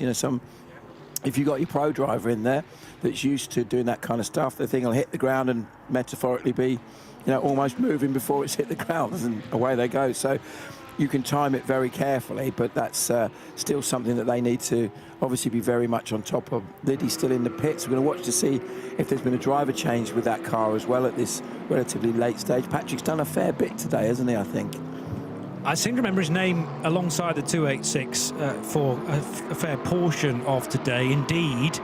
So I'm now going to have to check the sheets to see how much he was allowed to do through the course of, well, the last 2 days, in actual fact. So car 286 is the one we're talking about. They have 4 drivers, 2 of which are AM. There's an AM Plus and there's a semi-pro. So the fact that there isn't a pro in their lineup might crucial, and they run in GT3 AM as well. Normally I need a couple of minutes to work out precisely who can do what. So whilst we do that, here's Carla again. I just have good news from the NM team, the NM racing team. They actually managed to fix whatever problem they had with the turbo that was leaking, and they are back out. So they will go straight into what we can only call most probably rain madness, because everyone here seems to be stacking up on rain tires. I look left, I look right, everyone has the rain tires pretty much ready to go. So let's see how this one is going to play out. 286 Get Speed Mercedes runs in GT3 AM, and therefore their AM drivers, whether they be AM Spirit or just AM, have to do 1/6 of the race as a collective, 1/6 of the race being 2 hours. So you have to share 2 hours between Steve Yance and Tanner Harvey and Adam Osika, in actual fact. The semi-pro, how is the semi-pro restricted to a quarter of the race? So that's only 3 hours. So really, Liddy is the defining factor within that. Patrick Liddy can't have raced for more than 3 hours combined yesterday and today, and that'll be the reason why Pat's had to get out there and to hand over to Adam Osika, who will do the final hour, and he will be absolutely fine now to the finish. They will have fueled that car, I'm sure, as well. With an hour, with 61 minutes, 62 minutes left on the clock, I think they're good to go to the finish now. Yeah, the other battle is the battle for the Pro-Am win, which is currently Robert De Haan in the Proton Porsche is leading by just over a minute and 7 seconds from Yannick Redant in the Adjith Redant Racing Merc. But I do think this is where we're going to see a little bit of tactics coming in as we look again at the ever-darkening skies.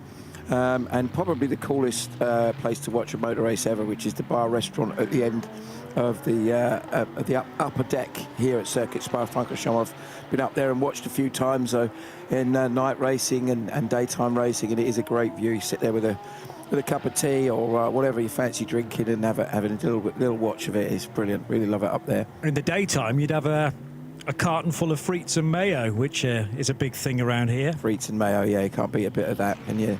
Very Belgian and very tasty. Yeah, they do. It used to be, always remember once upon a time when they talk about racing in Belgium, that was kind of like a really exotic thing. It was, yeah. You realise it's basically just chips and mayonnaise. Chips and mayonnaise. But I think it probably highlights that we came from a very British world of only putting salt and vinegar on your chips. Well, yeah. Bit of red sauce, maybe. I'm never a fan of that, but the mayo goes down very nicely with me personally. Yeah. Peri mayo, that's a nice one. Oh, that's a nice addition. Mm-hmm. So we're now on to condiments. We've completely lost the plot. We're now talking about just about everything else anywhere. And whilst we're about condiments, we gives us to see if it's going to get a little bit salty as we get towards the end of the race. Yeah, well, I'll see where you're going with that, because very soon that first number column, which is always a nice bit of the race I enjoy, is going to read 0 now. There you go. 59 minutes and 56 seconds to go. Minutes, seconds, yes, that's right. So this is the crucial time now. You know, we're into 1 hour left. When's the rain going to arrive? How much fuel is in each of these cars? Will any of them need a splash? I suggest yes, other than perhaps the Adam Osieka car for Get Speed, which is a couple of laps away from the Optimum Motorsport McLaren of Harry George. We do definitely have 2 cars on the lead lap, but Harry will have to stop at some point between now and the end of the race, because if nothing else, he's going to run out of drive time. He's done 1 hour and 52 minutes. You can only do 2.5 hours in one go, but he'd also run out of fuel in the next probably 20 minutes too. Yeah, he has been in, I won't say that long ago, but has been in for fuel definitely, because I remember when they were coming down the pit lane, I was guessing as to whether they may be putting Salmon back in the car, but clearly they've stuck with Harry for now, and he's done a really, really strong job. Oh, puncher for wheel off. Was it a wheel off even more? So Enzo Julet. That is a big drama for now. That car, where was that running? That's been running in 17th overall, 9th in class. So that's just been in for a stop, I think, and that would explain why that drama has happened. But fortunately, most importantly, the car's come to a safe standstill. It hasn't ended up hitting anything, which could have quite easily happened had that wheel departed a few hundred metres earlier at Eau Rouge. Would have been a major disaster. But it has recently been in for a pit, but he's been in the car for 20 minutes. So it's slightly weird that should just detach so soon. We haven't had a code 60 for a little while, so it's not as if they brought that car in for 15% worth of fuel. I think he was in 20 or so minutes ago, and it's taken until now for maybe a cross-threaded wheel to have finally detached. But I wonder how much actual warning Enzo had of that. The other thing was, and I remarked on this a little while ago, that the 2 Sebleju racing cars were in flying formation. I can't remember whether Enzo was ahead on the road of the 910 car of Alessandro Tudisca, but as that happened, if Tudisca was behind him, he would have had to massively avoid that situation. We could have had both Sebleju racing cars claimed in the same incident. Yeah, we saw Enzo's really getting out of the car there. So it's already happened. And then where's the sister car? Here it is. Yes, but actually the bigger drama was for these 3 cars together. Next question was, where's the wheel going to go? Actually very well behaved in that it went into the Armco barrier and has then just continued to roll down there. But the marshals will need to keep track of precisely where that is to safely recover it. That was so accurate that it's almost like our drone pilots were steering that wheel, because they're so precise at their positioning of their drones. It was the same sort of thing, wasn't it? It was superb to watch, and sometimes you have no idea where those wheels are going to go. It's not a code 60, it's just a double waved yellow flag at this point. I really hope the wheel now up against the Armco having stopped rolling, and then a marshal can just lean out and pluck that out to safety. But the bigger concern is recovering the treble 8 car from its resting place. There is a sort of access point there to driver's right as you head onto the Kemmel Straight, so made slightly easier for the marshals to recover. Paulette has come in. I wonder if that was in anticipation of a code 60. Yeah. It could be. I think they're perhaps due a stop anyway, but that may well play into the hands of Adam Osieka, get him back ahead of the Audi for the lead of the AM category in GT3. Robert de Haan is only 1 minute and 12 seconds behind Osieka, but no, looking at it, actually that's showing that there's actually a 2-lap gap between Paulette and Osieka. So even though there's, relatively speaking, not that big a distance on track, I think it may be a lap as well. So down the inside of the E2P Racing Aston Martin goes the 73 Porsche, a move not for position. Robert de Haan up to 4th place now, and the radar still warning us of the approaching weather system. and it looks far more substantial than it did hours ago when we had the passing shower for about 20 or so minutes that wrought havoc all the way around the racetrack. Everybody glued to not only the weather screen but also where their cars are in relation to, well, how quickly they can get to Sanctuary and potentially the wet weather tyres that they might need. Still the double waved yellows at turns 4 and 5, staying out of Radion and onto the Camel Straight as the Seb-Lejeune Porsche is being recovered. So Robert de Haan, what was I going to check? Oh yes, the last time that car came into pit lane, he's been at the wheel already for an hour and 13 minutes. That's absolutely flown by. I was noticing that similarly Stephen Paulette had done about an hour and 15 when he came in. It seemed to be very, very quick. But Harry George, 2 hours and 15. Sorry, I've read it wrong. 1 hour and 57, nearly 2 hours in the car. So you would expect that's a bit of a cloud of smoke down. Where that was, couldn't quite see where that. From the Mercedes? No, just before, one of the cars before that. Then if that was just a lock. Oh, there it is. Yeah. So it's trailing from a car. No, what is it? Was it? There's the Agit car, that's all right. It's the next Mercedes. It's the NM Racing, the GT2 car, isn't it? Manuel Lau on board that car. And that was smoking earlier. It was, yes. So I wonder if that, whatever the problem was that they thought they'd fix, has just reoccurred. It could be some sort of, fouling of the exhaust, or maybe a tyre rubbing on something, but whatever it is, it seems to be creating a little bit of a bit more smoke as kind of unfolded.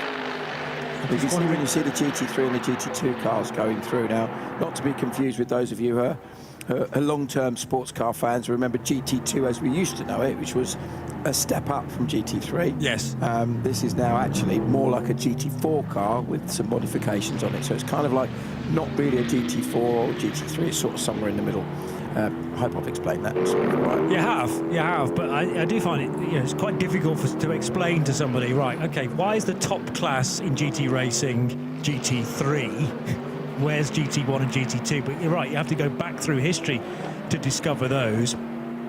I just wonder... There's a lot of smoke now, isn't it? Yeah, there is. It's under heavy power, not tyre, which would suggest it's breathing very hard. It maybe has...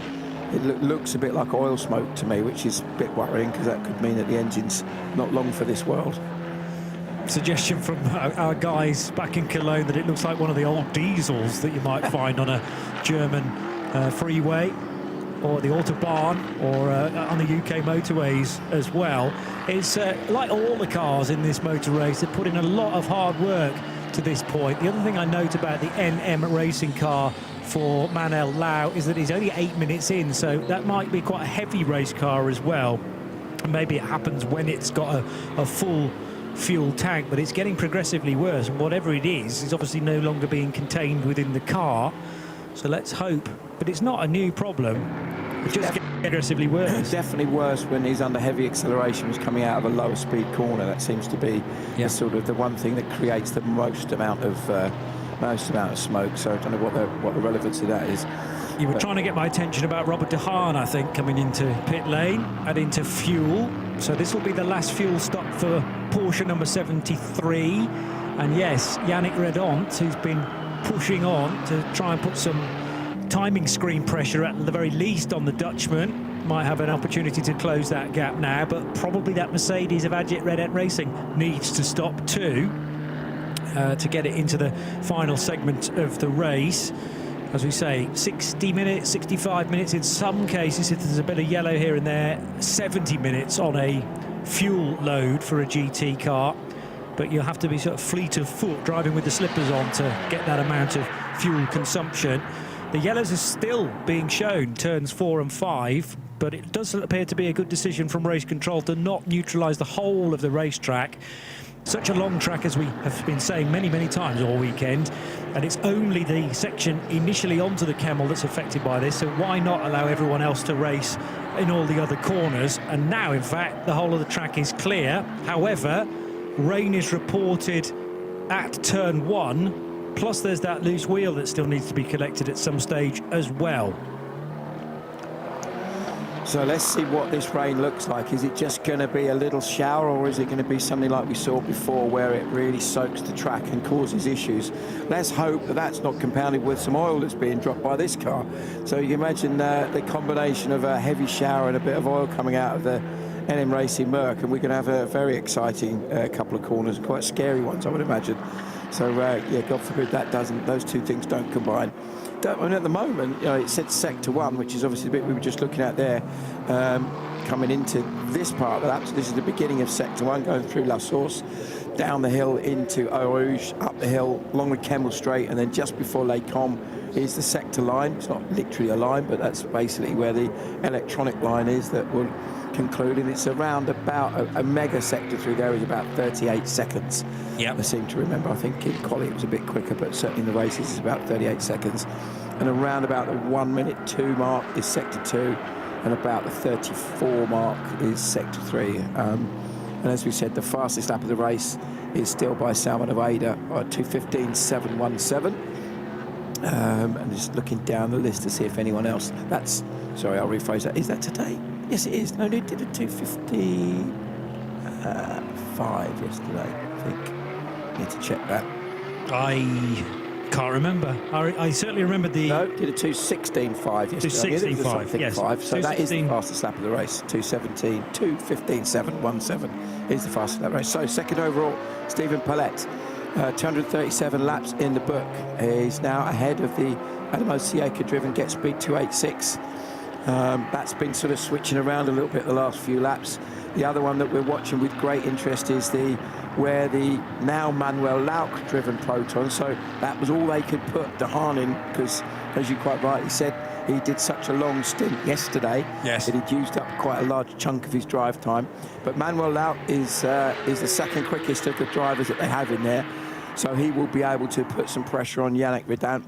Yannick has been super quick as well. Between him and Kobe de Bruyke, they've really been the two stars in that car, I think. So I would suggest it's now going to come down to two really key things. One is obviously, have they got their strategy on fuel right? If they're maybe a code 60, would that work for them? And of course, is it going to rain? Yeah. Or is it going to rain enough, more to the point? Yeah. And that's really the question, isn't it? Well, I think in certain areas it is sprinkling of rain, but again, only to the psychological point where it's probably worrying people, but it's not actually limiting the grip out there, particularly when you're on hot, sticky tyres. And a few drivers making the point to both Sarah and Carla earlier on that if we haven't recently been in a code 60, which allows the tyre temperature to dissipate, if they're nice and hot from lots of green flag running, then actually they do a phenomenal job in burning much of that initial moisture off the road surface anyway. But if we have a big old downpour, which on some of the radar up and down pit lane, and the Brolly's up for some of the marshals as well, that might be what we have just around the corner, then a decision is going to have to be made. On that lap, Anthony de Barn was able to get in front of Manuel Lauck, only because Manuel Lauck was pitting. He's a couple of minutes into his stint. Quite frustrating probably for Proton competition, because I think they could have kept Robert de Haan in for another half an hour, but that's useless because they would have had to pit him halfway through a fuel stint to do the driver change, and you're going to lose way more time than just putting Manuel Lauck in for the final hour, because he is pretty handy as well. He's not quite as fast as Robert de Haan, but he's not far away. Yeah, and also, as we know, Manuel is an expert both here at Spa and also at the Nürburgring, and if ever there were two circuits that are similar in terms of the weather characteristics, that they're very unpredictable, he will have done a huge amount of racing in the rain. And so if he's going to have someone in the car that can deal with those conditions with experience and expertise, it's going to be somebody like Manuel. So that's going to be super interesting if it does rain, to see how he deals with that. Coming in for a stop now is the Benjamin Pack. A car that's now, that's got up to 7th overall, and it's still running. Well, actually now it's running second in Pro-Am because Manuel Lauck has stopped. But I think once the Pack car has had its fuel, that will swap back again, I would think. And those are slick tyres going on, because clearly with no rain really at the moment, yes, it might be predicted, but you have to go with whatever the track status is right now. You're going to lose way too much time if you put groove tyres, wet tyres on at this stage. and you might just have to take a bit of pain if the rain really does arrive in style. But everybody's going to be coming in at that point then, so it's a fair fight. There's the McLaren, Harry George over the line. He's ticked over 2 hours now being at the wheel of that car with a stop in the middle, but he must be running short of fuel over the next 5 minutes or so. Expecting the Harry George Optimum McLaren in, I would think, with about maybe 40 minutes, half an hour to go or so. So update from our colleague Carlo Velti, bit of drizzle in the paddock, which is interesting. So as you see the Get Speed car coming down now for what I assume is going to be fuel. Yeah, he's swinging across to the right-hand side, driver's right, as they come down the pit lane. So that's going to be, and it's just saying on the electronic boards, rain. Define rain though, because that's a very vague thing, isn't it? Is this a little drizzly bit, and there's a lot, and then there's absolute torrential and everything in between. At the moment, from what we can see, and we can only base this on our looking out of our comms box, there's a little bit of rain on the window, but it doesn't look too serious here. But having said that, we had that situation earlier, and then actually at Eau Rouge it was pretty wet, wasn't it? Oh yeah. So, and that's what caused the Nicholas Gwelling's car to go off with the fact he got caught up. It was completely soaked for sure, and that was if you had to choose a corner for it to be wet and for you to have a nice stint in the remainder, it would certainly not have been Eau Rouge Raidillon, and then actually a bit of Le Com as well. And some cars were struggling to get their some drivers were struggling to get their cars stopped at La Source for the same reason. I'm looking down at the LED square board just before La Source with my naked eye, and I'm not seeing the raindrops icon, which is normally when at the point in time where the track is officially declared wet again. Obviously we had that earlier on. Now we've had a sustained running of dry conditions, so again it will require wet race to be shown from race control before the wet weather tyres can be put on. So the decision is made, it's taken out of their hands a little bit, as I understand it, and clearly lap times are still pretty good from Harry George. 2:21.4 last time around. This is going to be a 2:21.1. Yeah, well, that would suggest to me, just sorry to interrupt, Johnny, that would suggest to me that there is a little bit of dampness on the circuit, because that's suddenly, those lap times have gone down by a second and a half, 2 seconds. So might not be that bad at the moment, looking at the quite significant movement on the flags on top of the bar area that we were talking about earlier. But this is where we've got to really hope and pray, if you're in a good position, that you can just judge it correctly. We're seeing a few more wipers going on cars as they come down the back straight, and it's not really evident where, if at all, it's really significantly wet. So Harry George hasn't got his wipers on at this stage, which would suggest that one of two things: either he's not concerned about wiping the screen because there's not much to worry about, or you don't want to wipe it because, as you alluded to earlier, it's got all kinds of muck and grease and gunk and stuff on it, and if he wipes it, it'll just end up with not being able to see. What a silly way to lose a race that would be. But it wouldn't be the first time. Certainly not. It wouldn't be the first time. So, you know, I've seen it happen before with people where they've wiped their visor, for example, and they've smeared it and they couldn't see for a moment. Or, you know, you see a lot of these cars have the tear-offs on the screen. So you see a bit like drivers have on their visors if they're racing, you know, single-seaters. Then there's a tear-off situation. You see it. I always like when you see the hypercars come in and the mechanic leaps on the bonnet of the car, sort of legs akimbo, takes it off, frantically cleaning everything. There's obviously a process in place. Yeah. He's like the daddy long legs mechanic, isn't he? Just sort of extending all the limbs and completely cloaking the front of the car. Exactly. But you're talking about a tear off literally the size of a windscreen on one of these GT cars, and you peel it away from one corner, completely off, a bit like when you get a new electrical gadget through the post and the new device comes with a sort of screen protector. Yeah, a bit of plastic protector. That's right. I got a funny story about one of those, and Joe Bradley buying his latest TV, tearing the screen protector off, and then he realised it didn't have a screen protector. The screen off. So he'd removed a pretty crucial bit of the screen. Sounds like a Joe Bradley type thing, doesn't it? Repaired. Did you notice how much more smoke was coming as George now comes in? This is going to be a really significant stop. Almost certainly this is going to be a driver change. and therefore you would suspect it's going to be Salman Oveda who jumps on board. Now, let's see what happens. I can't see any tyres out, but that doesn't mean that they're not coming out, because they tend to do that. Yes, tyres are being done.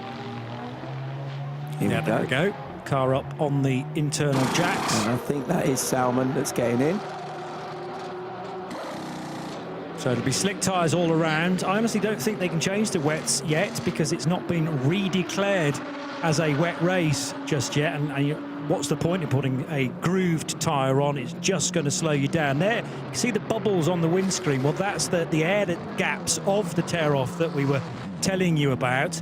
No need to remove one of those. Not really the time to remove one of those. They wanted as quick a pit stop as possible, because the other thing is this won't be a full fuel fill. Oh dear, a door mirror has just been scooped up by the 15th place Porsche. That's the 911, I think. He got spat out the other side. I think it's just a door mirror cap, fortunately. Yes. So didn't actually have mirror glass, and that's probably somewhere else on the track. Now, a pink one. Now, there was a pink one on the... Which car was I thinking of that had a pink mirror cap on earlier? I noticed. Hoffa Racing. Maybe Get Speed. Yeah. Could even be one of the two, well, one of the Seb Lejeune racing cars. There are actually quite a lot of them.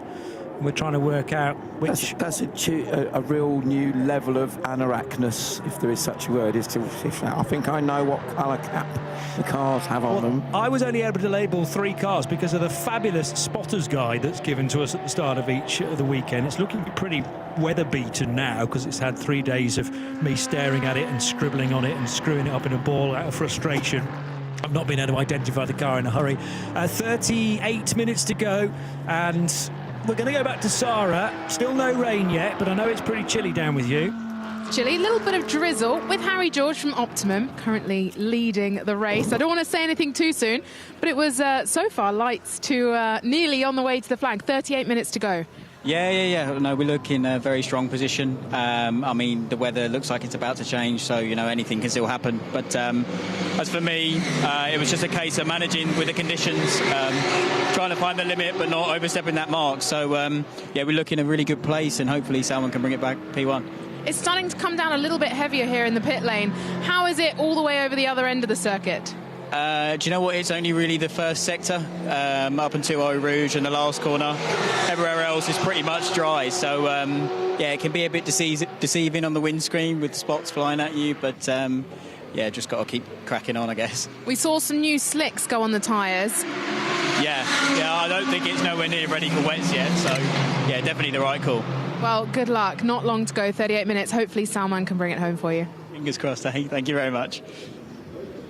Oh, a spin at the first corner for the amber and blue Haas RT car, which is the one that's just crossed the line. That's not the Stephen Palette car, therefore, and is the 21 trying to recover from those earlier dramas with the spin in the rain. But that's again an indication of how little grip there may be down at La Source.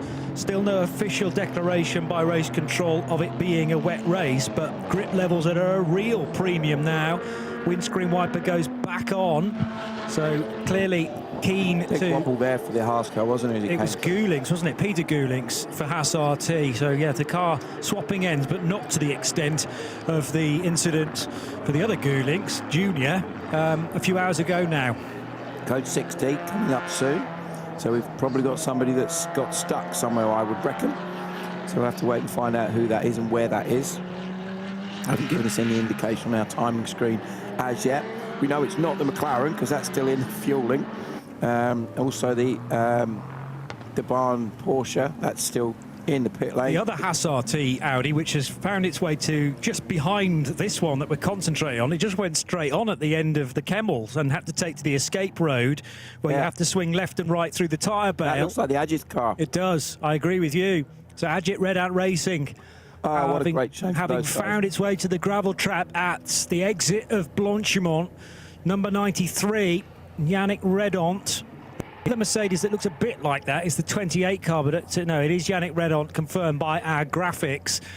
And has he been in the fence? Has he been in the tyre wall, or is that just a backwards run out of Blanchimont without, thankfully, connecting? Went into the gravel. He went straight on. And has he hit anything? Yeah, yes, he has. hit something. Oh, what a great show. They were leading their class. It's just this, if ever there was a graphic illustration of how it's never over till it's over, they'd driven a great race. They had dramas early on with Ajith having a little spin himself. And then the rest of the crew, well, all of them collectively had done a great job to get the car back in, looking very strong, especially today. Kobe de Bruyke was super quick in that, as was Ayrton himself, and it just shows you Ed's made on earlier rather than, obviously Yannick on board now. Shows you how easy it can happen. The car just stepped out on him, and away you go. That's the end of that. So that has really handed the initiative. There's that replay of the mirror cap getting caught underneath the Porsche.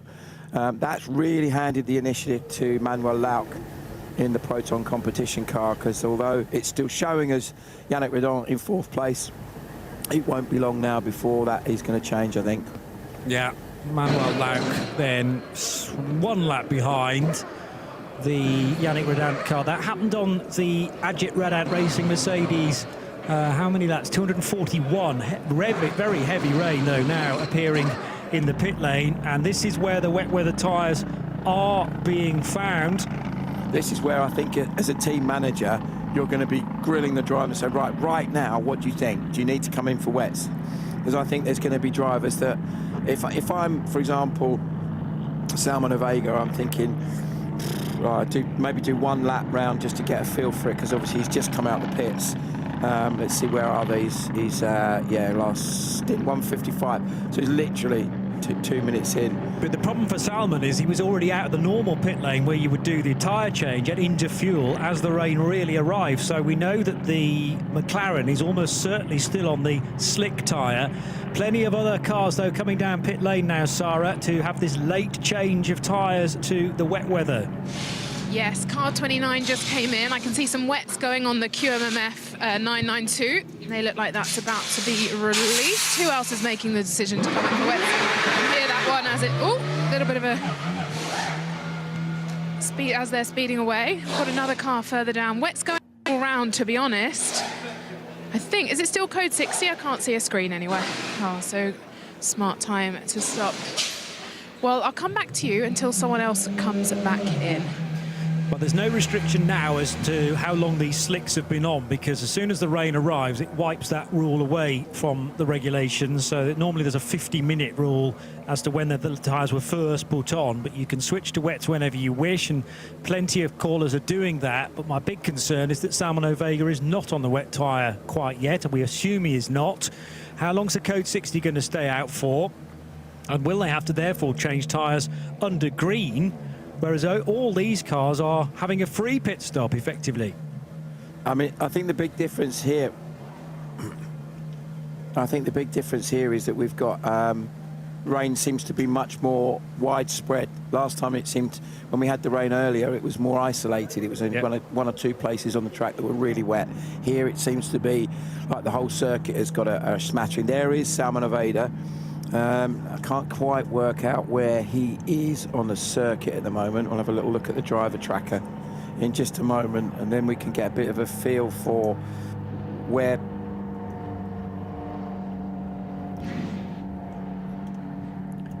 Let's have a look. So there is the 77 car is coming through coming into sector 3 now. So just come around the right. So let's get to Sarah. The Yannick Redant-driven Ajit Redant Racing Mercedes is going to come back in. Is it coming in under its own power, is the question, Sarah? It is. It has come in. Lots of damage on the front right. Just stopped in front of me. They are going to change the tyres by the looks of it and put wets on. Oh, struggling to... Trying their hardest. It looks like there's some damage on the, I think it's the hydraulics that helps push the car up. There's damage on that, so they're struggling to do that, and they just run in the garage to get a jack to jack it up manually. There's quite a bit of damage. Seb will show you now on the camera on the front end. I don't know how they're going to go back out, because that damage is impeding the tyre, the front right tyre. So I think there's going to be a lot more work to this than they perhaps initially thought. They've managed to get the jack working. And I'll head back to you. You can probably see some images now. I think if they've got away without too much damage, they're going to take the risk of running this car to the end, I think, as it is. Yeah. Because looking at that, I think they've had a massive lucky escape. It's just taken a chunk out of it.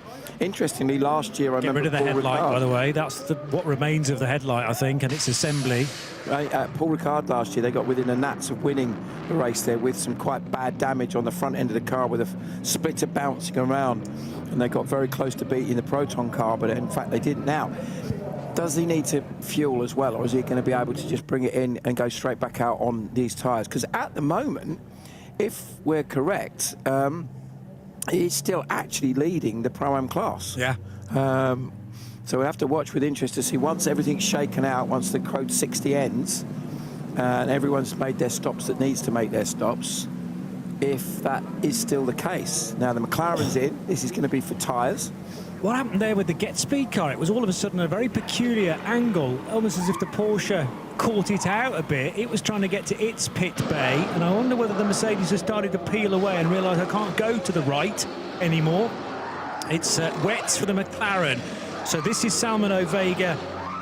We have gone back to green now, by the way. So with the track status green, the McLaren is potentially losing a bit more time compared to the cars around it. Salmon Vega had little choice but to go back out onto his slicks because he'd already gone through the normal pit lane. He was in fuel. Now they've given him wet weather tyres, and they're still in a very strong position. Yeah, you would expect that. I mean, Paulette has just come in and out, and again, until it actually cycles through, you won't know for sure. But the one that I'm most curious about is to see with Yannick Redan has maybe managed to retain the lead over Manuel Lap. We won't know really until both those cars have been round and completed another lap.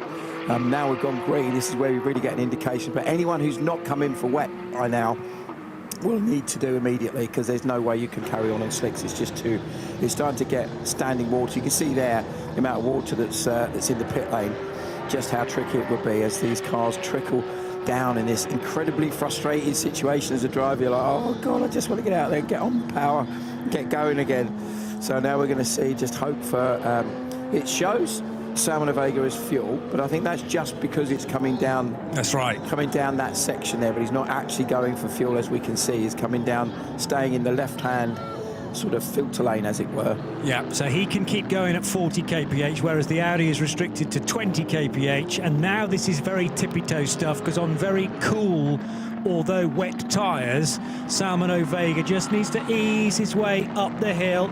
Careful not to cross the blend line as he rejoins the race. He will hope for the final time, and there are cars right up ahead of him as well, including the Porsche Cup car that is picking up the pace for Francesco Fenici in the driving experiences car.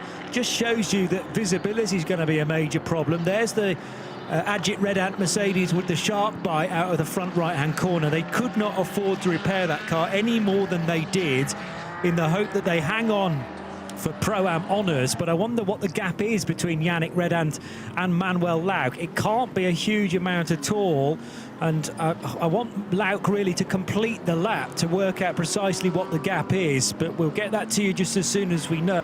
There's Ovega, and a nice little tidy overtake just to clear the number 2 Stephen Paulette, no, the number 21 car, I should say, of who's driving that right now, car 21 for Haas RT is Nico Guilix, indeed. Guilix, yeah. On wets now, so I would think he's probably going to feel a little bit more confident. He got caught out when it was slicks. So this is really going to be absolutely crucial to see how this shakes out in terms of where everybody is relative to each other. As we heard, Salmon Vega had to make a stop under green, which became green rather, for tyres. So it will have cost them some time. But I think they may have had enough of a lead that also Paulette was in for tyres and fuel. That they may well still cycle around in lead. So once we see these cars all complete this first proper flying lap under green, then we'll get a good feel for exactly where everything is shaken out. One thing's for sure, at the moment it looks like the 992 class is looking pretty much set, with Julian Hanses and Walder Motorsport having a lead now, I think, of just over, where are we? Yeah, just over a lap, I think. So let's watch with interest to see that, because there's a few other classes that are sort of suddenly closed up a little bit. I think the The TCE class is fairly set at the moment. It's about a 6-lap lead that the Not Only Motorsport Ligier has. And similarly with GTX, the Vortex on 223 laps has a 12-lap lead. So Yannick Redin crosses the line. He's shown in 5th place. Manuel Lauk is across the line, shown in 6th place. Right with him. And I think there's a 3-second gap between them. There is. There is 3 seconds. That's why Agit Redant Racing said, send the car now, get it out of the pit lane, just rip that bit of headlight out, put a tyre on it and go, because we're going to lose the Pro-Am lead if we're not quick enough. Lauk has got ahead of Nico Guilinks, as I mentioned on the previous lap. But yeah, as Redant crossed the line, just 3.5 seconds later, Manuel Lauk was there, and we have got a true fight to the finish now within GT3 Pro-Am. We've got to watch to see what their respective lap times are, because obviously that's a wounded Mercedes that's currently leading the class. Manuel Lauk, we know just how good he is, especially in these conditions, and how good that Proton Porsche is as well. So if, and it is a massive if, Yannick Redon is going to hang on to that class win, he's going to have to be absolutely on it and hope that the car is good enough. It's not damaged sufficiently or damaged in such a way that it's going to really hurt his lap time. So just looking at the first indication, which is the sector time, and Yannick Redon 42.832, Manuel Lauk 42.440, so about 0.4 of a second. Not a significant difference, but a difference nevertheless. Yeah. So it's going to be super close, isn't it, with this 24 minutes. So we're going to be doing lap times in around about, I reckon, the 2:35, 2:40 mark, something like that, with the wet weather. So that's going to maybe give us, what's that, 8 laps, I reckon. Okay, yeah. Does that sound about with right? that? Yeah. I'm also just thinking about how cleverly designed from an aerodynamic point of view. A lot of these GT cars are to control the airflow, particularly across the front of the car. You imagine how much air that big hole is gulping in and effectively slowing the car down, particularly on the faster sections of the circuit. Also, the tyre's intact, it's brand new, but it's starting to just chip away a little bit of what remains of that body.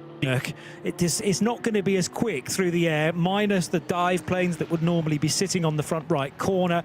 And as I say, it's just breathing in air way more than it would ordinarily do. Lauk turning right, turning left, and he's got the visual reference point of Redant's Mercedes away in the distance, not necessarily in the main straight because there's so much spray, but Lauk's going to clear the McLaren here as well. Delmano Vega will let him by. He's probably had the call from Jamie Wall as a team manager. There is a fight going on. Jamie will be all over who's where, and he's gone like, just don't get involved. You don't need to. You're ahead of these guys. Doesn't matter if they get past you. Just use a bit of good old-fashioned common sense. But Lauk last time, let's have a look. His lap was a 2:32.6, and Redant was a 2:34.7. So 2 seconds have gone already, and they're coming up to lap even. Dominic, is that Dominic? No, it's one of the SE8. Oh, no, he's gone straight on. He's gone straight on at Lecom, right over the runoff area. And there is, of course, a rule about the escape road there. So that might be looked at, but Yannick Redon needed to get on the loud pedal as quickly as possible. But again, that's a little bit of time lost with Manuel Lauk right behind him. Just shows the pressure being told, but also he was sort of put in the area of the track where there is a bit less grip, right over there in the gravel, which will offer him no opportunity to turn in. And will he get away with that? It's certainly a track limit. And depends how many warnings Yannick Redant and the car as a whole is on. But that is not a happy race car. It will be so imbalanced. And yes, he's getting more and more used to how to control that car, but he doesn't have a huge amount of time at his disposal. Interestingly, Yannick Redant was slightly quicker than Manuel Lauk in Sector 1 on that app. That might have been because he braked so incredibly late trying to go down the inside of the other Mercedes that maybe carried a bit more speed in than he was expected. But this is literally a dogfight to the end now between these two, isn't it? With just over 21 minutes remaining. Looking at the sectors that time, where are we?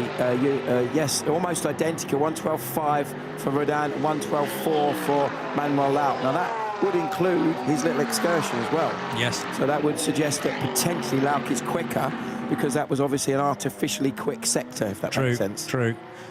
Yeah, going straight on actually meant that it was a quicker sector as a result, because he didn't take to the normal route at Les Combes, where you have to stay within the white lines, and that's why that rule about the runoff is there. So if you take to the escape road, almost certainly he would have given up the GT3 Pro-Am lead. Didn't want to do that, but it'll be interesting to see what race control make of it in the cold light of day.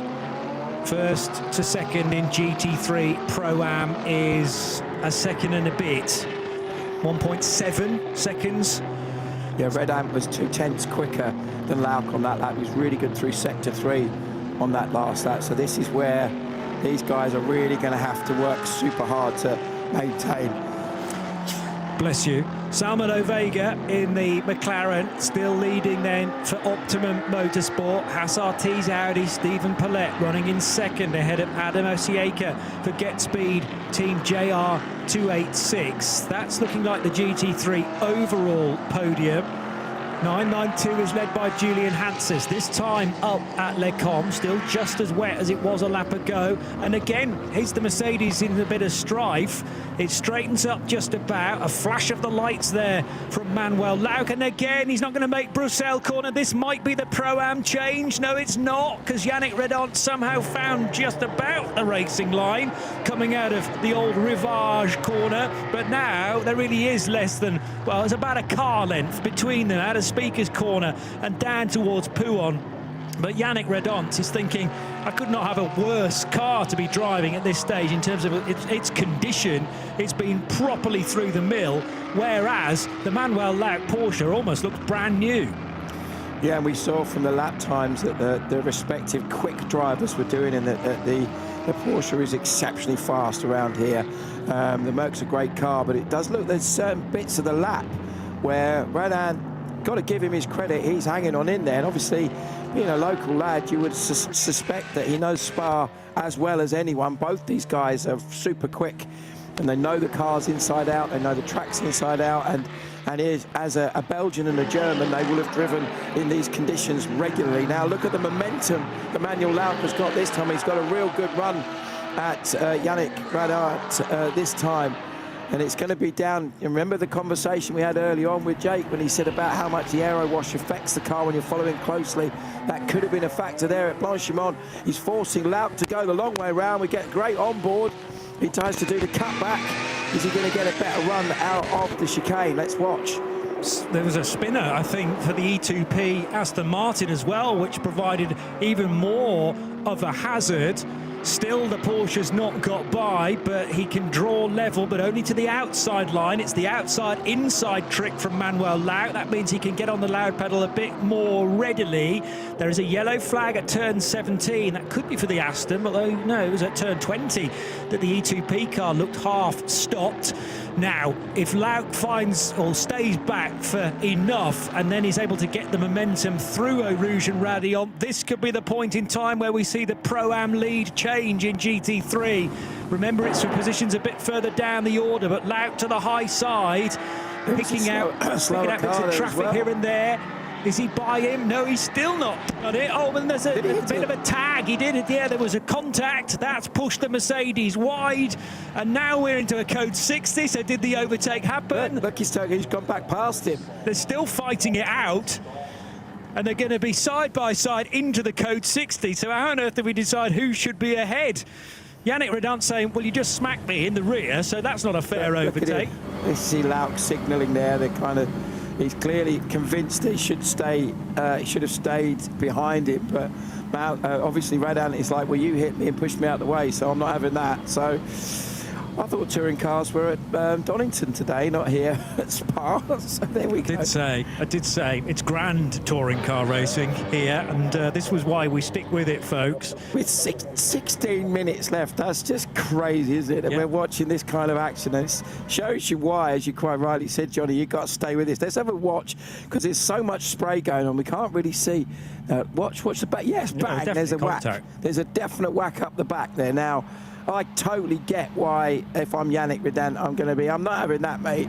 And he gets him back because Lauk has obviously hit the speed limiter and Redant has pushed it back. So there's a bit of 6 of 1/2 dozen other there, isn't there, in the sense that Lauk has clearly made contact with the back of Redant. He would argue Redant braked early and I couldn't help it and it's wet. That's your racing driver book of excuses page, whatever it is. And then Lauk will say, well, hang on a minute, the coach is out, so I hit my speed limiter and Redant didn't. It's the Chazelle car. They've been going so well, this car. I've been so impressed with the job that these guys have been doing. That's such a shame for them. I think that would have been a podium for them. Yeah.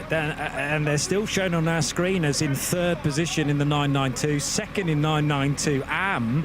Depending on what the problem is, technical problem it says on the bottom of our screen, Jean-Mathieu Leandri will be in communication with the recovery crews. He's saying, just stick a tow rope on my car and just get me back to the garage, get me back to the pit lane, and maybe the team can sort a quick repair. But Jérôme Bouillerie for Seb Lejeune Racing will be the first to benefit from that. He was only 2 3/4 minutes behind the last time they went through the various splits. So Jérôme Bouillerie might be ahead now of the Chazelle Technology course car. So horrible luck to have that bite you, I should say, in the last 20 minutes of the race, but it's certainly not a first-time occasion. So I think if we've read this correctly, the top 2 places look, barring any disasters, look pretty solid. So Salmon Vega in the Optimum car for the GT3 overall victory and class win. Paulette for the AM win, and I think the gap between him and Adam Osieka is big enough now that that's unlikely to change with the Code 60.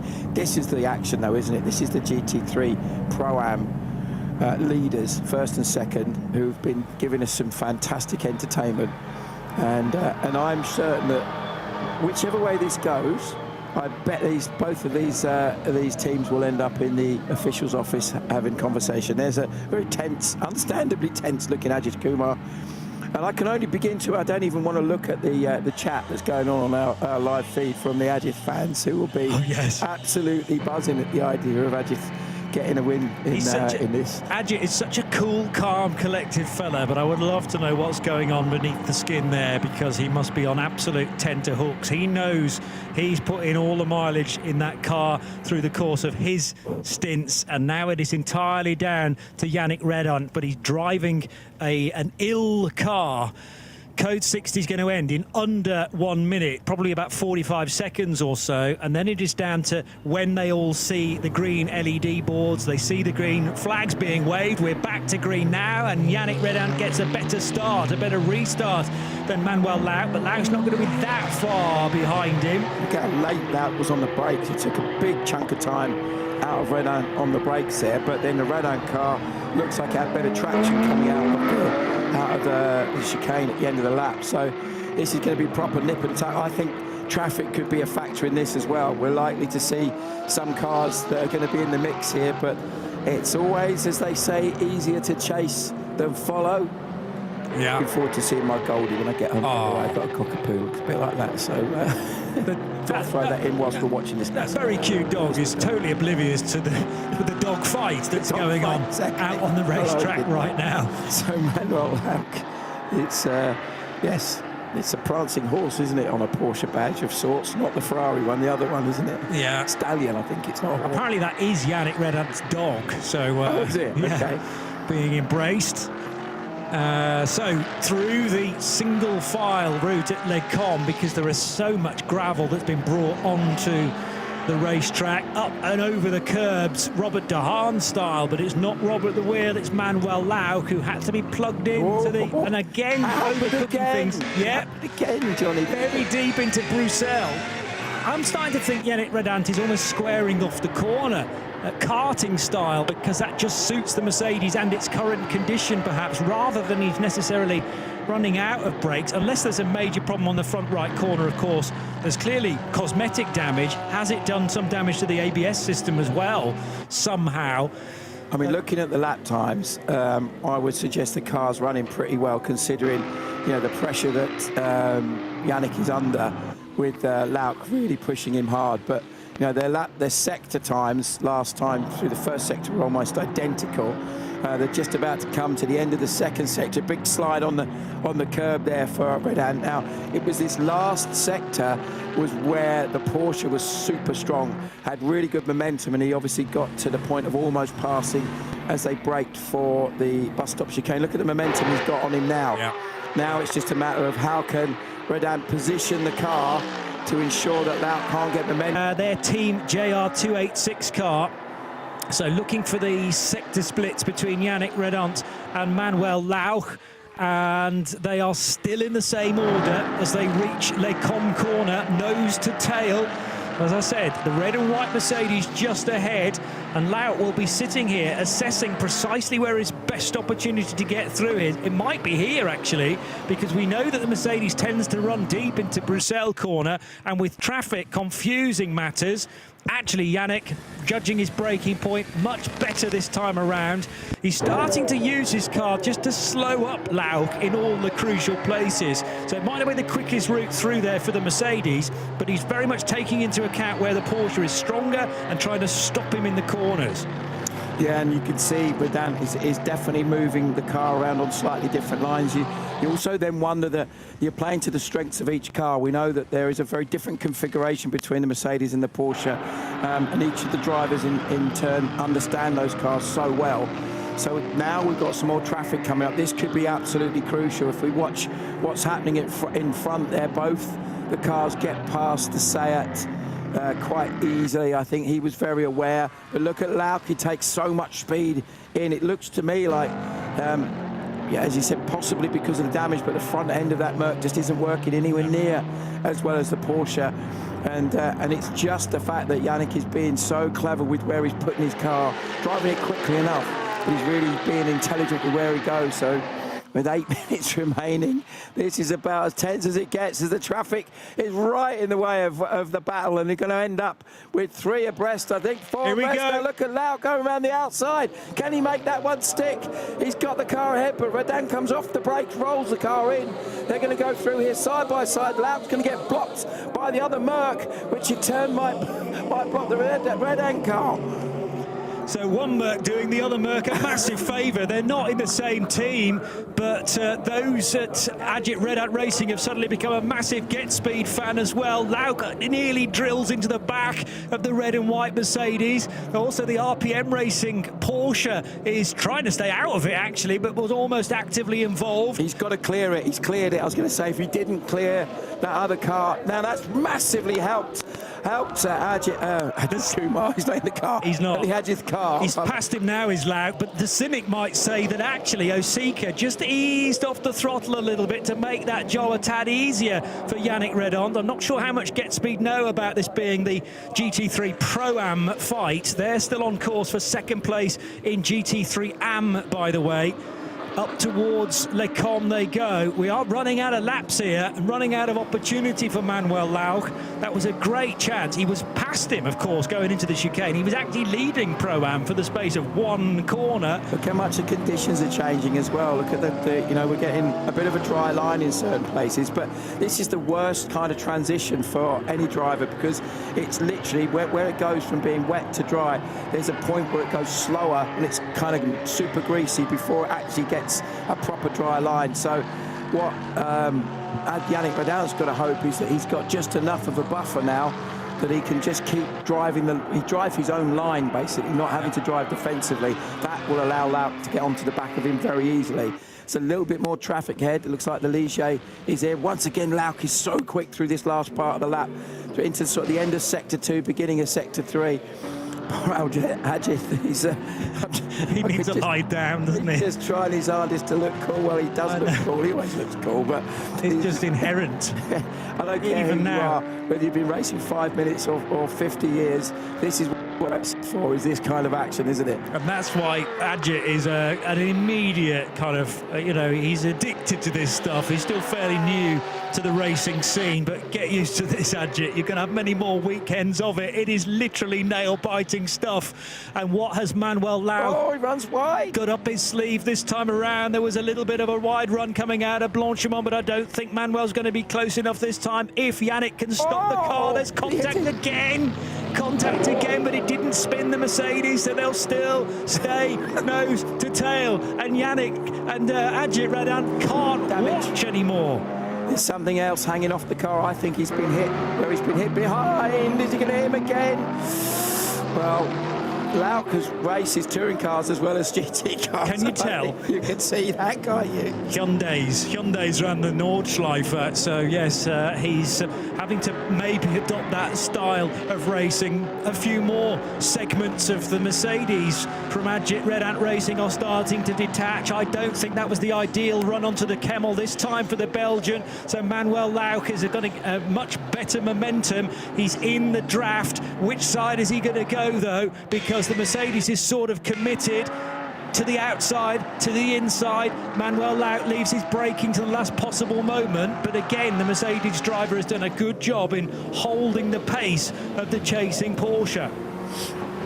There is literally nothing in it between these two drivers. They've both got strengths and weaknesses on this lap. This is where we've sometimes seen the Merc have a bit of a struggle, but he's done it very neatly there. As you said, Johnny, I think he's starting to drive a little bit more about backing up Lauk than he is necessarily trying to drive away from him, because I think he realises that he's got such a wounded car, and Lauk's car is so strong, and Lauk himself is very strong, of course, that it's only really going to be a mistake or traffic that I think could switch this over, because the two of them are so equally matched in how they're playing this game of cat and mouse, and it's really working out to be an absolutely sensational end to what's already been a fabulous race. To me, Lauk's got two opportunities, two good chances around each and every lap. They are into Les Combes at the end of the Kemmel Straight and then into the final chicane. And we're about to arrive on the scene there, but it all depends on the momentum that Lauk might be able to get out of Campus this corner, out of curve Paul Frere, and he just needs to be a couple of car lengths back to then be sucked in by the Mercedes and hopefully draw level with it in the braking area. But the car placement from Yannick Redon has been absolutely resplendent to this point. Danger is Salmon Vega's getting sucked into this as well, because the two cars ahead of him are going nowhere near as quickly as the McLaren. Again, wide from Yannick Redon, so surely Lauk can draw level. No, he can't quite, and the main reason he didn't do that is because of the Porsche Cup car trying to the outside line now. The Cup car from Seb Lejeune might make it three abreast, not quite. Very, very close now, though, for Lauk as they go across the line. 2 minutes and 25. This might be the final lap. But remember, the leader is behind them. Yes. So effectively, that means that they have to do an extra lap. So, look, he's got the inside run. He's got a run at him this time, but he's on the wrong side. I love seeing Ajit, but let's watch the cars. So, he's going to be on the wrong side for Eau Rouge, though. Let's have a look who's going to brave it out the most. He's going to back out of it. Lauk has more contact to the Mercedes. Neither of them are going to back out of it. Don't show Ajit anymore. Let's show the cars. So the Mercedes back ahead, but they were both off the track. The McLaren has determined that this is the final lap of the race, but not for these two cars, unless Salmon Vega overtakes them, but he's not even going to dream about doing that, surely. The only possibility is if they both run off wide again, that Vega could pass the pair of them. Yeah. And that would actually massively do Yannick Redant a favour if he stayed in front. Well, maybe that's been part of the game plan from the start. Back up Lauk towards the race leader, and that will give him one fewer lap to have to try and defend this. But at the moment, they're still in front of the McLaren, and they will continue racing as the McLaren in behind wins the race. This is rather overshadowing a great showing from Optimum Motorsport, but it's nice that they're in the same frame. You could almost see Yannick Redant almost stopping with Lauk behind him and letting that McLaren go by so he can get his class win. Remember, this is for a class win. This is for the GT3 Pro-Am win. The overall win is going to be the car behind those two, which is Salmon Vega in the Optimum Motorsport. And with the AM win going to be going to Stephen Paulette. But let's not worry about them for now. Let's worry about this.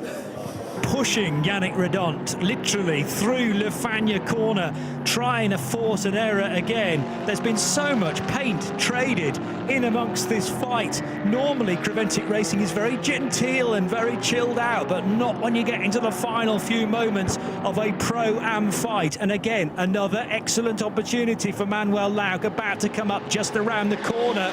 And fear not, folks, I can't see this McLaren overtaking these two cars, so we will have another lap of these two doing battle whilst the McLaren wins the race in behind them. And that was a really good last couple of corners from Redant. He really, compared to other previous laps where Lauck has looked stronger, and he's gone in a bit deep. He's gone in a little bit deep coming into the last corner, the last lap.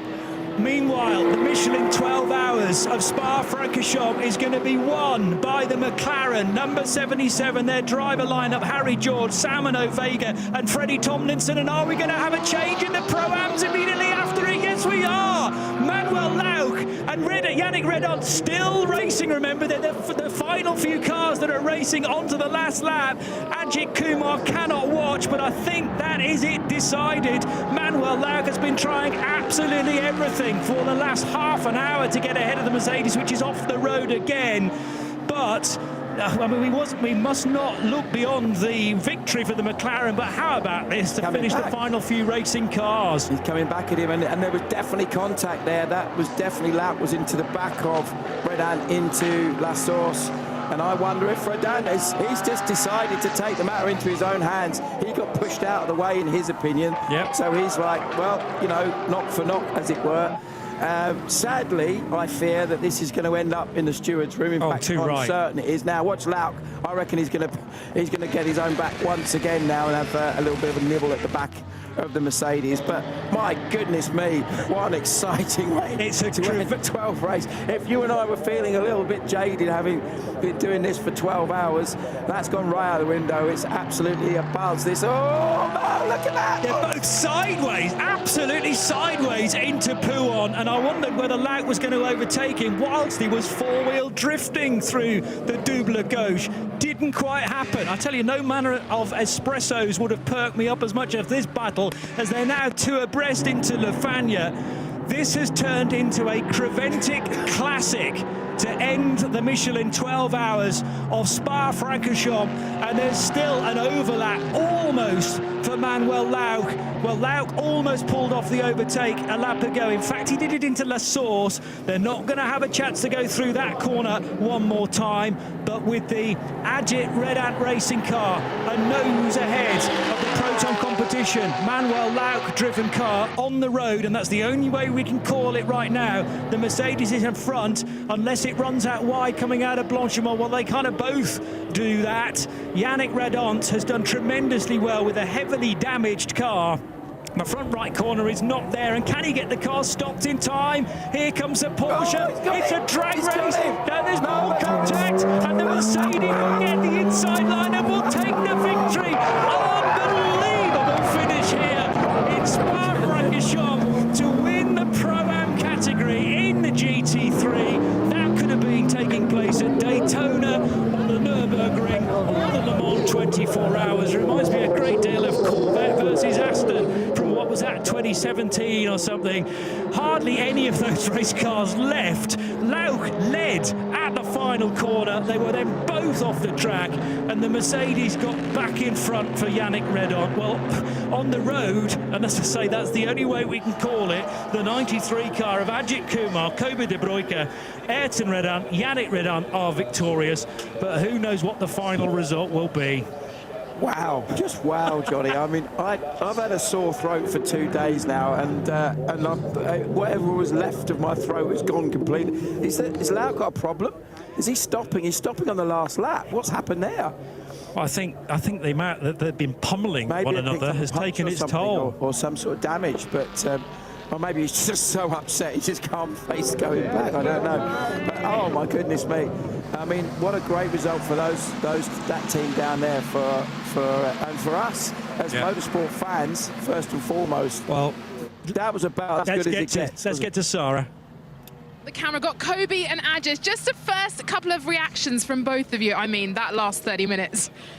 To be honest, I haven't watched. I didn't dare to. I was in the trailer, like sorting out some stuff, just not to have to watch. And then in the last lap, I'd like, okay, I'm going back to watch it. But wow, it was crazy. You're going to have to watch that back, Kobe. I promised you. But hats off to Yannick. And yeah, for me personally, this is my first podium in the GT3 Pro-Am class. So it kind of motivates me further to give motorsport my heart and soul. Really happy for the team, happy for all the drivers, teams, everyone is safe. Yeah. So. Thank you so much, Ajit. We're going to run down. Let's go meet the cars down here in Parc Fermé. I'm going to go and find Optimum as well. I'll meet you back there in just a moment. And I'm just trying to work out whether there's a tyre down on the Manuel Lauch car or not. But Manuel Lauch stranded out in the country as the slowing down lap continues for Yannick Redont. But it does appear that I think the last bit of contact when they were coming through the chicane at the end of the final lap of a 12-hour race, where there was at least 2 bits of contact, maybe 3 in that corner alone, and it's obviously punctured one of those rear tyres, meaning that Manuel Lauch and Proton Competition won't get to the finish. They should still be classified, however, because they've done the necessary distance. It's not like the 24 hours of Le Mans. Let's get back to Sarah with more reaction. Salman, I mean, what a drive. All weekend, first time out in the McLaren for you. Lights to flag for Optimum Motorsport. Yeah, I mean, couldn't be any better. Big thank you to the team and to McLaren. The car's really great. Was my first taste with the McLaren this weekend, and I really enjoyed it, and I'm looking forward to driving more races with the car and with the team. Well, you seem so relaxed. We're going to bring in your teammates here. Guys, what a weekend. You've all given it your absolute all. Yeah, it was crazy. I mean, the weather is just what you get at Spa.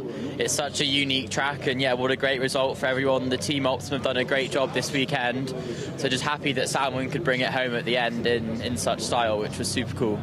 And Harry, just a couple of words on driving around here at Spa. 12 hours down. Yeah, just epic. Just words can't describe. Yeah, just over the moon, considering I only found out Thursday night I was going to race here.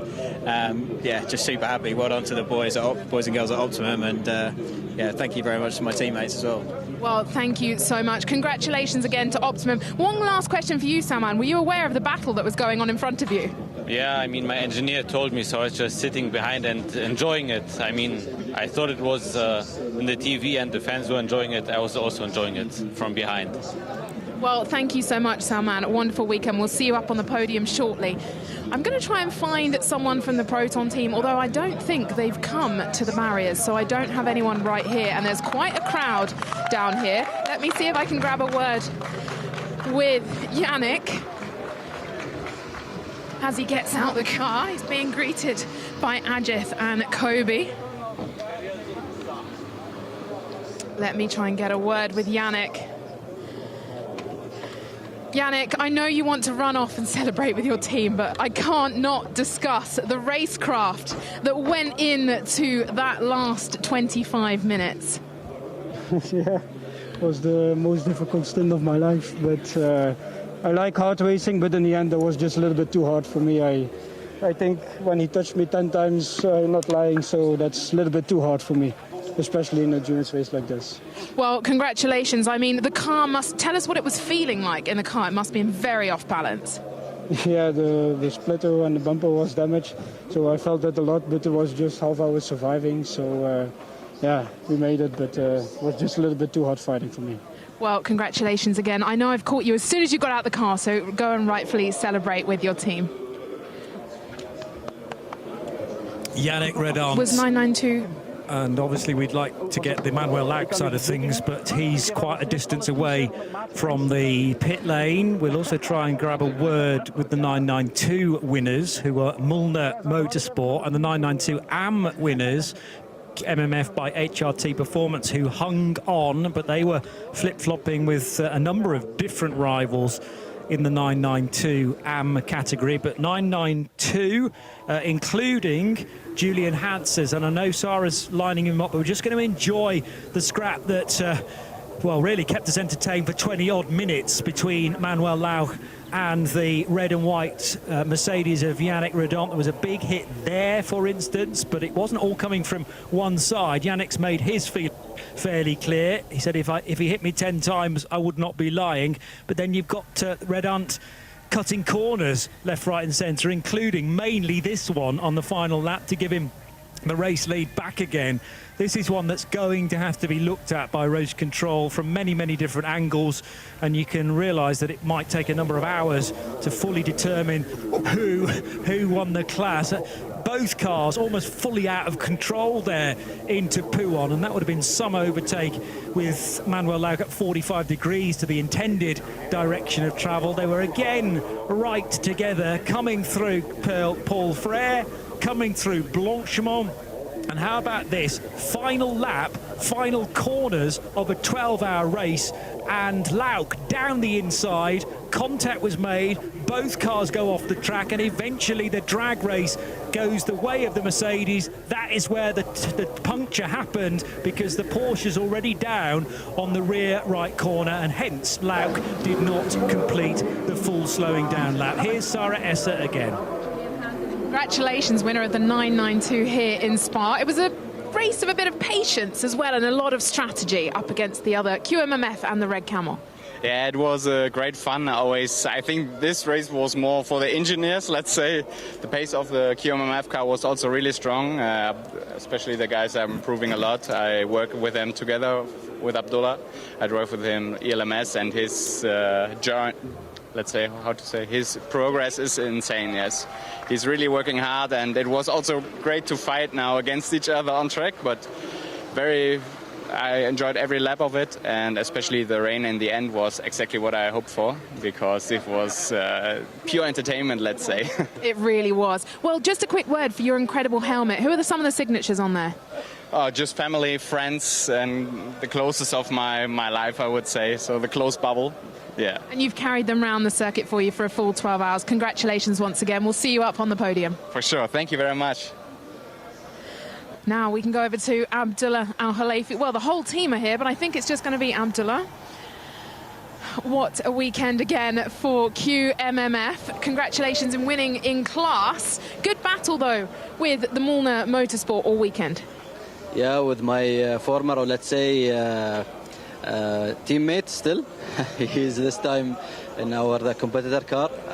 I'm happy. I'm very proud of the teammates that I have, and it's a big moment for us to be fighting and to be really competitive with Molnar since they have a full lineup of pro drivers.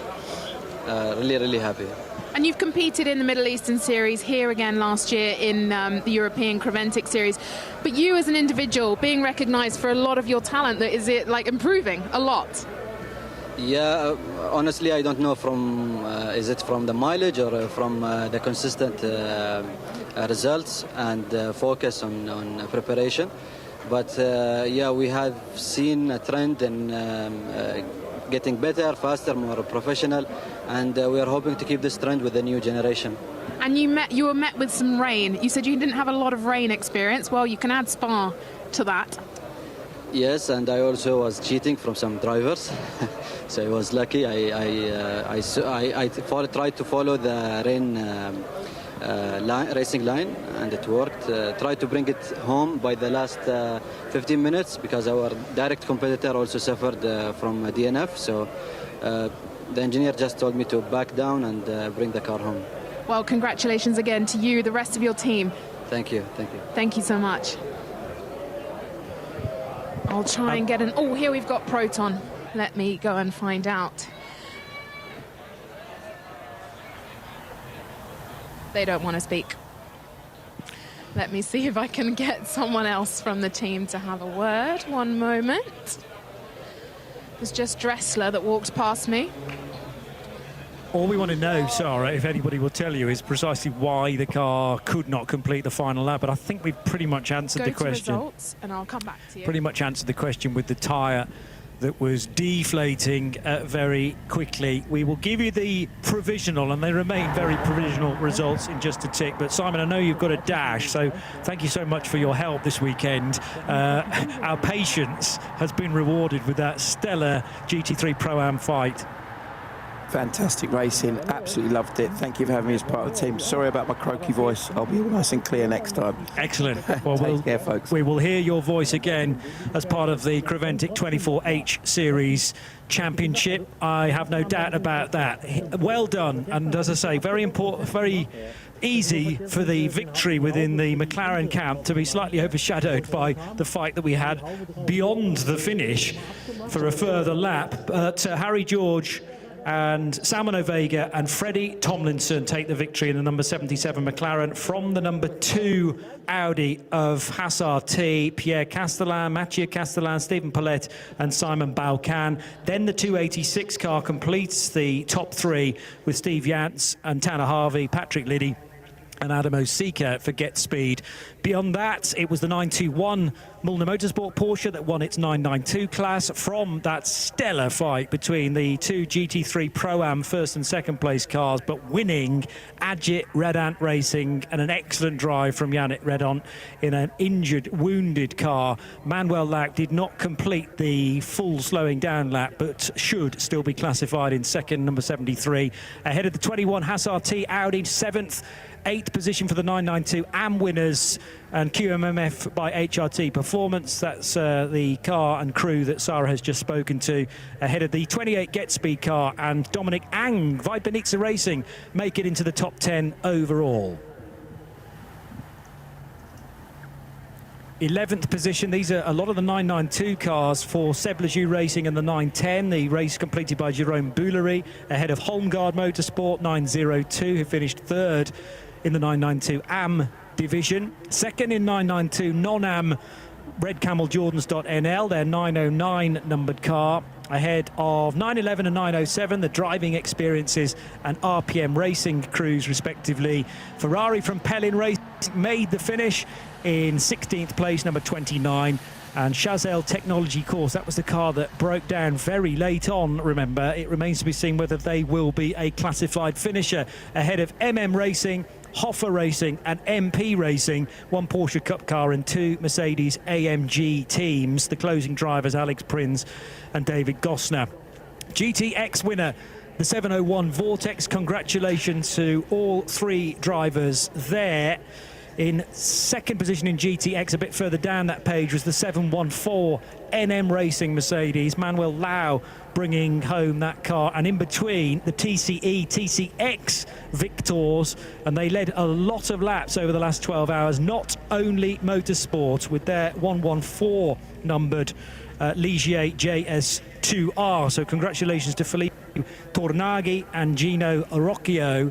Then the Seb Lejeune Racing car treble 8, 23rd, ahead of the 2 Asbest Racing Seat and Cupras respectively, completing the TCE podium. E2P Racing's Aston Martin did make the checkered flag, finishing 7th in GT3 AM, ahead of Nicholas Burt in the ComTU Racing Aston Martin. They've had a shocking day after such a great Saturday here at Spa at their local race.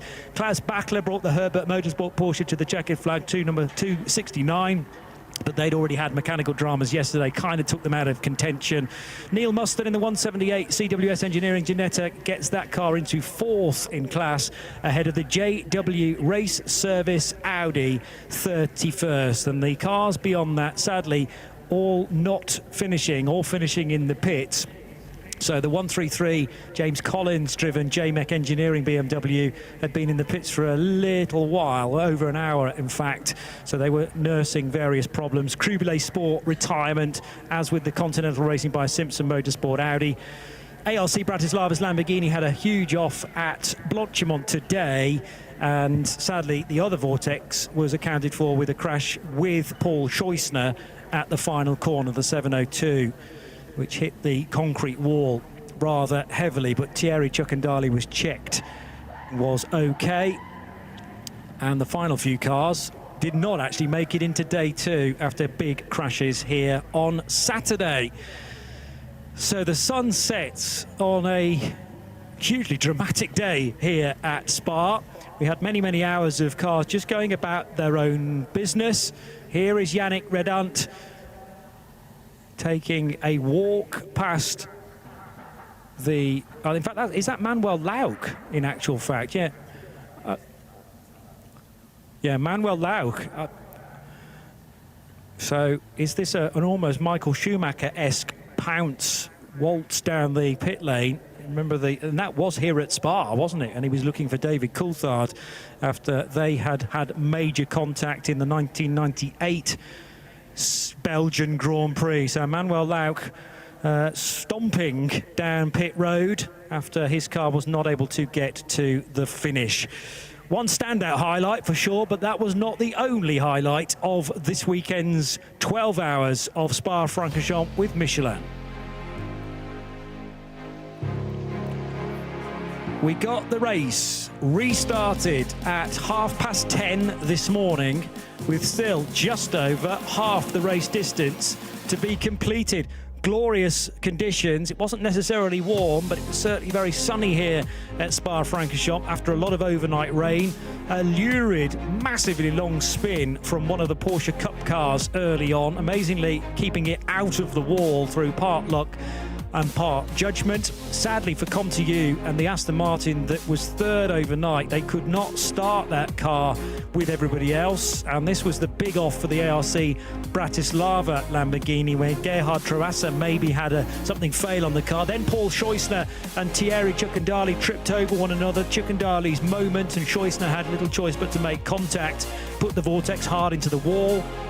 Big spin for Tracy Crone. This would be his second incident on the same lap, and you just caught sight of one of the other Porsche Cup cars off the road. Then the rain really did arrive, and sadly it took the 21 Haas RT Audi out of contention after a toe link was bent in the process of that. Also a wheel off on one of the Seb Lejeune racing cars.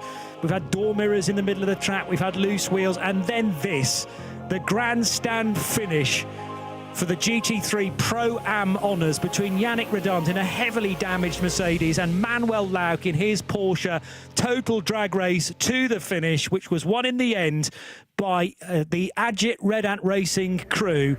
Yannick Redant, a stellar drive, but so too Manuel Lauck, who has now walked his way back to the pit lane. That is going to run and run in terms of a result, and I will say carefully that it is a provisional result between the two GT3 Pro-Am finishers. At the line, there was 2 seconds between them. That really does not tell the full story, though. Sometimes Lauck was in front, sometimes Yannick Redant was in front, and sometimes neither of them were on the track, and both cars suffering quite a bit of abuse, including Lauck's tyre eventually giving up, exploding or punctured on that rear right corner, and Manuel Lauck got as far as the start of the Kemmel Straight on the slowing down lap and has had to do the rest of the return to the paddock and the pit lane on foot. And now he wants a polite meeting with Yannick Redant, I'm almost sure of it. Well done again to the 992 driving combination, the winners of the 992 Mullner Motorsport car for Conrad Levaux, Martin Rump, Team Cheerbart and Julian Hanses. The winner in 992 AM, the 974 crew, and we've already caught up with Abdullah Khelaifi together with his teammates Faisal Al-Yafei and Ahmed Al-Emedi. And then in the GTX part of the race, the 701 Vortex crew for Philippe Bonnel, Alexandre de Bernardinis and Julien Boileau, who were first, second and third within, or not first, second and third, I beg your pardon, they were the winning combination. So, have we had a decision for the result of the GT3 Pro-Am? I'm trying to read and speak at the same time, but it is a 10-second penalty for car number 93 and another 10-second penalty for car 93. That results in a 20-second penalty in total for the Agit Redant Racing Mercedes, and therefore determines that Proton Competition and the number 73 Porsche are at the moment the winners. So I need to read that out to you again. First of all, car number 93 at 16 minutes past 5, overtaking another car outside the track. And the Yannick Redunt Mercedes gets a 10-second penalty for that. And the number 93 Mercedes also gets a 10-second penalty for causing a collision, infringement of General Code of Driving Contact. So that has not yet been corrected on my timing screen, still favouring the Mercedes. But once those two 10-second penalties are issued by timeservice.nl, that should give the victory to GT3 in GT3 Pro-Am to Proton Competition. And I did say, therefore, that it was a very provisional result. Jörg Dreishoff, Konstantin Dresler, Robert de Haan with all his hard work, and of course the finishing driver Manuel Lauch looked like they will get the win after the red and white Mercedes has been smacked with a 20-second penalty after the flag. And clearly those decisions needed to be made before the podium is begun. And I would imagine that conversations are still being had in amongst the teams, but that is the initial decision from race control. Much of these decisions can be appealed, of course, so it might be that the decision process continues on into the evening and maybe into the early part of next week, but we'll try to give you a fair result in time for the podium. Contact left, right and centre, including for Manuel Lauch. But with that breaking news that it looks like a 20-second penalty for the number 93 Mercedes, let's get to Carla Velti, who's going to oversee the podium presentations here at Spa. Welcome to everyone at the podium and everyone watching at home and the ones listening. I'm excited to be presenting the podium today. We have a lot of categories and classes to work with, so I will jump straight into it. We will start the podium with the class, the overall class, the GT3 class, and I would like to welcome, before we start with that, from Michelin, Donatello Bardi, Julian Panizza, and from DF, Antin Cendio, Marco Ferretti, who will be the ones today who are presenting the trophies. On the GT3 podium, on third place, we have Gatsby Team JR286 with Steve Jans Tanner, Harvey Patrick, and Lady Adam Ozieka.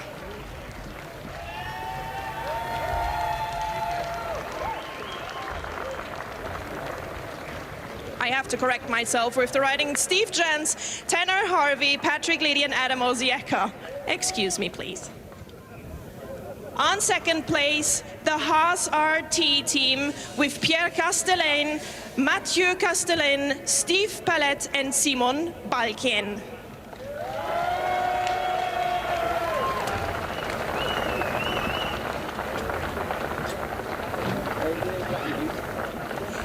The winner of the GT3 category is the 77 Optimum Motorsport with Harry George, Salman Ovega, and Freddie Tomlinson.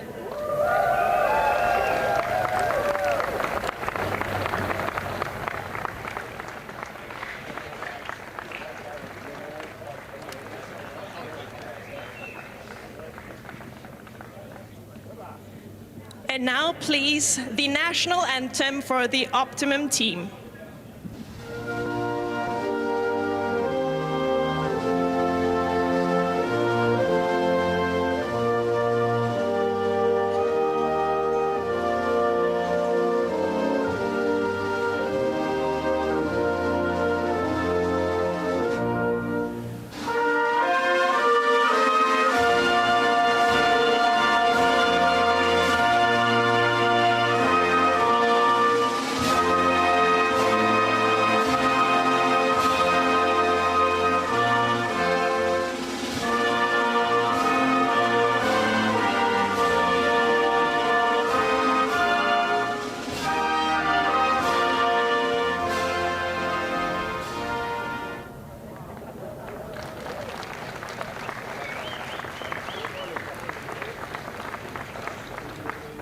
Presenting the trophies for the winners of the GT3 class at the 12 Hours of Spa-Francorchamps are Donatello Bardi from Michelin, Julian Panizza from Michelin, and Marco Ferretti from DF Antincendio.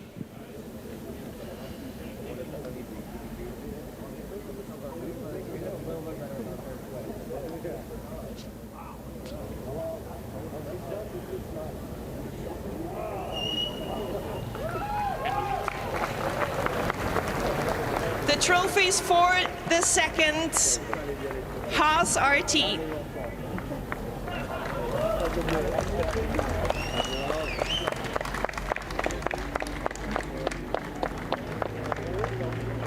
And last but definitely not least, the trophies for the winners, Optimum Motorsport.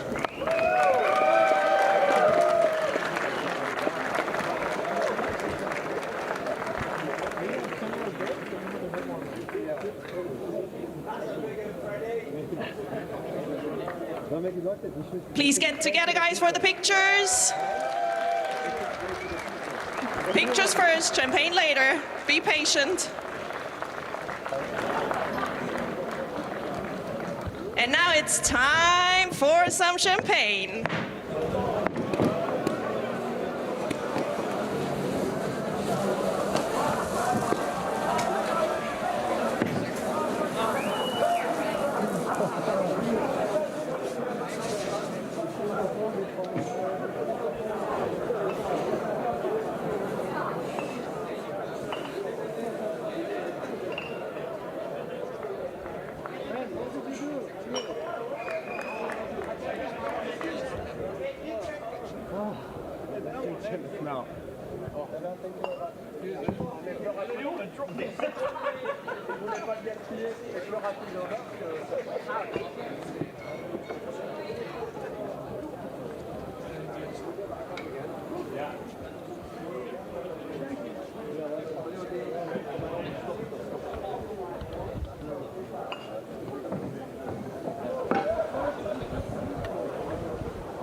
Now we move on to the GT3 Pro-Am class, where on third position we have the GetSpeed team PCX Racing with Patrick, Charlet, Jordan Boisson, Benjamin Pack and Marvin Klein.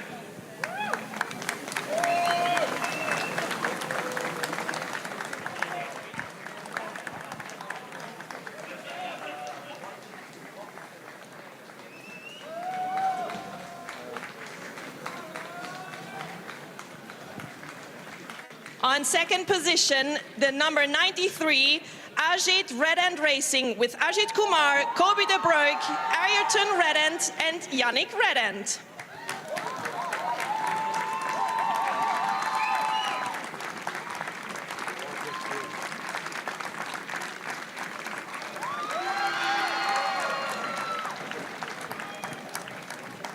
Winners of the GT Pro-Am class is the Proton competition with Jörg Dreishoff, Manuel Lauk, Konstantin Dressler and Robert De Haan.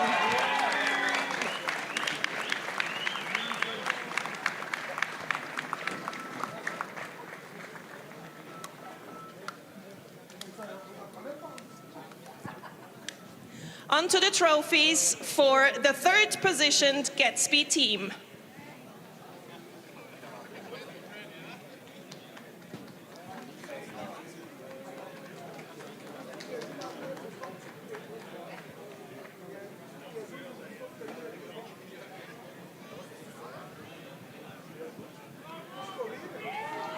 Up next are the trophies for position 2, the Ajit Redend Racing team.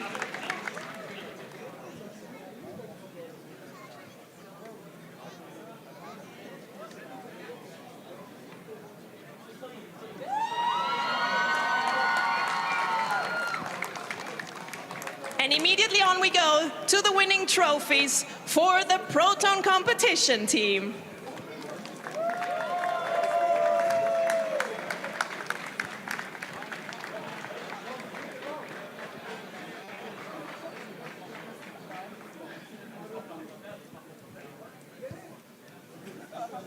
Hold those trophies up for some photos and look out into the crowd.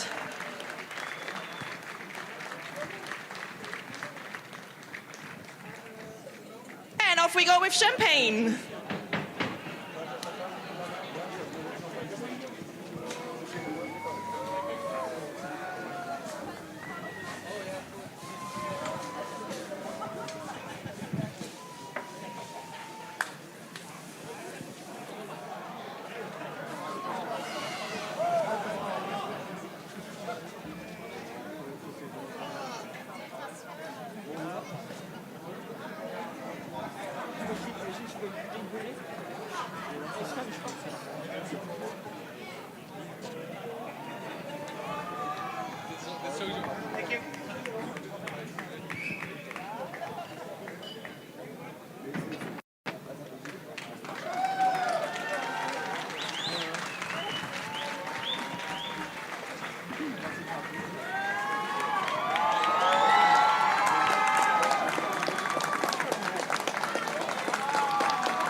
Joining us on the podium next is the GT3 AM class with the third positioned Haas RT team with Peter Gulings, Nicholas Gulings and Simon Balkia.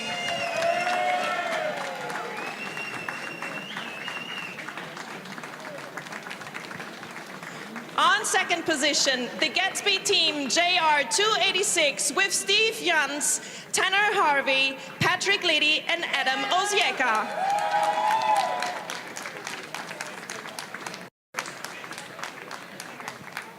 And the winner of the GT3 AM category is the car number 2 Haas RT, Pierre Castellan, Mathieu Castellan, Stephen Palette and Simon Ball.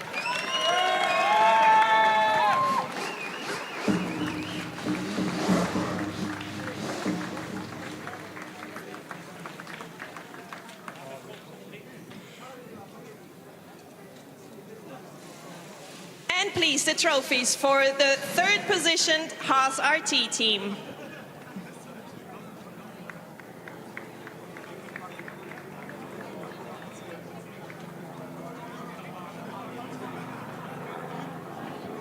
On to the trophies for the Gatsby team JR286 on the second position.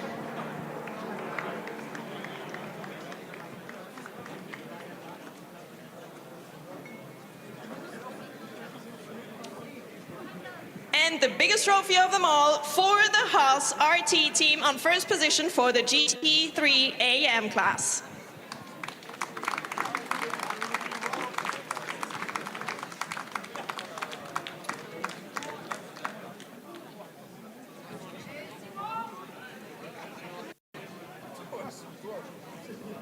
Lift your trophies for nice photos. There we go.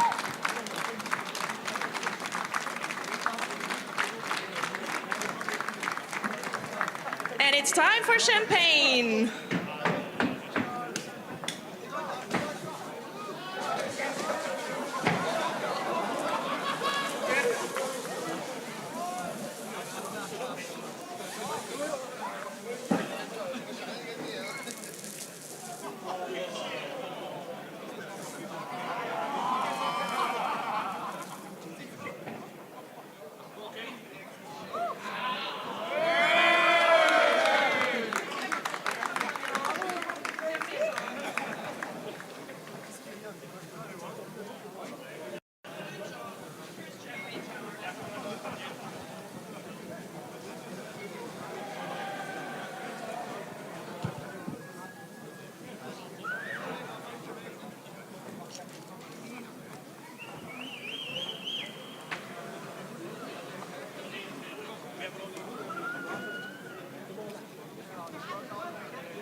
we go to the lovely GTX category with the second positioned NM racing team with Alberto De Martin, Mane Lau and Neil Montserrat.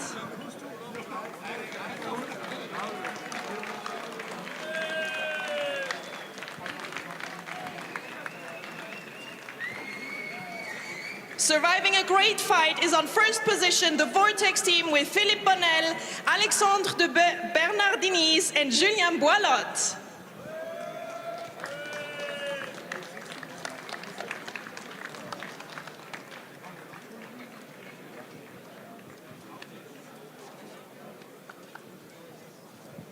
And now please the trophies for the NM Racing team on second position.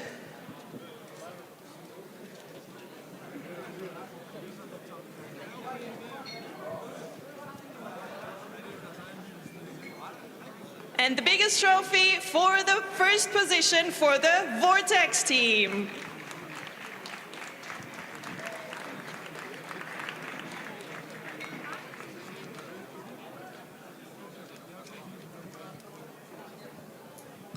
Now lift your trophies for some lovely photos.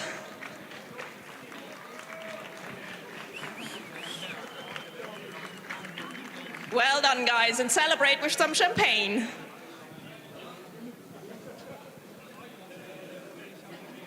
Or not.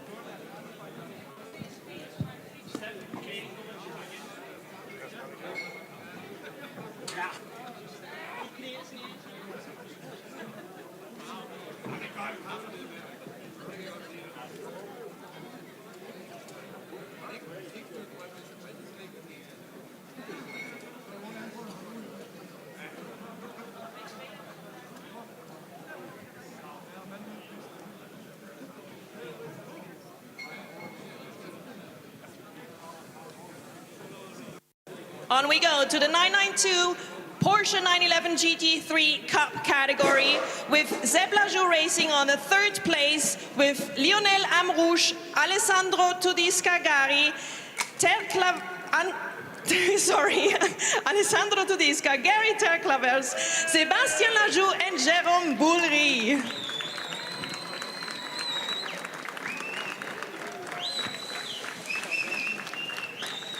Second position are the QMMF by HRT Performance guys, Ahmed El Emad Faisal, I'm so sorry, please correct me next time.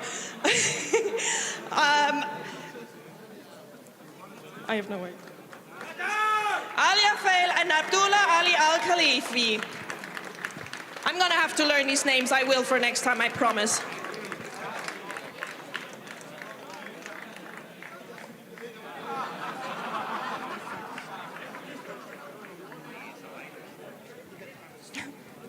And on first position, the Milner Motorsport team with Konrad Tox-Levaux, Martin Rump, Tim Sherbat and Julian Hansens.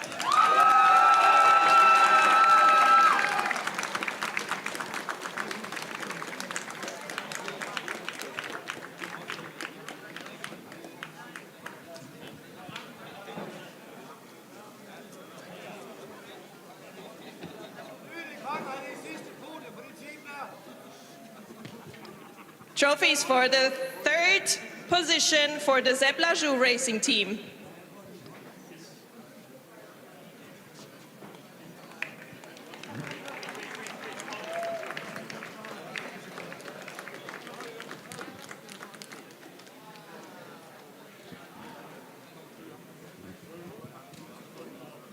And please, the trophies for the second position, the QMMF by HRT Performance team.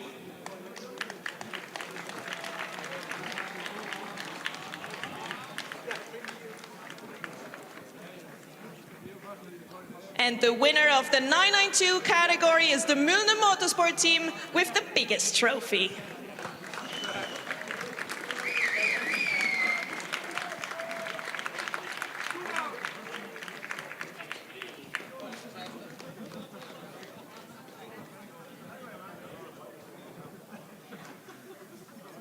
Lift your trophies for the best photo of the weekend.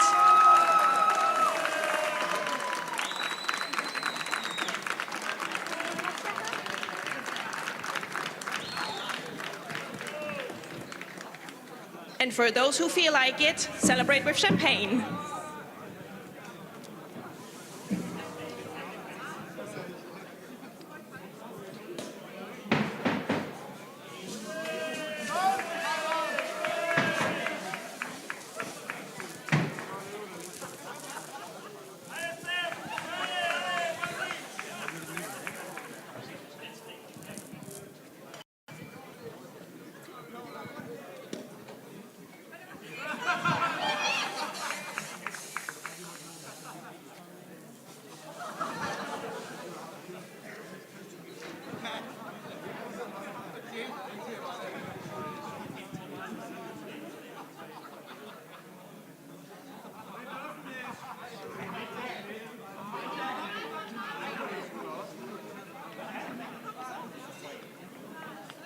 Hoe heb je deze net gemaakt? Zo, hè?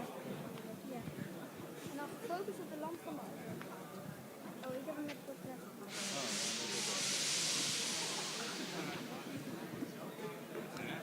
Up next, we have the 992 AM Porsche 911 GT3 Cup class, and I'm getting a second chance with the names here around. But we will start off with the third place Holmgaard Motorsport with Magnus Holmgaard, Jonas Holmgaard, Martin Ferry Mortensen, and Roy Alred Edland. On a second position, the Seb Lajou Racing Team with Lionel Amrouche, Alessandro Tudisca, Gary Terclavers, Sébastien Lajou, and Jérôme Boulry.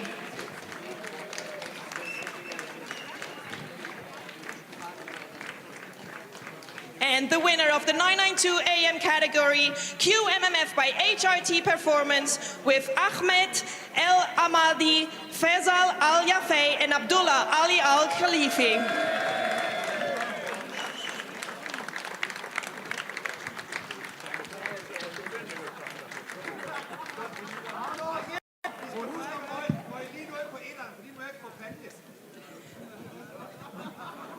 And now, please, the trophies for the Holmgaard Motorsport team on the third position.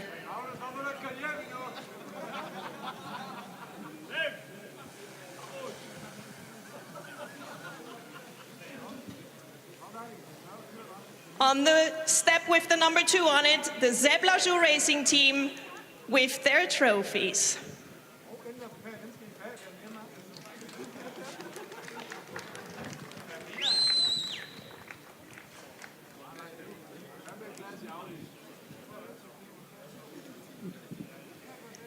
And bringing home their second trophy for this weekend is QMMF by HRT Performance with the biggest trophy on first position in the 992 AM category.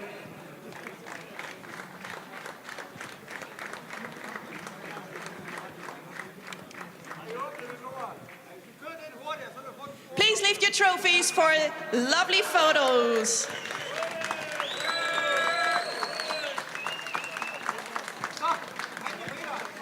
And for the ones who feel like it, celebrate with champagne.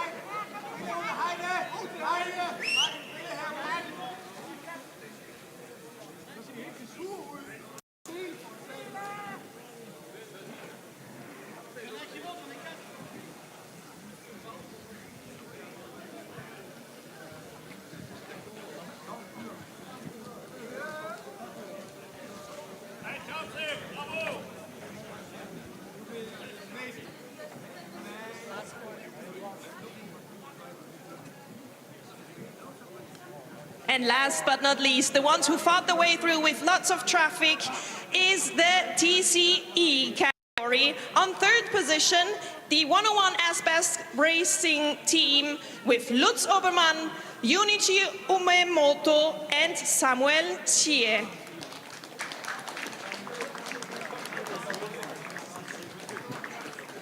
on second position, the other as-best racing car with Pia Olsen, Jens Wolf, and Steven Terlink.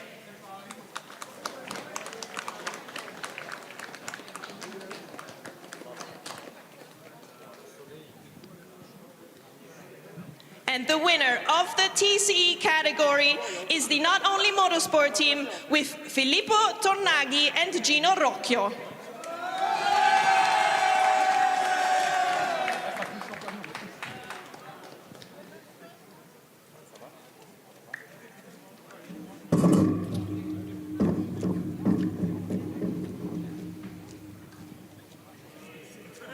And now, for the last time today with the trophies, Donatello Bardi and Giulia Panizza from Michelin and Marco Ferretti from DF Antincendio presenting the trophy for the third position.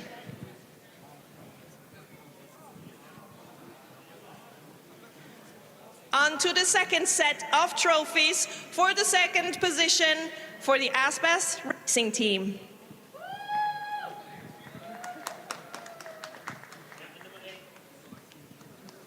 And finally, the winners of the TCE category, Not Only Motorsport, bringing home the trophy.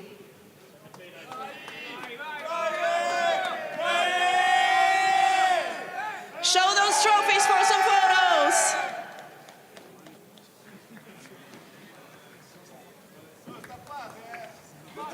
And off with champagne.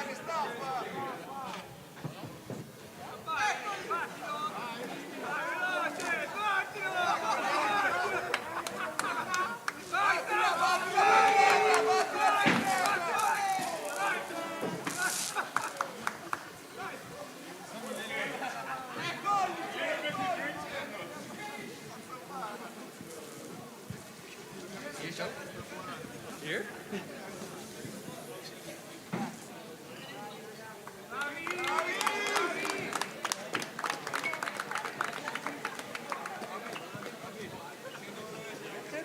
And with that being our last podium for the 12-hour Spa-Francorchamps, I will give back into the comm box of today. Cracking job, Carla, and cracking job, Sarah, as well, for all of your sterling work throughout the last 3 days, in actual fact. And Carla Velti and Sarah Esser, you'll be hearing plenty more of those two throughout the rest of the season within the 24H Series campaign. Remember, we're actually back here at the start of September for the 992 Endurance Cup race during the 3rd, 4th and 5th of September. But the next step on the calendar regarding the main European Championship will be the 5th and then the 6th and 7th race days of June for the 12 hours of Paul Ricard at Circuit Le Castellet, halfway between Marseille and Nice on the south coast of France. And then a month later to the Nürburgring for the 12 hours around the Grand Prix track there, the first ever visit for a Creventic promoted Series 2, that historic venue. 24 hours at Barcelona will be the completion of this 5-round European campaign during the 3rd weekend of September for the only 24-hour race within Europe that we will have on our calendar. Well, talk about the Michelin 12 hours of Spa-Francorchamps living long in the memory. Congratulations again to Optimum Motorsport with their McLaren for winning and winning convincingly.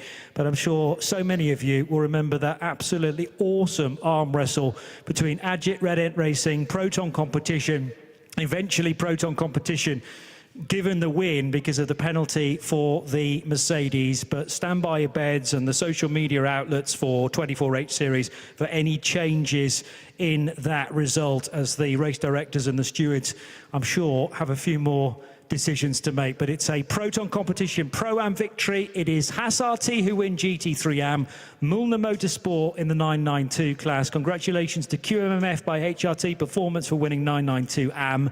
GTX is won by Vortex, and Not Only Motorsport with a little Ligier takes victory in TCE and TCX. My thanks again as well to Simon Hill, to all in Cologne who've been keeping us on air at 02221. From me, Johnny Palmer, you'll need a good sit down after that. We'll be racing again in about a month and a half's time in the south of France. We'll see you for that. Goodbye.